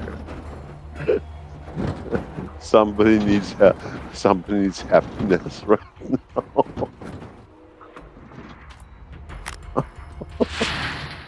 Oh, right, guys, I'm gonna go to bed. Well, no, I'm gonna go on my phone. Hey, see you then. Talk to you later. Yes, sir. Take it easy, And I'll man. see you Sunday for. Yeah, Sunday, if I'm lucky, and if I'm not too carried away on Saturday, it will be Sunday, I guess, between your time, yeah, 13 to 1400. Afternoon. Yeah. I always come back. I need to drive 200 miles before I get home, so, and the same as tomorrow, I need to get there. Yeah. So what time are you leaving in the morning? You don't want to know. Actually, in 3.5 hours. So I think you better go get some kit. I better think like, I don't go to sleep, take the motorcycle, go to the company, and sleep there at the company's, what do they call, celebration while the boss is talking, and then I'm fit. It's like, that's just like, yeah, it's just exactly like that. It's badass, but it works good. just like, Adrian, what? Are you actually listening to us? Yeah. Nope. Well, yes.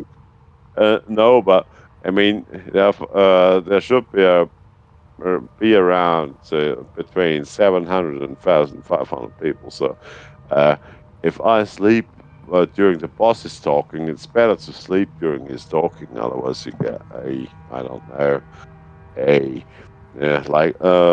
a small aggressive thing in your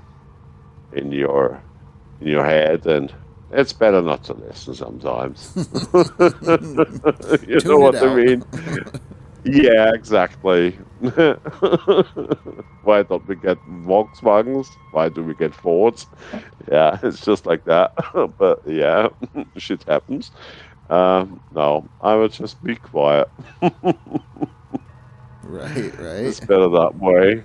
I mean, I'm not afraid. I mean, yeah, if they put me away, it's like next day I go into the next company and, hey guys, I'm working with you now. Yeah, because Right. everybody wants to sit on a dumb seat and not doing anything with their hands. So I've got not only me, but a lot of people which do labor or have a little bit in their brains. They just, Later, get Dan. inhaled by the industry. Mm-hmm. They get inhaled. So Yeah. quite cool. Yeah.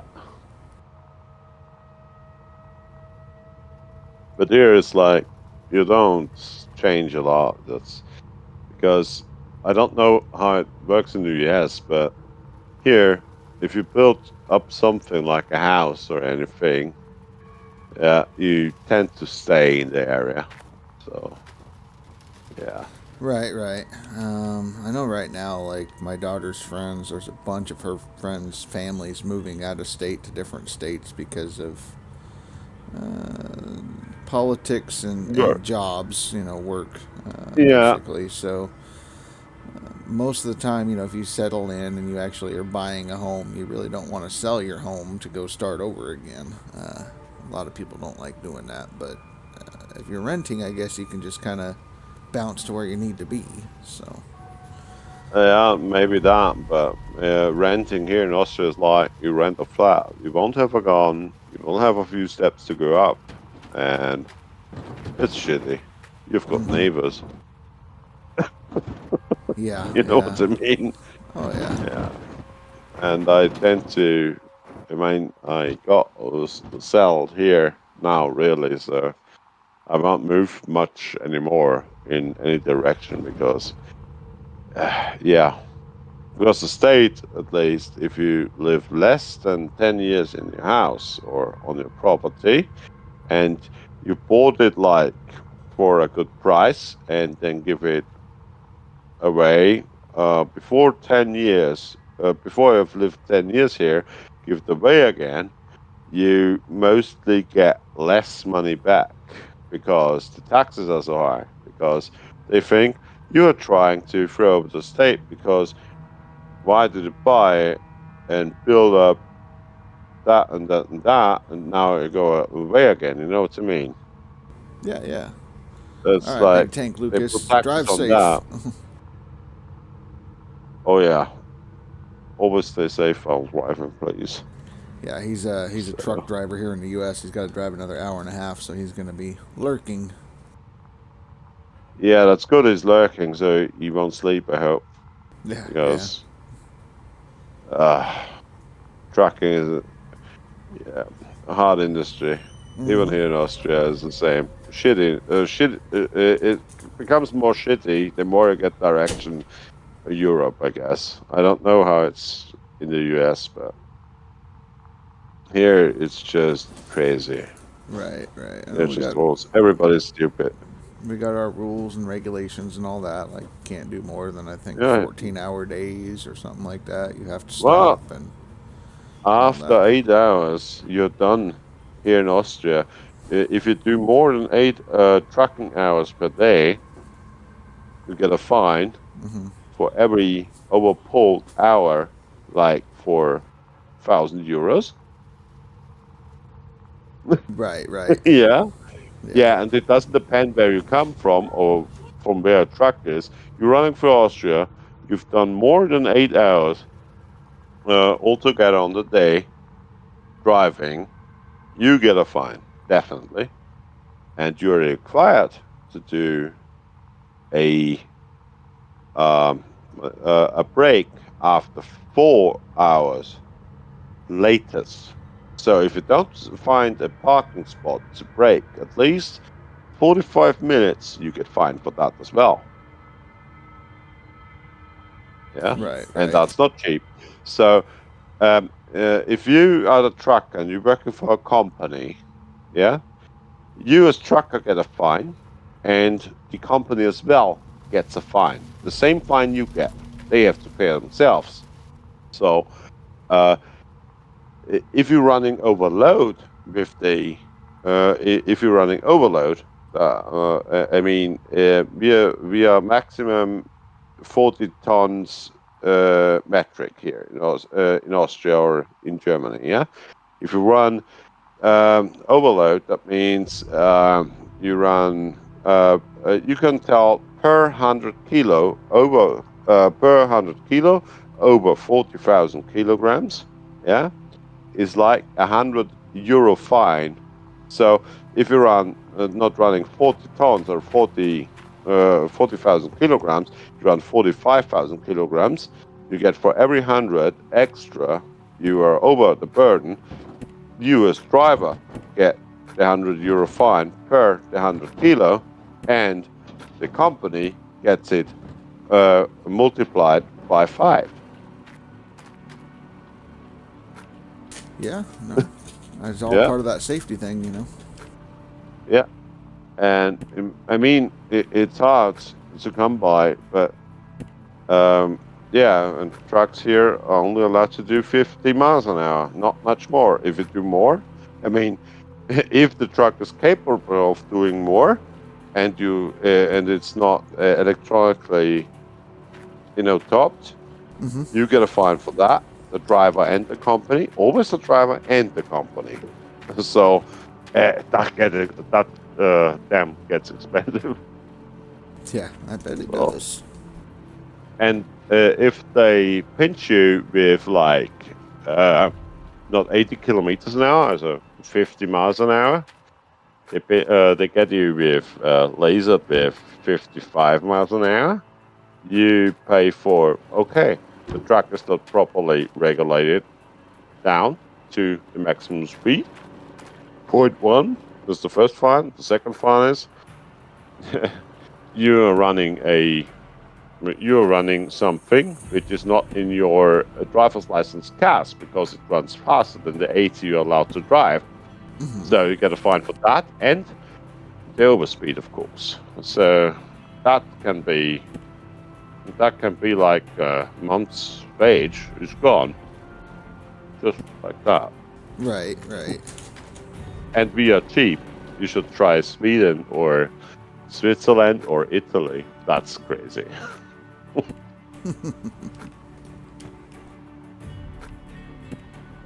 I got for 10 kilometer overspeeding. It's like, I would say 7 miles an hour overspeeding. Yeah. On the highway, like a €100 fine. But with the nonsense, if they don't have these speed cameras, and they pull you over, you pay extra for the pullover as well. So if they pull you over, you need to pay the officer's working time actually extra. So wow. That would cost about, I would say, €100. So if you get a normal speeding ticket, like from from a box, which when they don't pull you over, it's like half. And if there's like you're allowed to do 100 kilometers an hour or something like that, and there's a buy box on the side because of sound reduce or something, then it's a environmental fine as well. So they paid double. Wow. Yeah. So yeah, and idiots which get too fast in the village, like in the village here in Austria, you're allowed to do 50 kilometers an hour. I guess it's about 30 miles, something Yeah. like that. 30 miles 30, an hour in the 35, yeah. village. It's, more 30-ish. But if you do like 30 kilometers over, like 15 miles more, your driving license is gone like for 3 months. And if you do like the double speed in a village, which you're allowed, the car is gone too. The driving license is gone until further notice. That means you need to go to a psychiatrist. You know what I mean? Right, So right. yeah, and then it gets really expensive because they take your car and they sell it on an auction, and you don't see a cent of it. And they don't care if it's you as an Austrian or an Italian or a German or an American with his own motorbike from America. They don't fucking care. Right, rules are Yeah, rules. yeah. So yeah, and rules are here for, how should I say, not hurt yourself. So that's why they're here. Right, not hurt yourself, don't They hurt can be others. crazy. But if you want it really expensive, go to Sweden, Norway, Switzerland, or Italy. That's really expensive. Do like 5 miles over the speed limit is like 400 euros. Oh yeah, easy, yeah. Yeah, or don't having enough distance to the in front to the car in front of you is like, yeah, it could get you. Could cost you the driving license here in Austria as well. So not having enough distance to the front car costs you the driving license like 2 seconds. Right. So if you do 100 kilometers per hour, it's 36.6 meters per second. So you need to have a 70 meter distance actually. That's the minimum. We say that's the minimum. That's 2 seconds because you need a second to react to brake. So if you're below a second, then the fining starts. Right. So, Hi, and Nuke. that's How like you doing, Nuke? that's like the length of a tractor trailer, less than a tractor trailer, but you need to have distance as well. So yeah, they are quite hard, but it works good. It works fine.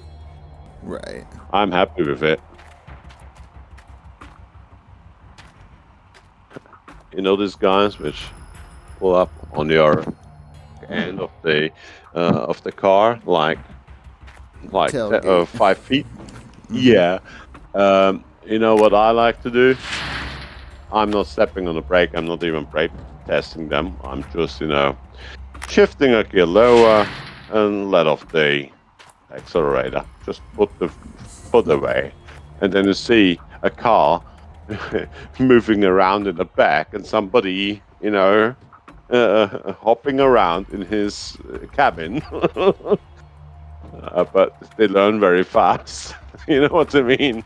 Oh yeah. I'm not. I don't want to brake check them, but I need to get them. Hey, it could be that I get slower as a point because something is in front of me. So I do it like that on a nice way. So I don't need to let him go off anywhere. So yeah. Brake checking in Austria is like you never get a driver's license again. No. Right. The good ones. Oh, that's cool. I like it.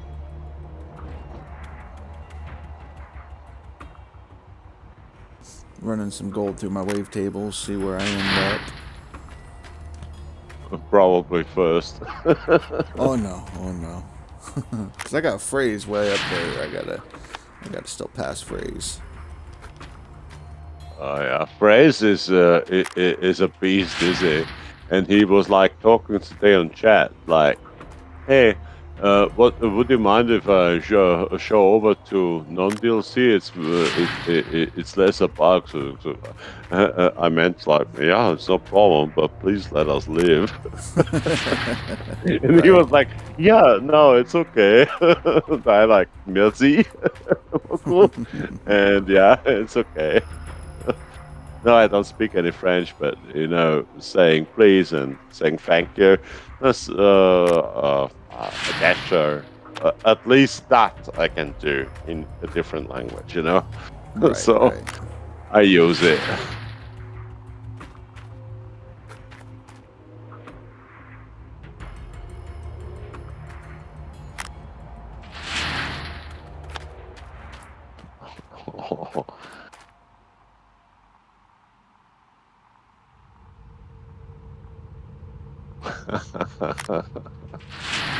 I'm sorry. There's something coming into your Discord on the normal memes. That's cool. I like that one. I'll have to check out the Discord memes after I'm done streaming. Oh yeah, there'll be good ones in there. Not memes, I would say, of SFW and the other W stuff. Right, Quite cool things in there.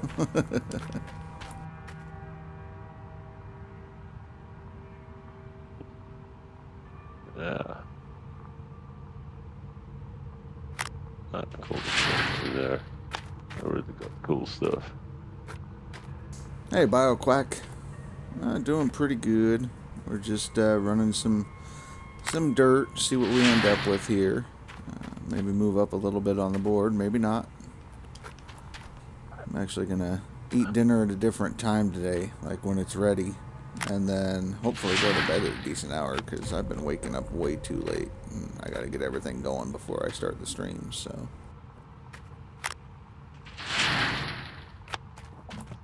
Chickens get mad if you don't let them out bright and early.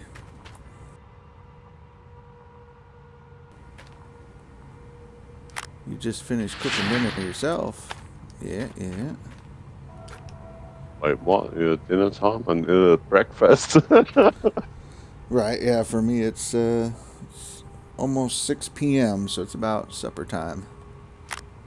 Yeah, for me it's 3 a.m. Yeah, an early breakfast. Yeah, 2 hours of sleep is just perfect. Yeah, 2 hours, Tweety will get you up. Tweety will get me up, definitely, yeah. If I'm not getting up, he's like running ballistic. Mm-hmm. It's just like, pulling the pin off a hand grenade, and he just, goes for it. Right. He can do it. Yeah. But he's a fine cat. Yeah, he's like a landlord,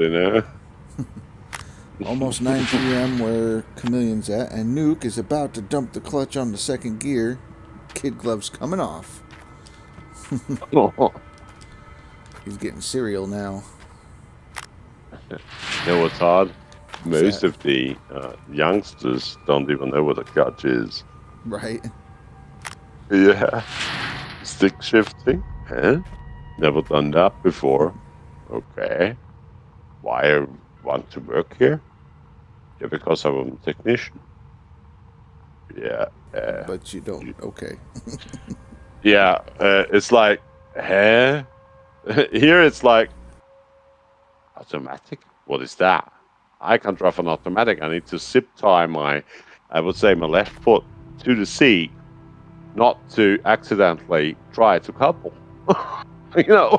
Right. Because if I couple, I give left a left foot brake, and the left foot brake here is like, with me, it's like step full on the clutch, but fully through until you on the road.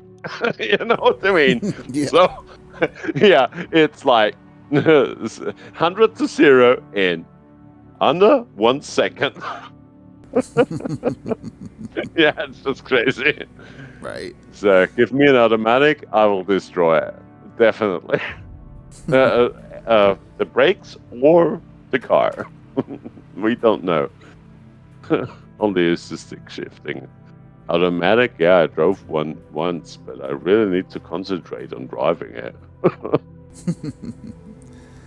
Let's see, Chameleon. He's almost to breakfast, almost 3 a.m. his time, so just shy of 3 a.m. Yeah, same here. BioQuack, nowadays to get a standard, you have to special order one. Yeah. In order to get a stick shift in the U.S., we have to special order it. Really? Yeah, everything's like automatic okay. here. The last car I bought, nearly new, was 2005. Yeah, it was 2005.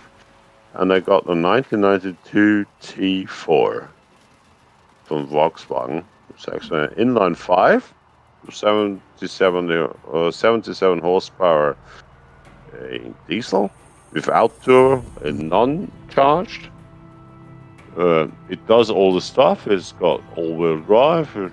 It's just fine with a stick shifter, and it sounds like a Sport Quattro from 1980s. If you dump it really good. So right. Yeah, because it's quite okay. Mm-hmm. No, that's what I mean, Chameleon. It's 2:57 a.m. his time. Yeah, 2:57 here as well. Chameleon, where are situated at? Welcome from Austria.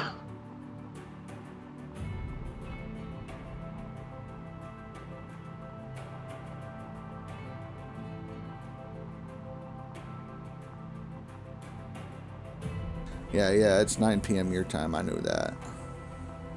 Eastern time in Canada. Let's see, BioQuack. Yeah, we're almost at already 150,000 on the leaderboards. But I mean, we're like halfway through the season too, so. Chameleon, Quebec. Should be nice. Yeah, one day I will do that myself. But I will take a camper van or a motorcycle, something like that, and then go once through it, just to see the nice things and stuff to see, what there is to see. Yeah, this will be one day, but I need to save up money first, because, there are other important things in the world than just, traveling.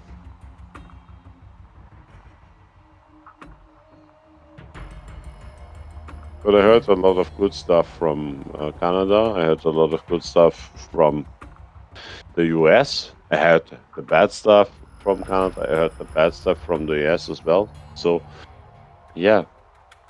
But I want to make my own picture about it. You know what I mean? Yeah, it's like make your own experience of it instead of. Yeah, exactly. Mm-hmm. Because there can be people that just tell you that and that and that, and then it's just like, oh no, I don't go there because he told me that was shitty, that was shitty, that was shitty, but he never told the good things. And that's why I don't care what others say. Never do.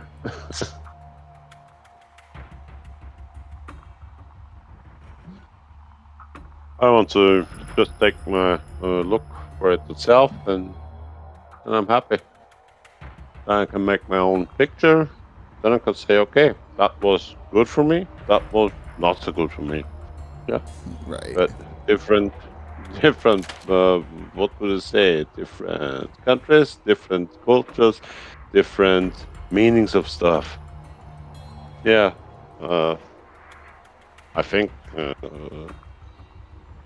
one could say like that. Yeah.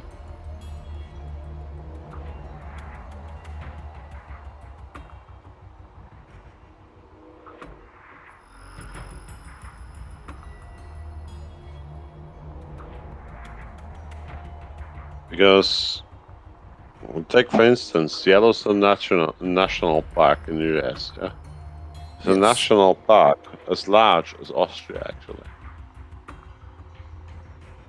From the ground clearance, you know what I mean, from how much it extends. So It's a huge park. That's cool. Yeah, and it's the same size as Austria actually, or even more. So that's just like wow. Yeah, not used to such sizes. And Canada, for instance, I mean, you've got cool things too. I mean, I don't have maple syrup. I never tried it. I don't know how it tastes. Culinary stuff, yeah, mac and cheese. Yeah, I make that myself as well because it tastes nice. It works out for me. Yeah. Just take a look at the country, but because maybe learn a lot of stuff new. Who knows? You know, that's the thing for me in traveling. It's the same with the motorcycle. So, if I've got money, just like blow it out and go around Europe as long until the money's up. Yeah, it's just like that. Yeah, you laugh now, but it's just like that. It's okay. Fuel in the tank. Yeah, I've got €100 left. That will bring me home. That's okay. If I've got that in the side, I'm happy. I get home. You know what I mean? That's the most important thing here for me. So I don't do any credit cards anymore. So I only run cash. So I don't have assholes which can, or dumb ex-girlfriends. Right. What my account. You understand what I mean? Right. You have your own money, and you don't have to run credit and go into debt. Not even that, but the thing is, many countries now are really turning over to Stripe only, or you know what I mean. And that's like cards and all that. Yeah, I'm not interested in this shit. No. It's like, it's practical, but cash is cash. You know what I mean? Right. Bring back gold coins. Let's do that. Actual physical currency. I got physical currency. You don't have a Stripe anymore. Put it away. The seasons was faster than my mind. That was good.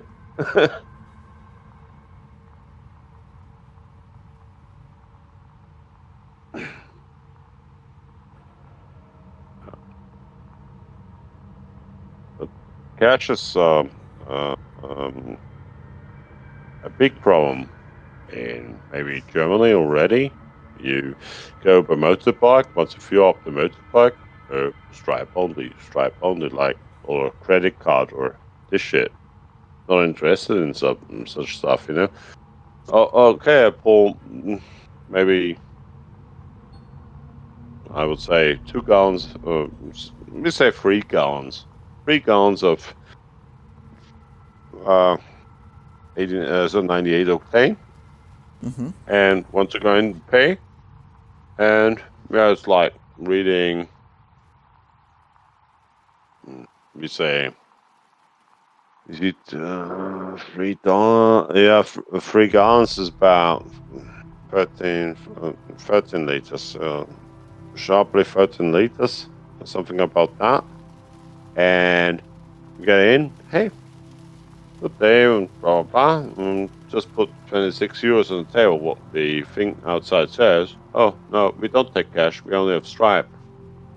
Oh, that's nice. Why didn't you tell me? It's not written ever. So they start telephone. Yeah. Is she allowed to take cash? Yeah, I don't care. You know what I mean? It's not my problem. They don't write it there. For me, I fuel up my car and I go to pay, and I want to pay, so I'm not doing any dumb stuff. Actually, you know what I mean? Right. So right. money is money, and cash is cash. So, yeah. That's the thing about it. And that was like a half an hour procedure until they have got it done. It was really funny. And I did, on the way up to Germany, I did like the same refuel station again and again, and also it's the same thing. Nothing standing there. Okay. Cash is taken. Okay, good for me. I will fuel up, went in, gave them the money, and we are not allowed to take cash. Nice for you. It's not standing outside. On the way back, they didn't even ask anymore. They were just happy that they paid. Right. Yeah, you know what I mean. You just need to take a nail and a hammer and hammer that nail so hard that they just are relaxed. You know what I mean? Yeah. I mean, it wouldn't work in the US or anywhere else, or UK is a big problem, because when we went up in Scotland 2011, they had a huge problem already with us paying cash, but nobody at the time had a credit card. We don't need stuff like that. And it's like, I've got it in the pocket, and I pay it out of the pocket. Finished. You know what I mean? When it's empty, it's empty. Right. Yeah, that easy. Yeah. Yeah. And then a friend of mine had a credit card at the time, and then he paid, and we gave him just a money in cash all the time. He was so angry. He was running. I guess on the last day, he was running around with I think €4,500 just on fuel. You know what I mean? But in cash. Right. Because I got traveling, I've got cash with me. You know, this is just a safe way. If your credit card gets stolen, I've still got cash. You know. Right. I will get something to eat. I will get fuel. I will get everything I need with cash. Yeah, and it was a problem in England in the 15 years ago already. In Austria? What? You want to buy cigarettes? Yeah. Sorry, we don't have Stripe. Cash. It's just like that. So you can't. You can, in higher situated restaurants, you can pay with the Stripe, but mostly here, nearly everything runs on cash. So that's a big thing here.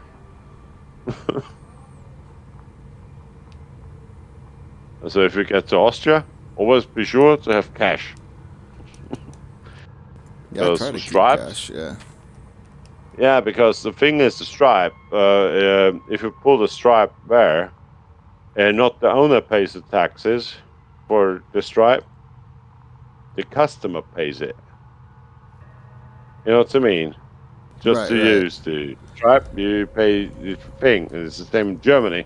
It's always good to have a good settled pocket of cash with you, just for if you pay something, like you went out for a lunch or something, it's better to pay with cash, actually. Because, the owner, I've got Stripe, but they won't tell you that 5 or maybe 10% you pay more because you paid with the Stripe. So, yeah.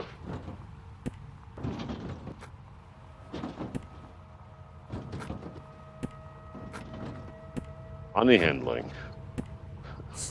Stripe is cool, but it's cool, but it can be an annoyance.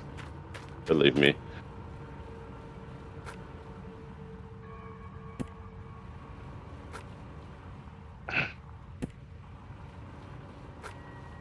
But who's ever been perfect? Right. They're trying to implement something new. Yeah, they try, but Austria's like, Yeah, it's nice. You want stripes, but we don't want it. Right. Yeah, We'll yeah. pass. I'm happy with it. I'm happy with it. I've got more control over my money like that because of the stripe is just to pull it through, and then you stand there on the 29th of June, 2 days before you get your wage, and like you get shopping and then pull it through and wait what? You know what I mean? Mm-hmm. And I hate that. And if I haven't got it in my pocket, I can't buy it. That's the good thing about it on non-stripe. Right, You know, right.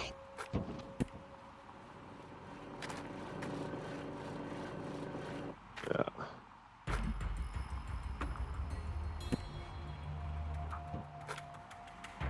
You're pretty quick with cleaning, I must say. Try to get it down to where I can be semi-efficient. Not on a semi-efficient, you're just efficient. That's just perfect. You're fast, you do everything you need to. We'll run these buckets real quick, see where we end up, and then I'm gonna do a raid, eat some supper, and then I might come back and do another stream this evening a little bit. Yeah, your evening, my good morning. Yep, your morning. Yeah, which one? Oh, wow. Now, I need to go to bed then. It doesn't help. Hey, Rasha. It was nice having you, but I wanted to know if you're unhappy with my much talking or something, just tell me, please, yeah? I'm not unhappy about it, but I need that sometimes. Oh yeah, no, I'll let you know Okay. if it's too crazy. I appreciate you hanging out. Yeah, okay, but you let me know. That would be good and informative. It's not a unhappy thing for me, but it's good for everybody, I guess, if that thing comes in. Okay. Yeah, not a problem. Yeah, nice. Seeing you on Sunday, hopefully. Yeah, I'll be around, and you have a safe trip. Enjoy your get together. Yeah, I hope so. I hope it works out properly. I hope the motorcycle even starts tomorrow morning. Yeah, laughing. It's 92 as well. So It's a good it year, needs a little apparently. bit of love. Yeah, it needs a lot of love. An old Africa twin. That's uh, yeah, that's me on the title photo in Discord anyway. So yeah, she's a fine motorcycle. That's a good thing. Not too fast, not too slow. Yeah, just perfect for me. Not good. Have a good one, everyone. Bucket, everyone And fucking I bucket shall right now! miss you, Chilla. All Ciao. right, later. See you.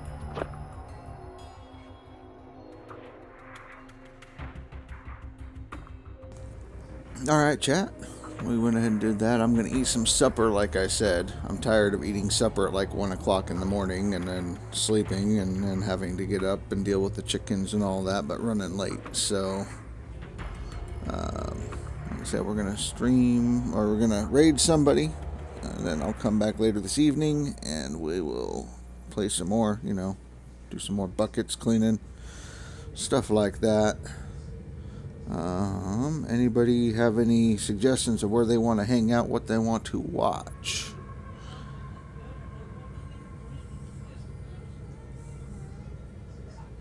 No rest for the wicked.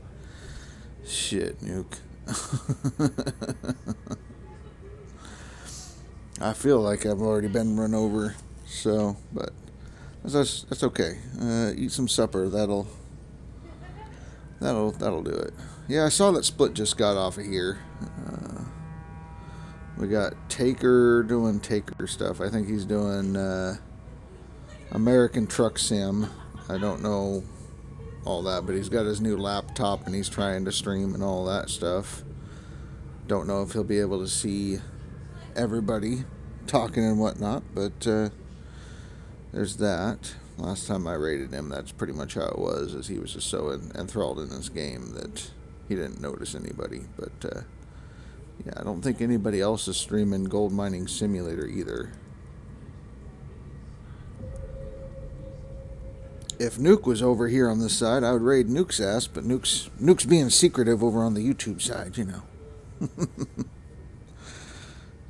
Yeah, I didn't see anybody on the Gold Mining Sim stuff, and I only have a couple people that I'm friends with that I have that are streaming right now, or that I'm following. They're playing some crazy games, probably stuff that I wouldn't even be interested in watching, but, you know, so. I guess we can go raid Taker, fill his chat with buckets, stuff like that. Bug him, annoy him, all that good stuff. You know how it is.